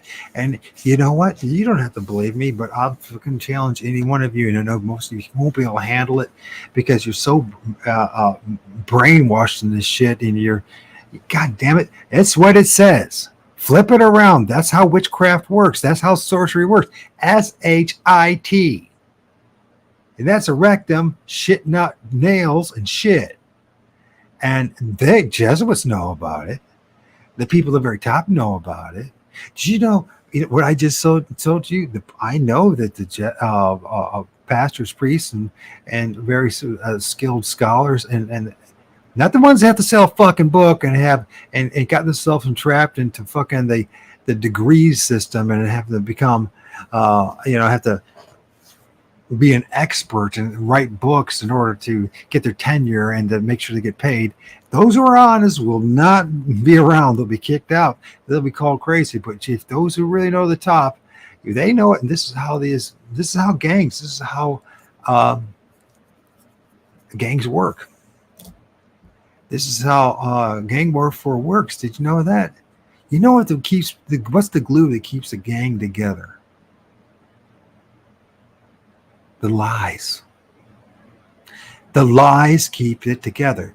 And those who know the truth and are willing to hold those lies and tell nobody else the absolute truth, even, rise to the top. They know what's going on. See, if you can prove to everyone else that you're trustworthy to the cause, you'll go far. And when you realize this is all bullshit. And people, I'm talking billions of people have suffered over the years for this bullshit. And you can call yourself a Christian. You can call yourself some God-fearing person, this, that, and the other. And you know what? None of it fucking matters.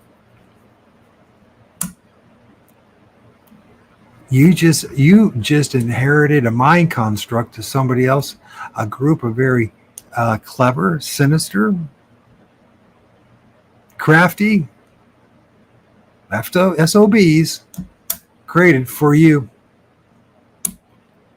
And how important, how necessary is it? Look what's going on in Israel. Look what's going on in everywhere. Look what's going on in Ukraine. None of that fucking shit would be happening. None of it would be happening if people weren't fucking brainwashed. It's more than just fucking greed. It's more than just bloodlust. It's brainwashing. It's indoctrination. It's believing in illusion and a fantasy and a lie. And we are the only creatures in this creation that actually operate that way. which says something a lot about us and what it is that created us and what our purpose is. Because it sure the fuck ain't learning.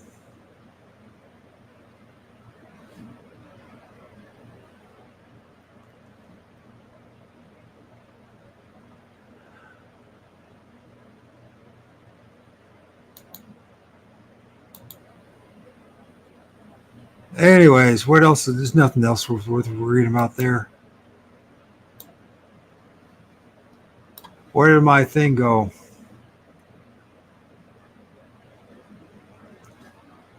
Have a little crash or something? Nah, I didn't have a crash.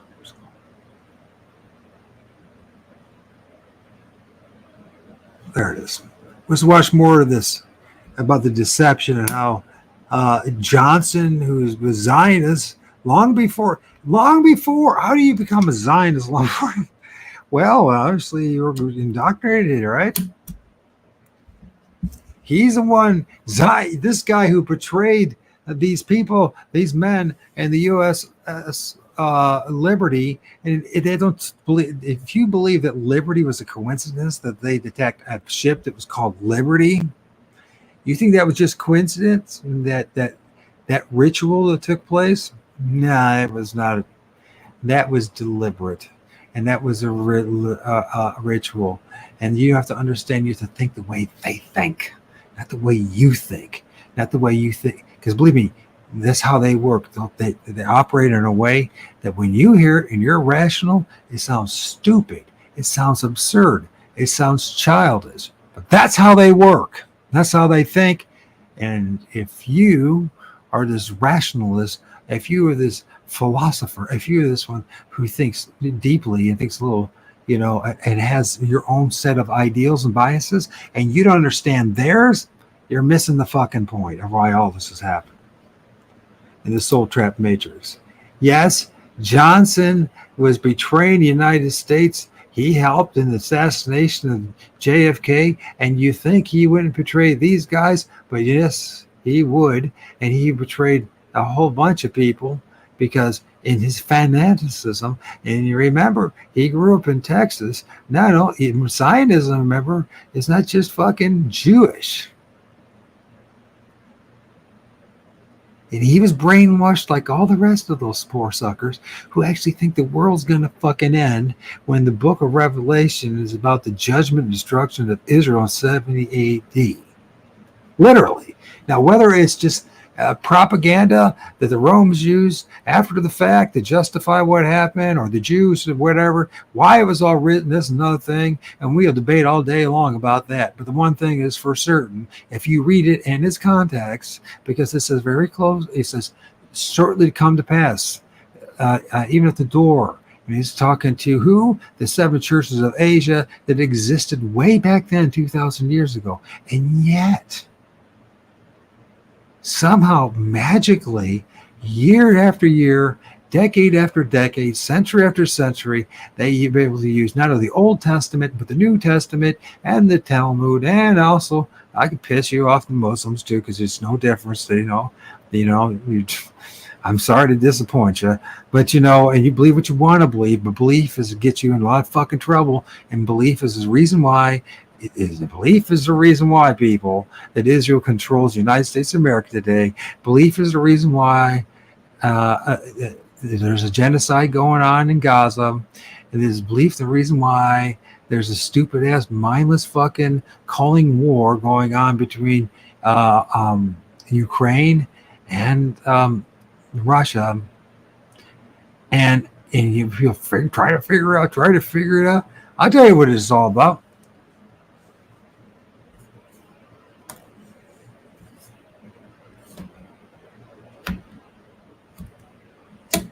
You understand that you live in the soul trap matrix, and the people that are doing this and the blood sacrifices have been going on forever and ever fucking day. It's more than just the minerals, the gold, the land, about power, in the sense that you think, no, you got to feed the beast. There's a reason why you're fucking here. That's to produce loose. You're on a loose farm. Let's listen to this. that occurred USS Liberty, the United States naval vessel, that occurred on June 8, 1967. Well, if you haven't, you're about to learn more about it.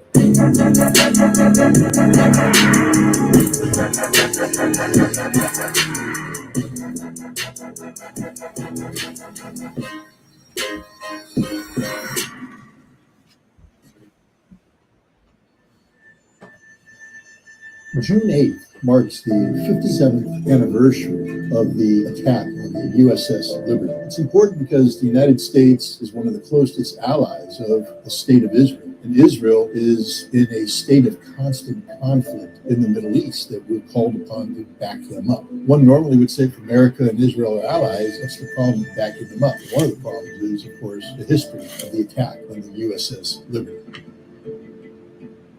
USS Liberty was a United States Navy intelligence gathering ship. It was operating off the coast of Egypt in the morning and afternoon of June 8th of 1967 during the Six-Day War between Israel and Egypt, when it was attacked by Israeli aircraft and Israeli torpedo boats.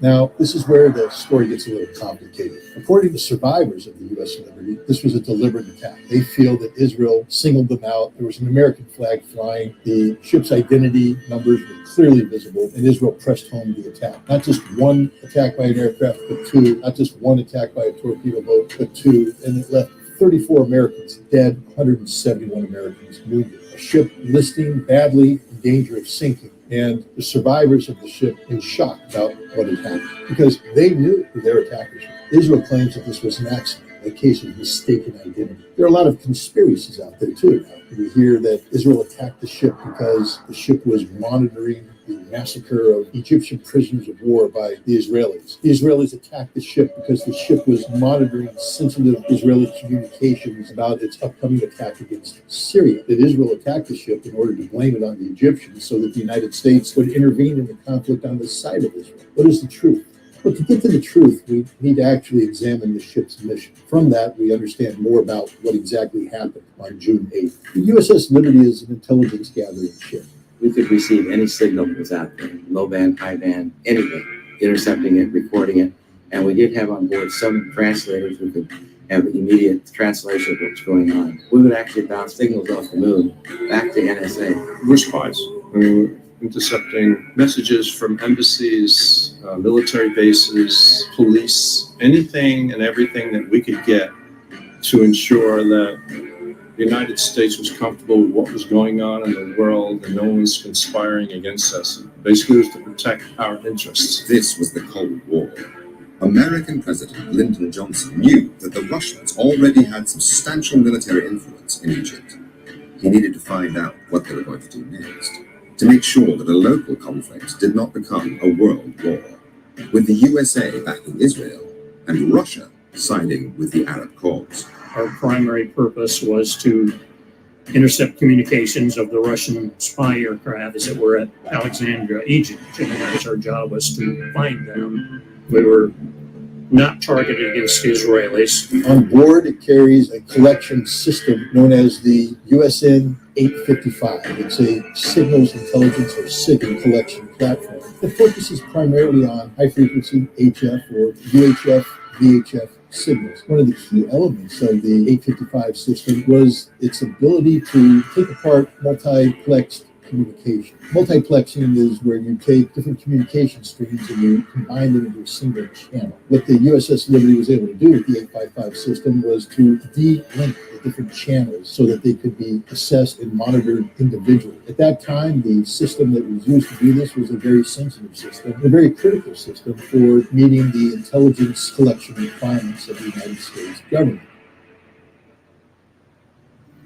In May of 1967, the USS Liberty was at port in the Ivory Coast, and it was tasked by the U.S. intelligence community to move off the coast of Egypt to monitor what was happening with the Egyptian military. It undertook this. It went around and went through Gibraltar, entered the Mediterranean, and started approaching Egypt. What's important, though, is as it approached Egypt, it carried out additional intelligence collection operations as it moved down the Mediterranean against Morocco, against Algeria. Now, this is important to understand. You see, to carry out its technical collection to the best of the technical abilities, the ship needs to operate in close proximity to the shore. The ideal at that time, what they were doing off the coast of Morocco and Algeria, was between 3.5 nautical miles and 6 nautical miles. It's called the CPA. It's the closest point of approach. So the CPA for the USS Liberty heading down towards Egypt was between 6 and 13.5 nautical miles. The ship needs to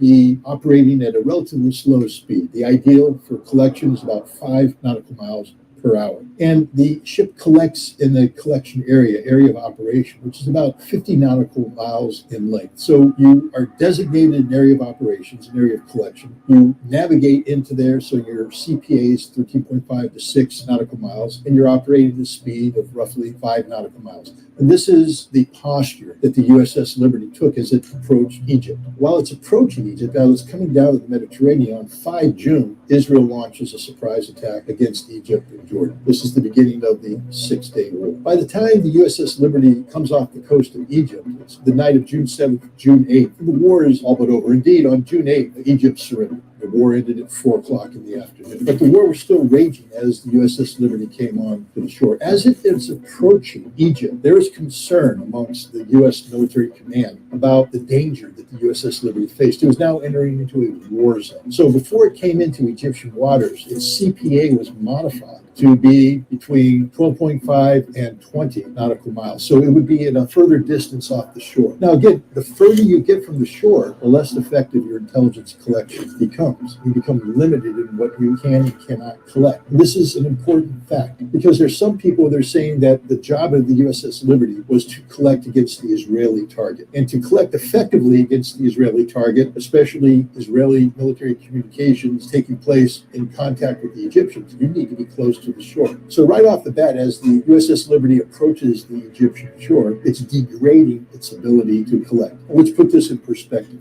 What makes the USS Liberty important? Prior to the USS Liberty arriving off the shore of Egypt, the United States was operating airborne SIGINT collection platforms, C-130s, EC-121s. Initially, they were operating these basically 8 times a week. What they did is they modified that so that it would be operating almost continuously on a daily basis. So we already had airborne collection platforms going against the Egyptian target. Why the USS Liberty, though? The USS Liberty is the equivalent of 13 airborne collection platforms. It has that much capacity. And so the idea was to get the USS Liberty in there to collect as much as possible about the Egyptian target. But the urgency of this collection wasn't such that it needed to be as close to shore as was optimal. They started to push it back, as I said, 13.5 to 20. As the ship approached, though, the U.S. Naval Command, the U.S. Military Command became very concerned about the safety of the crew, about the safety of the ship, about the safety of the sensitive intelligence collection systems and materials that are on board. And the order came down to the USS Liberty to modify, to go to 80 to 100 nautical miles offshore. Again, what's important about this? One, there's a recognition on the part of the U.S. Military Command that the USS Liberty was entering into a very dangerous area. 2, once you move to 100 nautical miles offshore, the effectiveness of your UHF and VHF collection, it drops down to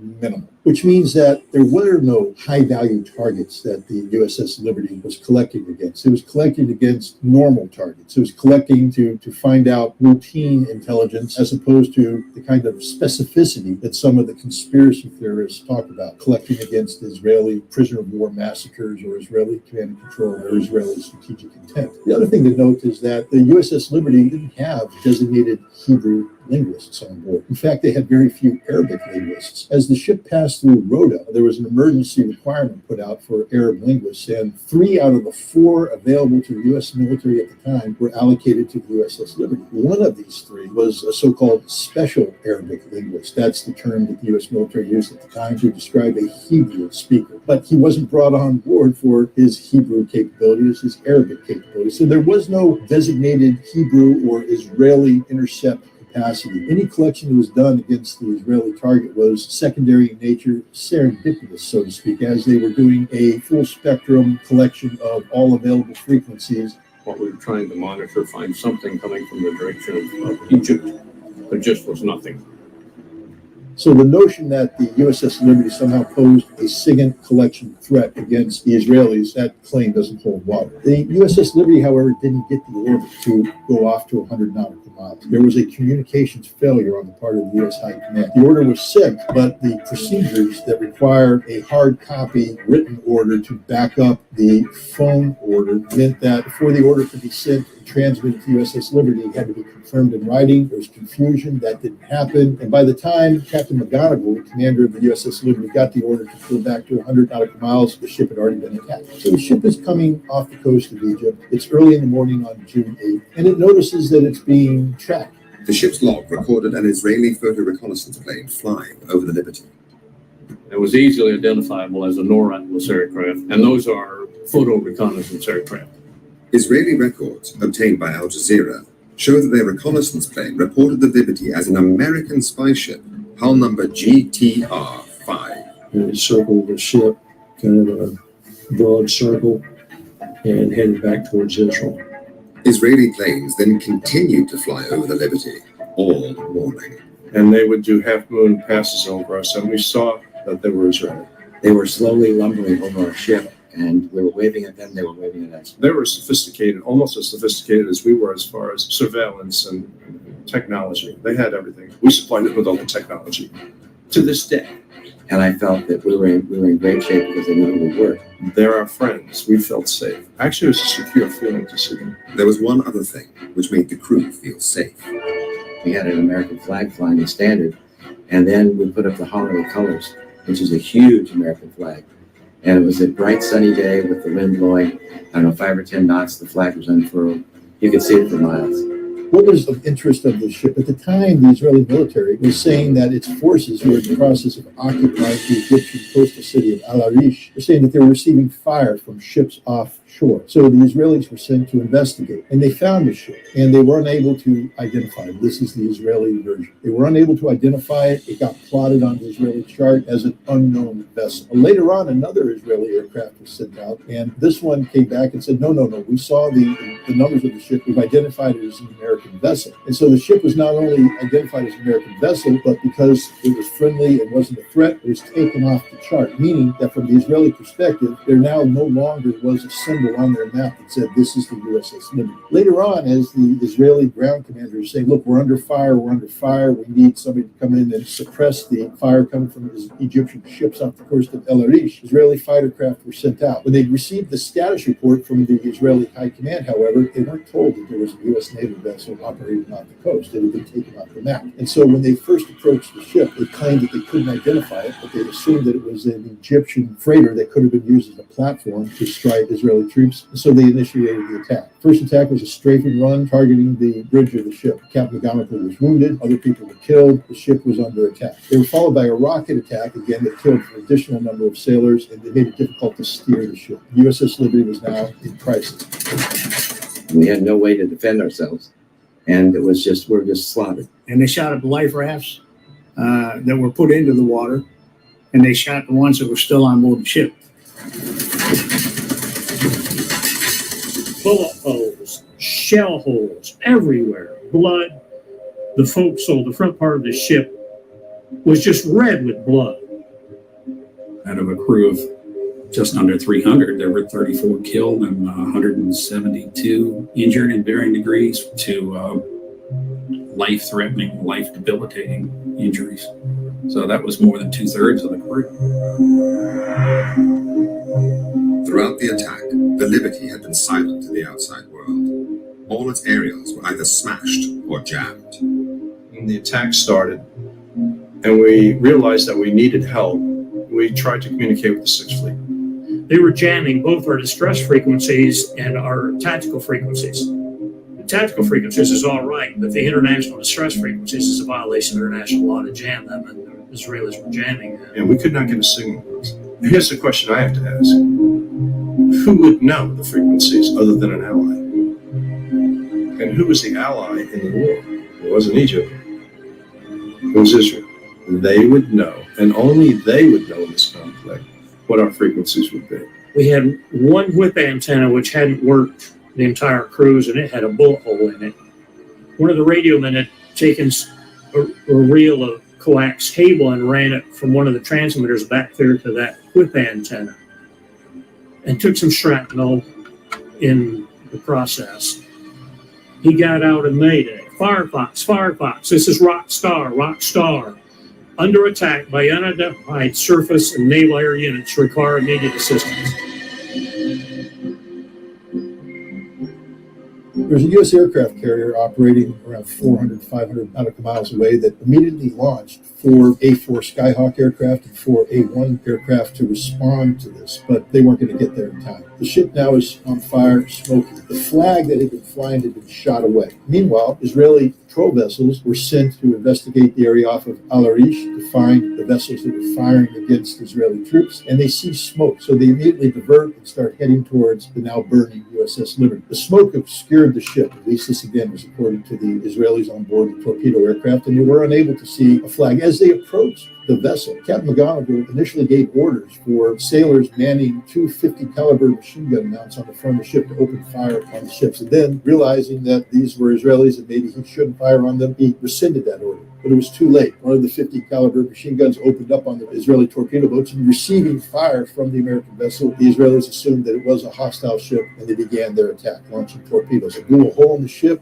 began to flood, men were killed. Tragically, some men, including the Marine who went down to the flooded spaces to rescue his trapped shipmates, they were locked in the ship, and they had to shut the hatches and lock it to prevent the flooding of that compartment from spreading to the ship, and they subsequently drowned. The torpedo boats, as they began to press home their attack, realized, though, it was an American ship. They saw the flag, they saw the number, they backed off. They later approached the ship asking if the ship needed help. Upon not receiving an answer, they fled the area. They returned later to investigate. At this time, the Israeli high command is going crazy because it becomes apparent that they had attacked an American ship. They notify the U.S. Naval Attaché, and they notify the U.S. Embassy, and the embassy begins to send the word out that a U.S. naval vessel had been attacked, that the Israelis had attacked it. The Israelis are claiming that it's a big mistake. And that's where we have it. Later, Israeli helicopters came out and offered to assist with rescue operations to recover bodies that had left the ship, but Captain McGonigal didn't respond, and the helicopters left. Was this a deliberate attack? All evidence seems to point to it being a tragic mistake on the part of Israel. But here's the problem. Neither the United States government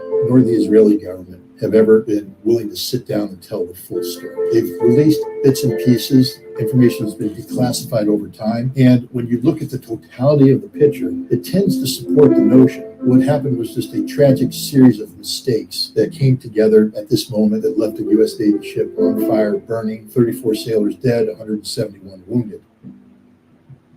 It was real bad. And the doctor said to him, "Do you want me to operate?" He said, "You're probably going to die if I do it, and you'll certainly die if I don't." And he said, "Go ahead, doctor." And so when the doctor operated, we held him as tight as we could. It was horrible pain, I'm sure, for him. And all of a sudden, he went limp and he died right there. I don't remember seeing anything like that again.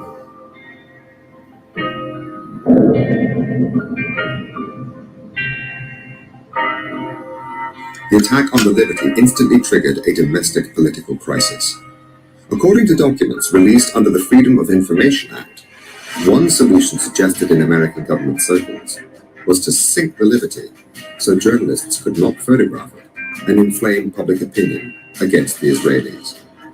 The NSA rejected this idea with an impolite comment. Handling the media became the top priority. I was taken to my home in White Oak, Maryland. My name is Patricia Blue Rishakas, and my husband was killed on the Liberty. And by the time I got there, there were any number of people from the National Security Agency there. They were there to make sure that I didn't speak to anyone from the press, and I didn't. They stayed night and day. This audio tape, which has never been broadcast before, was recorded in real time by the Israeli military during the assault. The woman's voice in the background is counting down the seconds. It proves that Israeli commanders knew all along that they were attacking an American ship.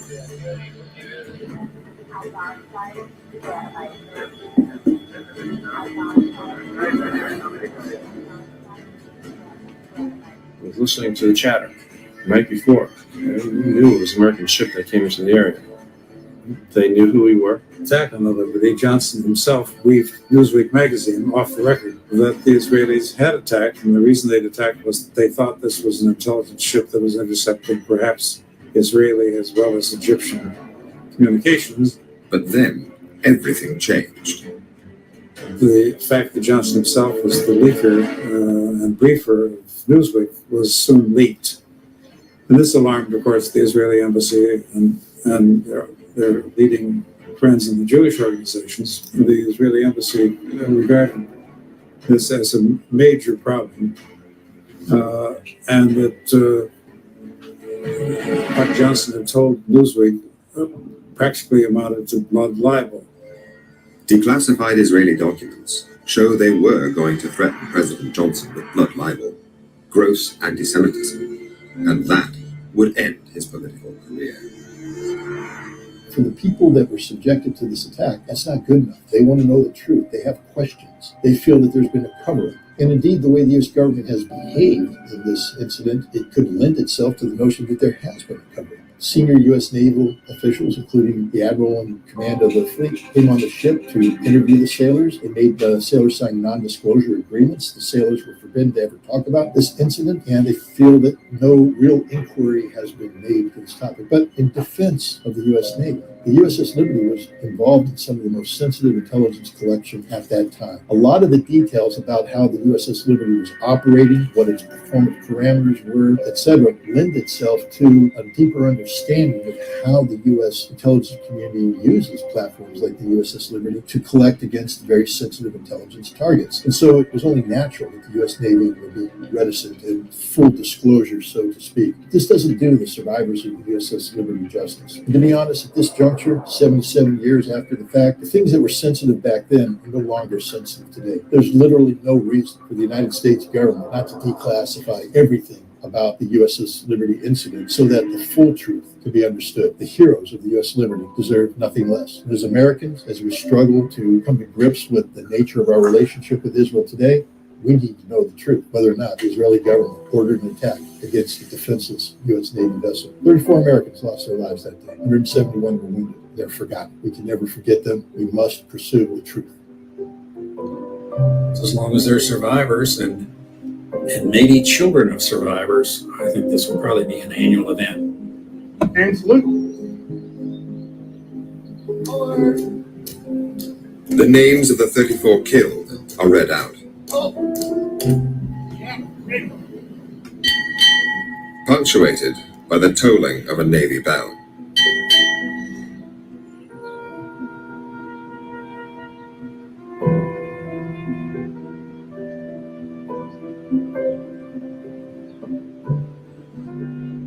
It's important to not forget what happened and to continue to try to find out why it happened and who made it happen. June 8th is USS Liberty Remembrance Day. The NSA has never released the documents that would reveal the full truth about Israel's attack. Special thanks to Scott Ritter and the U.S. Tour of Duty. This has been a propaganda and co-production.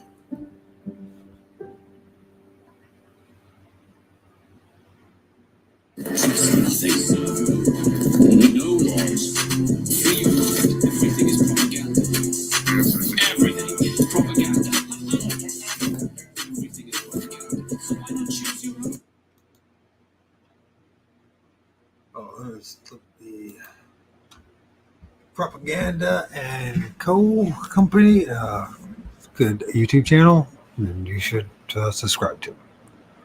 Or you can check them out on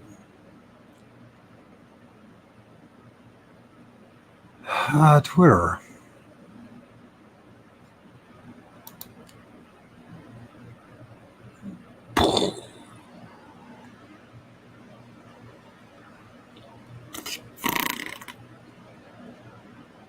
There they go.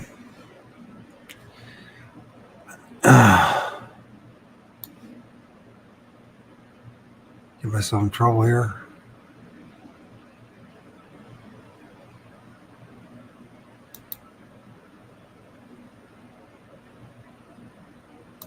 Get myself in more trouble.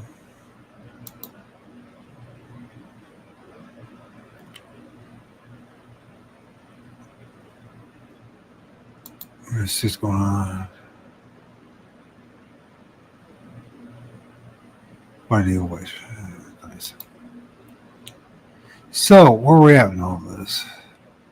I think I'll play something else, then close it up. The last 8 months have brimmed full of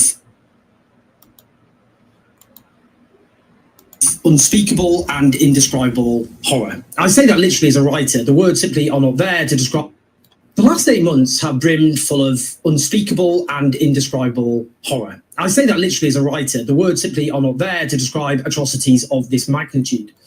But even for those of us who have no illusions in the West's political and media elites, it is this that has shocked us to our very core. I mean this, of course, as well as the daily live streaming of horror, the mass slaughter of tens of thousands of Palestinians, the maiming of so many others, so many dead, killed, slaughtered children, the suffering, the grief of so many of their loved ones being so savagely butchered.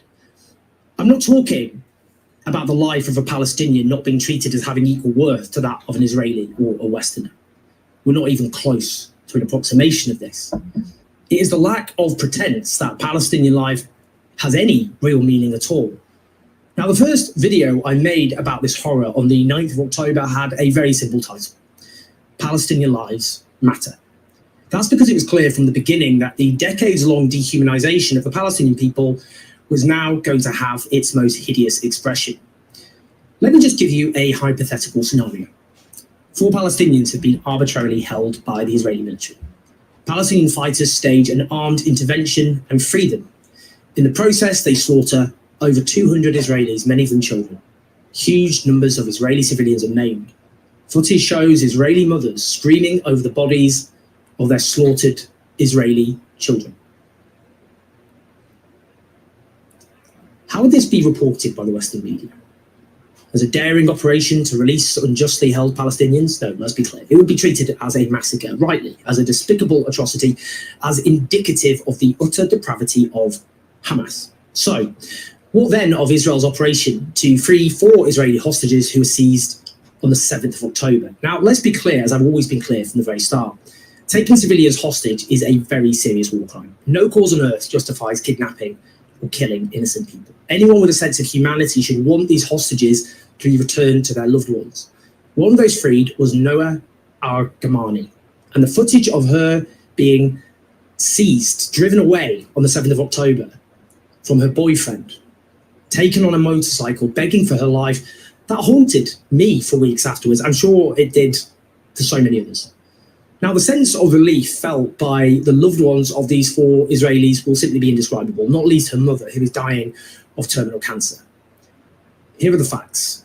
Israel has killed far more of its hostages than it has secured the release of by military means. That includes, of course, the 3 Israeli hostages who were killed by Israeli troops despite waving white flags and screaming in Hebrew, underlining that if they were going to be shot and killed by Israeli troops, then what hope for Palestinian civilians? And there's also overwhelming evidence that many other Israeli hostages have been killed by Israeli missiles, which is unsurprising given bombs with a combined explosive power of several Hiroshima bombs have been detonated in a strip of land no bigger than East London. Now, the only mass release of hostages has taken place through a ceasefire and an exchange of prisoners. In the meantime, Israel has laid waste to Gaza, slaughtering tens of thousands of civilians, including at least 15,000 kids, imposing famine amongst so many other horrors. In this operation today, the Israeli army massacred huge numbers of innocent civilians in Nuseirat camp, including children. Now, the footage I've seen is horrific beyond words. Palestinian parents wailing over the bloodied corpses of their kids, the mangled bodies of civilians covered in blankets, indescribable injuries. Now, here's how the operation reportedly took place. According to Al Jazeera, Israeli troops used a humanitarian aid truck and a civilian car to sneak into central Gaza. This in of itself is the war crime of perfidy. That is a deception where you promise to act in good faith with the intention of breaking that promise once the enemy has become vulnerable as a consequence. It will put all aid workers at risk because now all humanitarian aid trucks will be under suspicion of containing Israeli soldiers, which will at any moment massacre huge numbers of Palestinians. Now, we constantly hear accusations that Hamas use, whether it be hospitals or indeed aid trucks for military purposes. That's routinely presented as evidence for their depravity and to justify destroying civilian infrastructure. So what now are we supposed to say about the Israeli state behaving like this?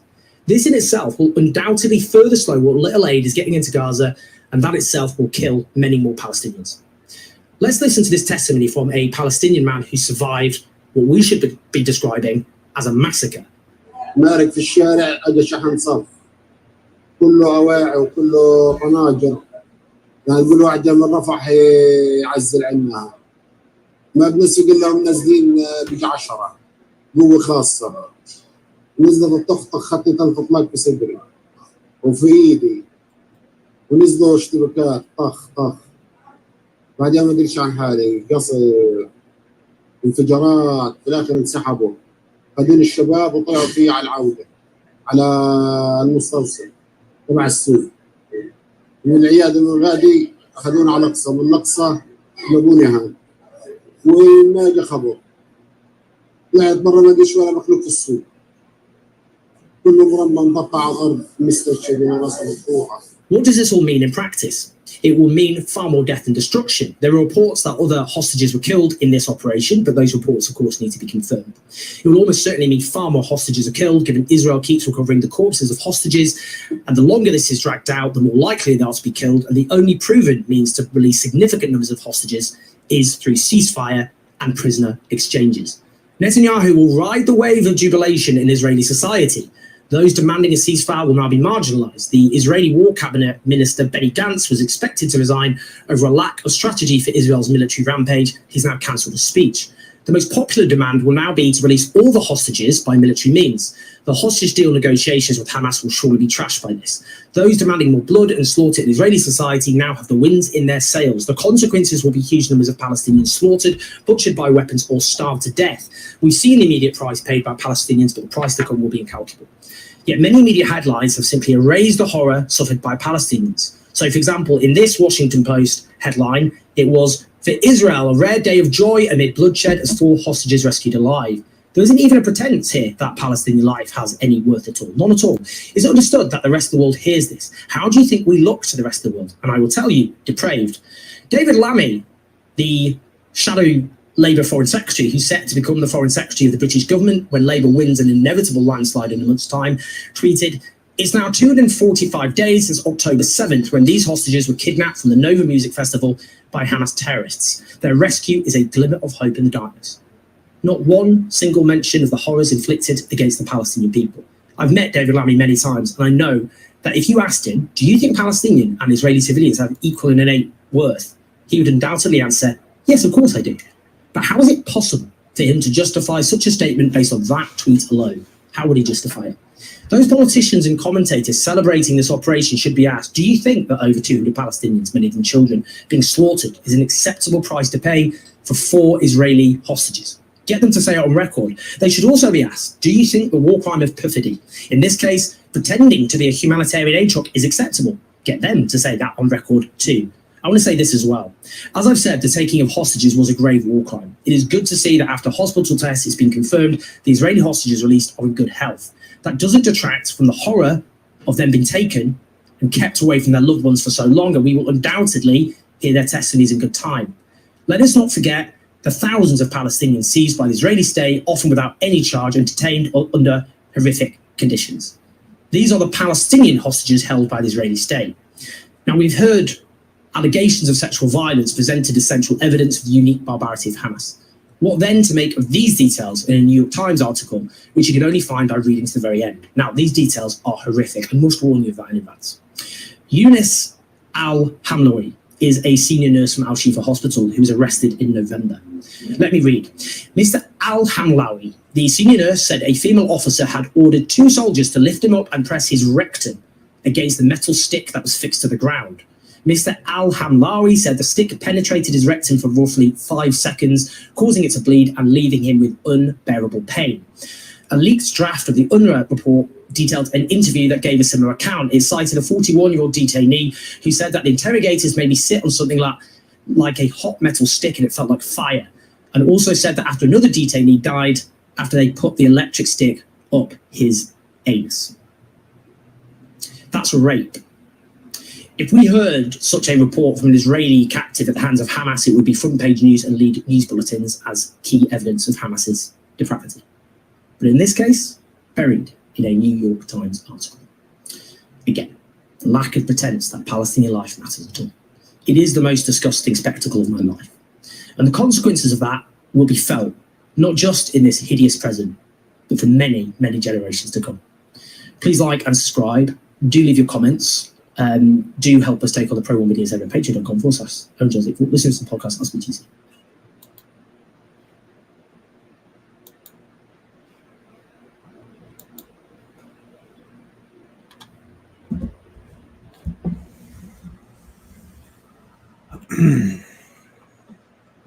Soul Trap Matrix. Reincarnation Soul Trap Matrix. The lesson? There is no lesson, except that you don't want to come back to this place where evil prevails.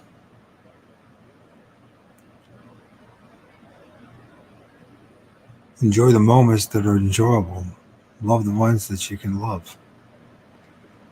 Be a source of empathy and compassion, if you can. But it seems that an awful lot of you, there's something fucking wrong with you. Something deeply wrong with you.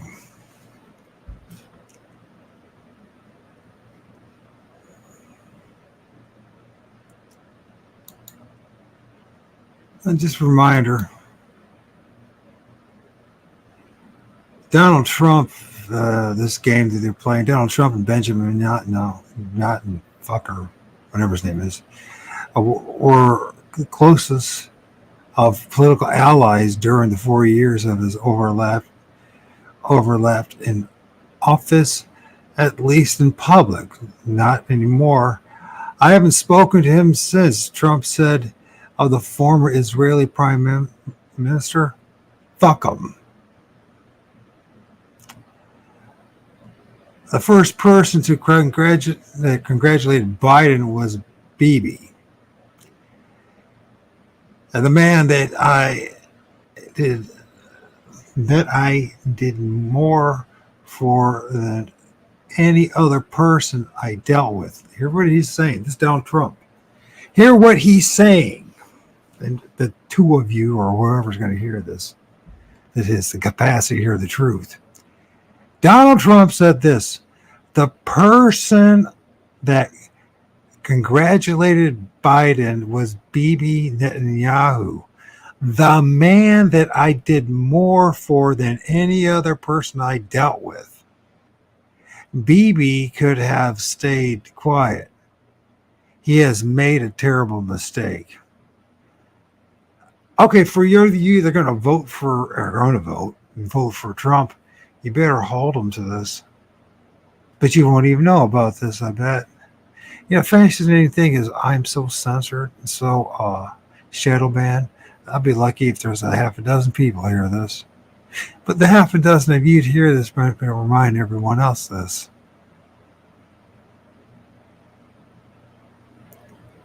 This same son of a bitch on the 24th of July is scheduled to have what the fuck they call that thing again?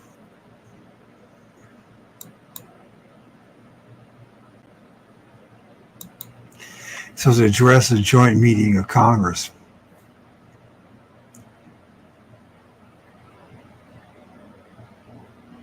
Who wants to run this country? Who is running this country? I don't know about the United States of America now. If it even is a country. Or is it just a corporation? Is it just a freaking platform for evil to spew throughout the world?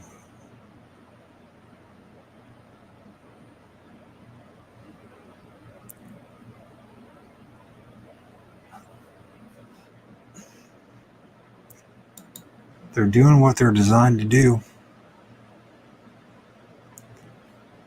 Yeah. Remind Trump, those of you that worship him, of what happened to him what the Israeli did to him and the head of Israel did to him.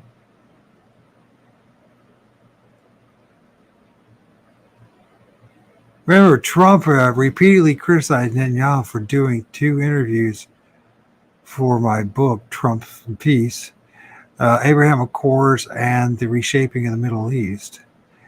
The final straw for Trump was when Netanyahu congratulated President-elect Biden for his election victory, while Trump was still disputing the results. Remember that. Because he and the oligarchs, the people that actually run the shit show, had already decided who was going to be the president. Maybe you ought to learn about the Al Smith dinner. Of course, they conveniently didn't have it. I mean, it was virtual, it was, But the fact of the matter is, whoever is the 2 selected puppets for the puppet show go to Al Smith dinner, and the Archbishop of New York is the one who decides who's the final decision, along with this motherfucker, or whoever it represents him, really. I'm talking about Netanyahu, because remember, these are puppets. The men in black. You know what the fascinating thing about the suit and tie is? Think about that suit and tie. Think about a bobblehead. Think about a head with maybe a post and somebody walking around with someone's head. Or think of something even better. That tie is an inverted obelisk. It's got a point. And it points to what? Straight to the male's genitals. Now think about the obelisk this time. Think about a tie. When you wear that tie, you represent that you're a slave of something.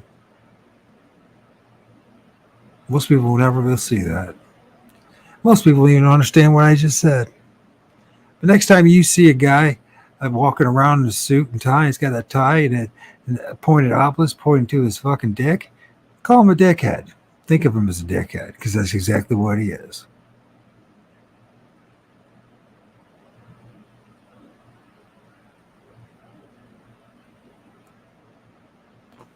And next time you wear a tie, remember what that inverted obelisk yoked around your neck is what it actually represents. Maybe you ought to find where these obelisks are at. What institutions have them? You might know who actually is owning your ass.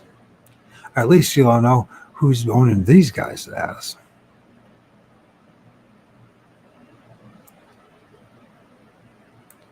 The men in black are laughing their asses off. And oh my gosh, the least is being produced with a horror show that they're creating again.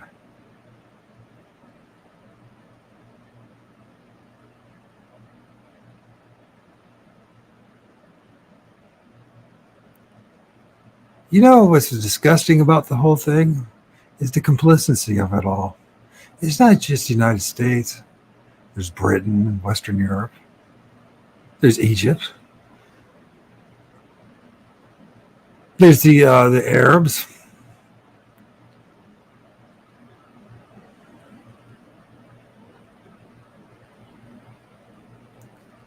Everybody's complicit.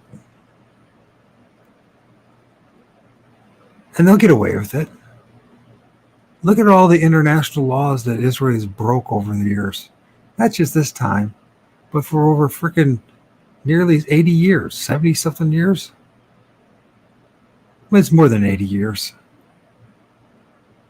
Look what they did to the freaking the Russians, the Ukrainians, Slavs.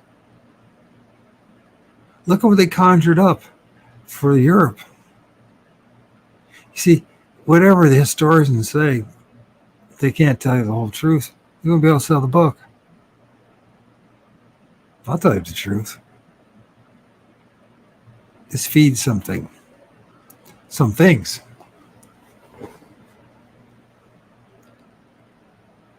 And these things need your suffering, your pain, your misery, your emotions. And each and every one of us is a victim of it.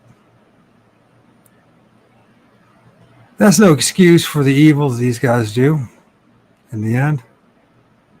But I tell you one thing in this soul trap matrix, the more evil you are, the more receptive you are, the higher you rise.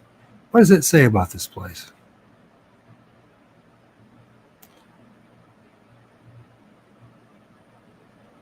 What does it say about this place? For real. Isn't it interesting? They got countries, Israel. Remember, law of reversal. Israel means really, it's not real. But regardless of that, millions upon millions of people believe that it is. And therefore, they will do all sorts of atrocities to satisfy the beast.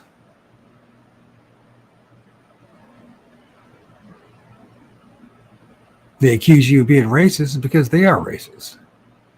They accuse you of threatening their lives because they're threatening yours. But they can't help themselves. See, you look at the meat suit, the poorly designed meat suit. That meat suit was so poorly designed that they have to cover it up with a fucking suit and tie.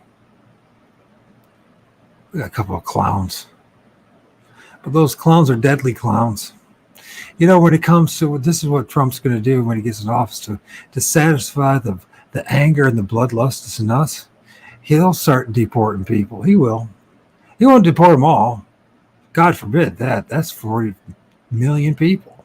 But you know what? Hey, if there's a million of it, that'll satisfy the bloodlust and either be used to get a whole bunch of angry young men and women. They'll do the same fucking shit that they're doing in Israel. Don't forget about Guantanamo Bay and all the torture and all the evil things that are done there. And who was behind all that? The neocons. And who are the neocons? Right now, the gang that's at the top, the mafia, the mob that's at the top are the Israelites. Or Israels, I should say. The Zionists. But at one time, it was the Jesuits and it was the Romans. Roman Catholics. But then there'll be another group that will take its place. Because it's all about fucking murder. It's all about lying and death. And if it's not them, it'll be somebody else. And all of us that where we come from butcherous, murderous people. We just want to deny our history. My history is from Europeans. Dominantly freaking British / Western European, Germanic, Scottish, Irish, bloodlust, bloody people. But you know what? All the murder and all the slavery and all the evil things that we've done to your people, done the same damn thing. And given a chance, you'll do it as well. Because it has nothing to do about what group you're from, what group you were shoved into. You see, we live in a soul trap matrix of pure evil. Evil that people don't want to talk about. If you talk about it, you know what? They run away. But that's the fucking truth. Your Jesus ain't going to save you. Your Allah's not going to save you. Your Yahweh definitely ain't going to fucking save you. And the God of the Indians and the God of every other group won't save you. Because it's all part of the illusion. It's all part of the lie.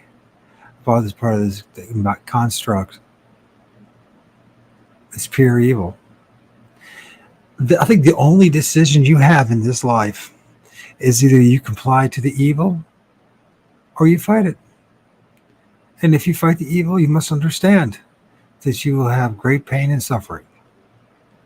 But you will have, in the passing, the integrity and to say, you know what? No, I wasn't part of your bullshit.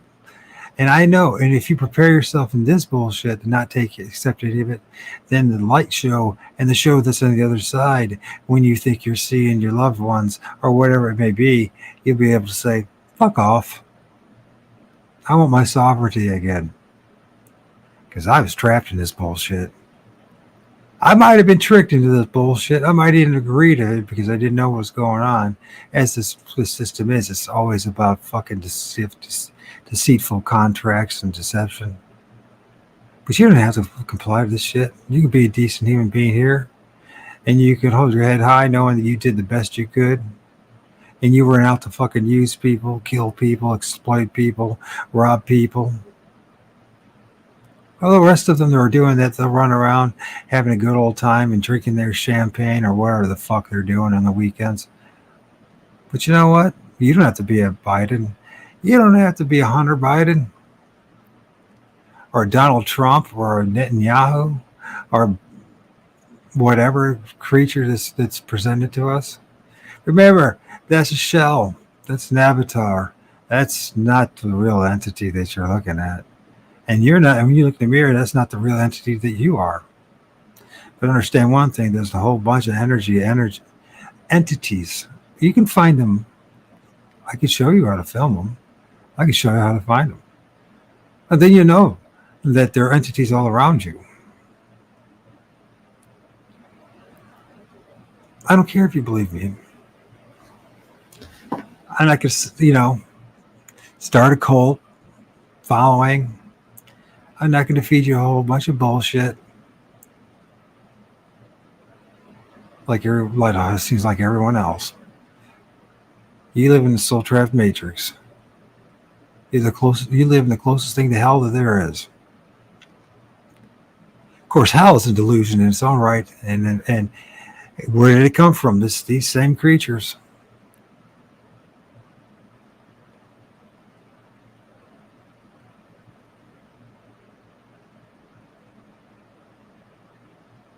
Escape Alcatraz, escape New York, escape Gaza.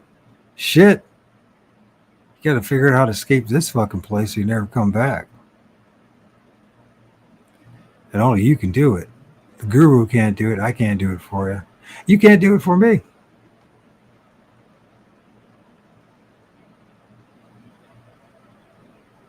It's an evil fucking place. I see it. I see it all around me.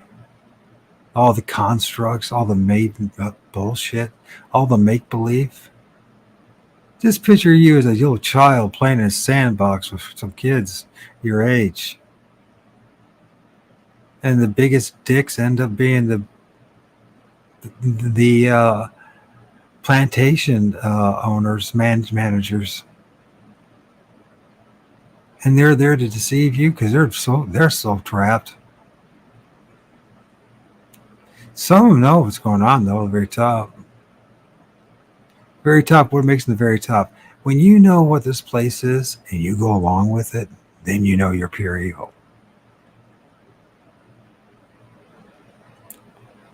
Or you will fucking question it and challenge it.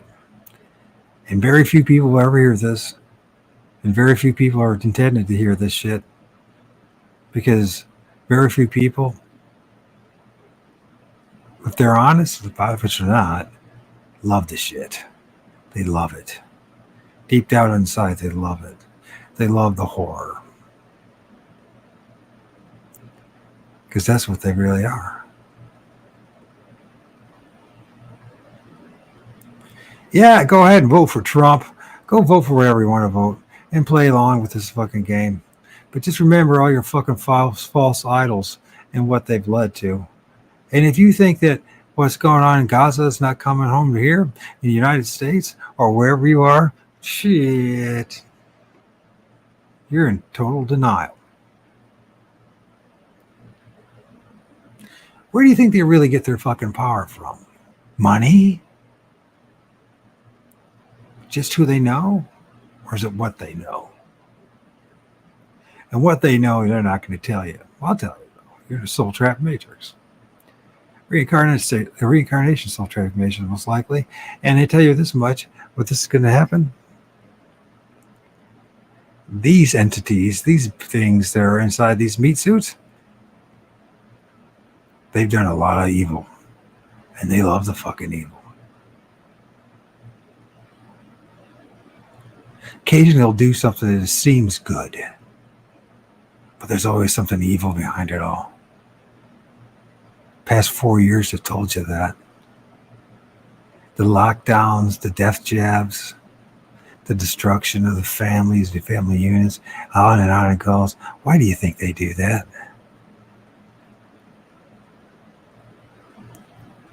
Because it feeds some things.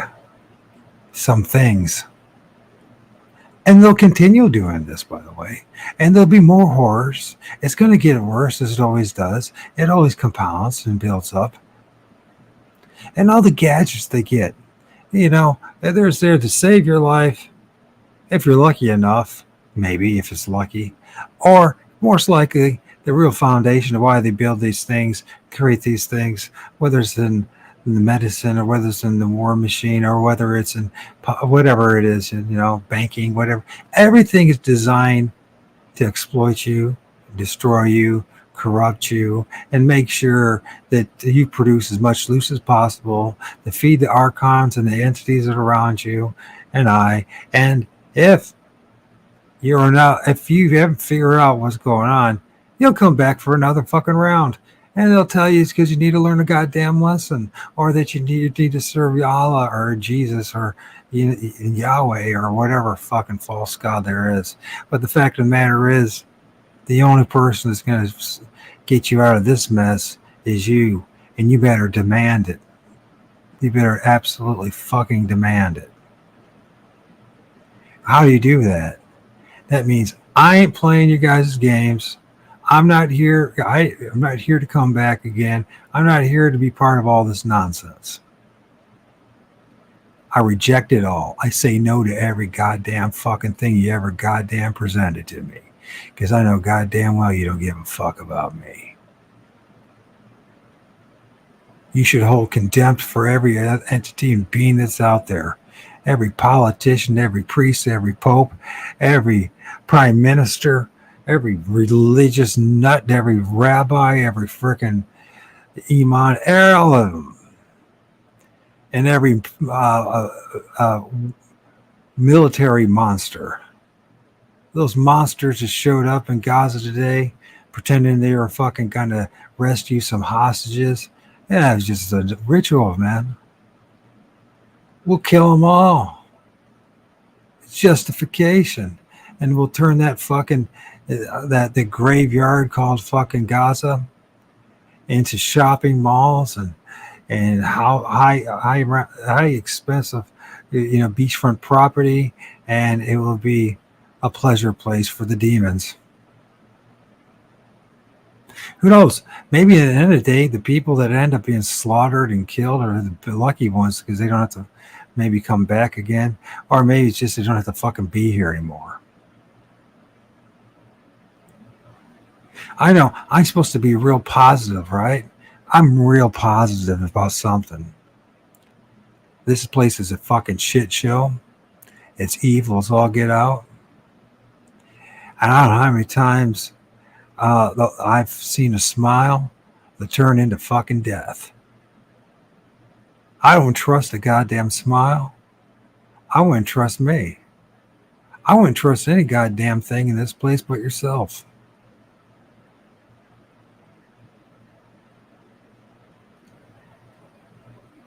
And if Donald Trump kisses this man's fucking ass when he's elected, you know one goddamn thing who he really serves. Or if it's the next one that takes his place. Donald Trump's getting hundreds of millions of dollars from the Zionists. Some of the most corrupt Zionists human beings you ever meet in your life. Do you think he's here to save your fucking ass? Yeah, I'm going to tell you something again about this whole thing when it comes to this immigration thing, this scam that's going on, this chaos. They'll round up a few million of them. I guarantee you. They'll use them. There's money to be fucking made.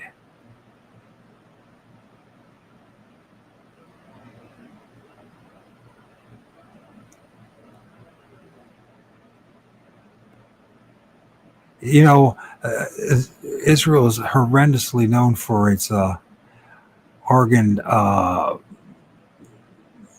do I want to say this? How do I say this? Organ harvesting of human beings that they slaughter. America's worse. And when people find out what's going on in Texas, of all places, once again,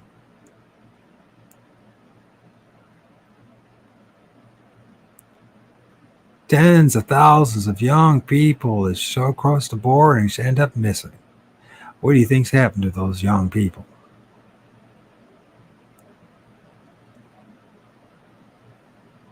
These things are vile creatures. I, for one, find absolute contempt for anyone that wears a goddamn suit and tie. You demonstrate that you're a slave to this system, that you don't fucking use any of your brain cells, and that you are part of the system, whether you fucking know it or not. MAGA. Why don't you look up Satanism, what MAGA means? What do you think is the difference? Who do you think gave us Satanism?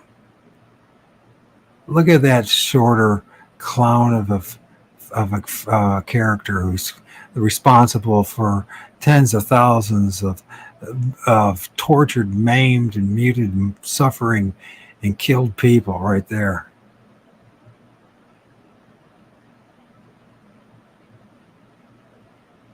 It's like looking at the fucking Joker, isn't it?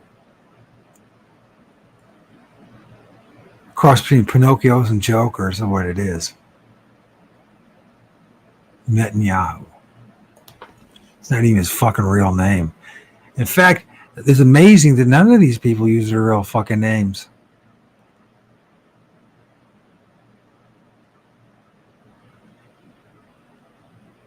Well, my name is Michael H. Adams. And this is the Loosh Farm. I've been known also as, what have I been known before? The Lord of Ord and the Fortean Digital Shaman, also known as Old Religion Dystopia. And that's what we're fucking in.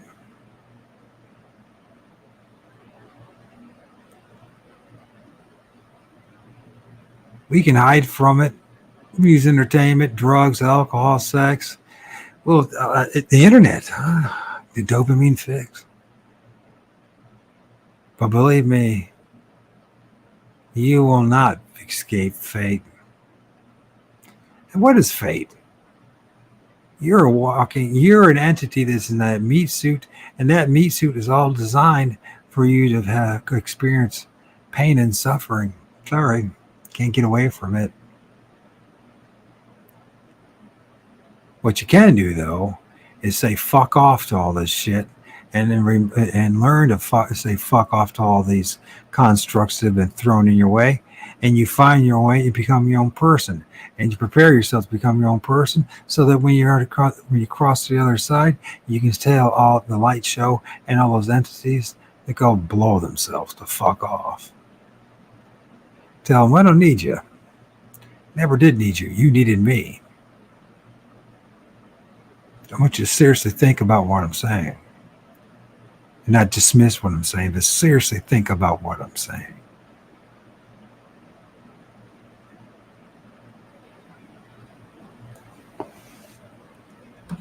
We come to America.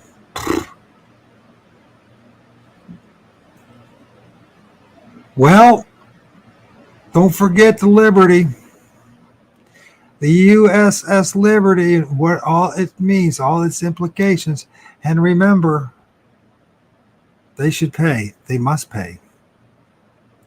Forgot to put in there wounded Americans, but anyways, it doesn't fucking matter.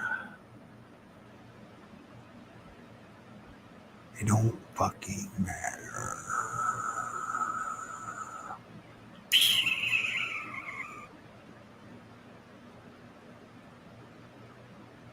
What should I play? I want to play some music. I want to escape too. Acid Mammoth.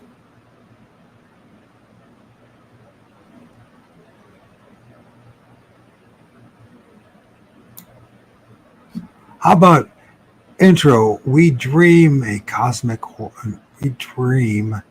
of cosmic horrors.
I'll show you some things. You look real close to these things because they're real and they're not CGI. You can film. You start paying attention to the neurons of this world, the trees. Yeah, the thing that connects the underworld with the middle world and the upper world, the atmosphere. Nothing is what it seems. Nothing. I think I could play a couple more songs. I think I'll play Sirens of the Ruins, and then Rust and Regret. That's the band.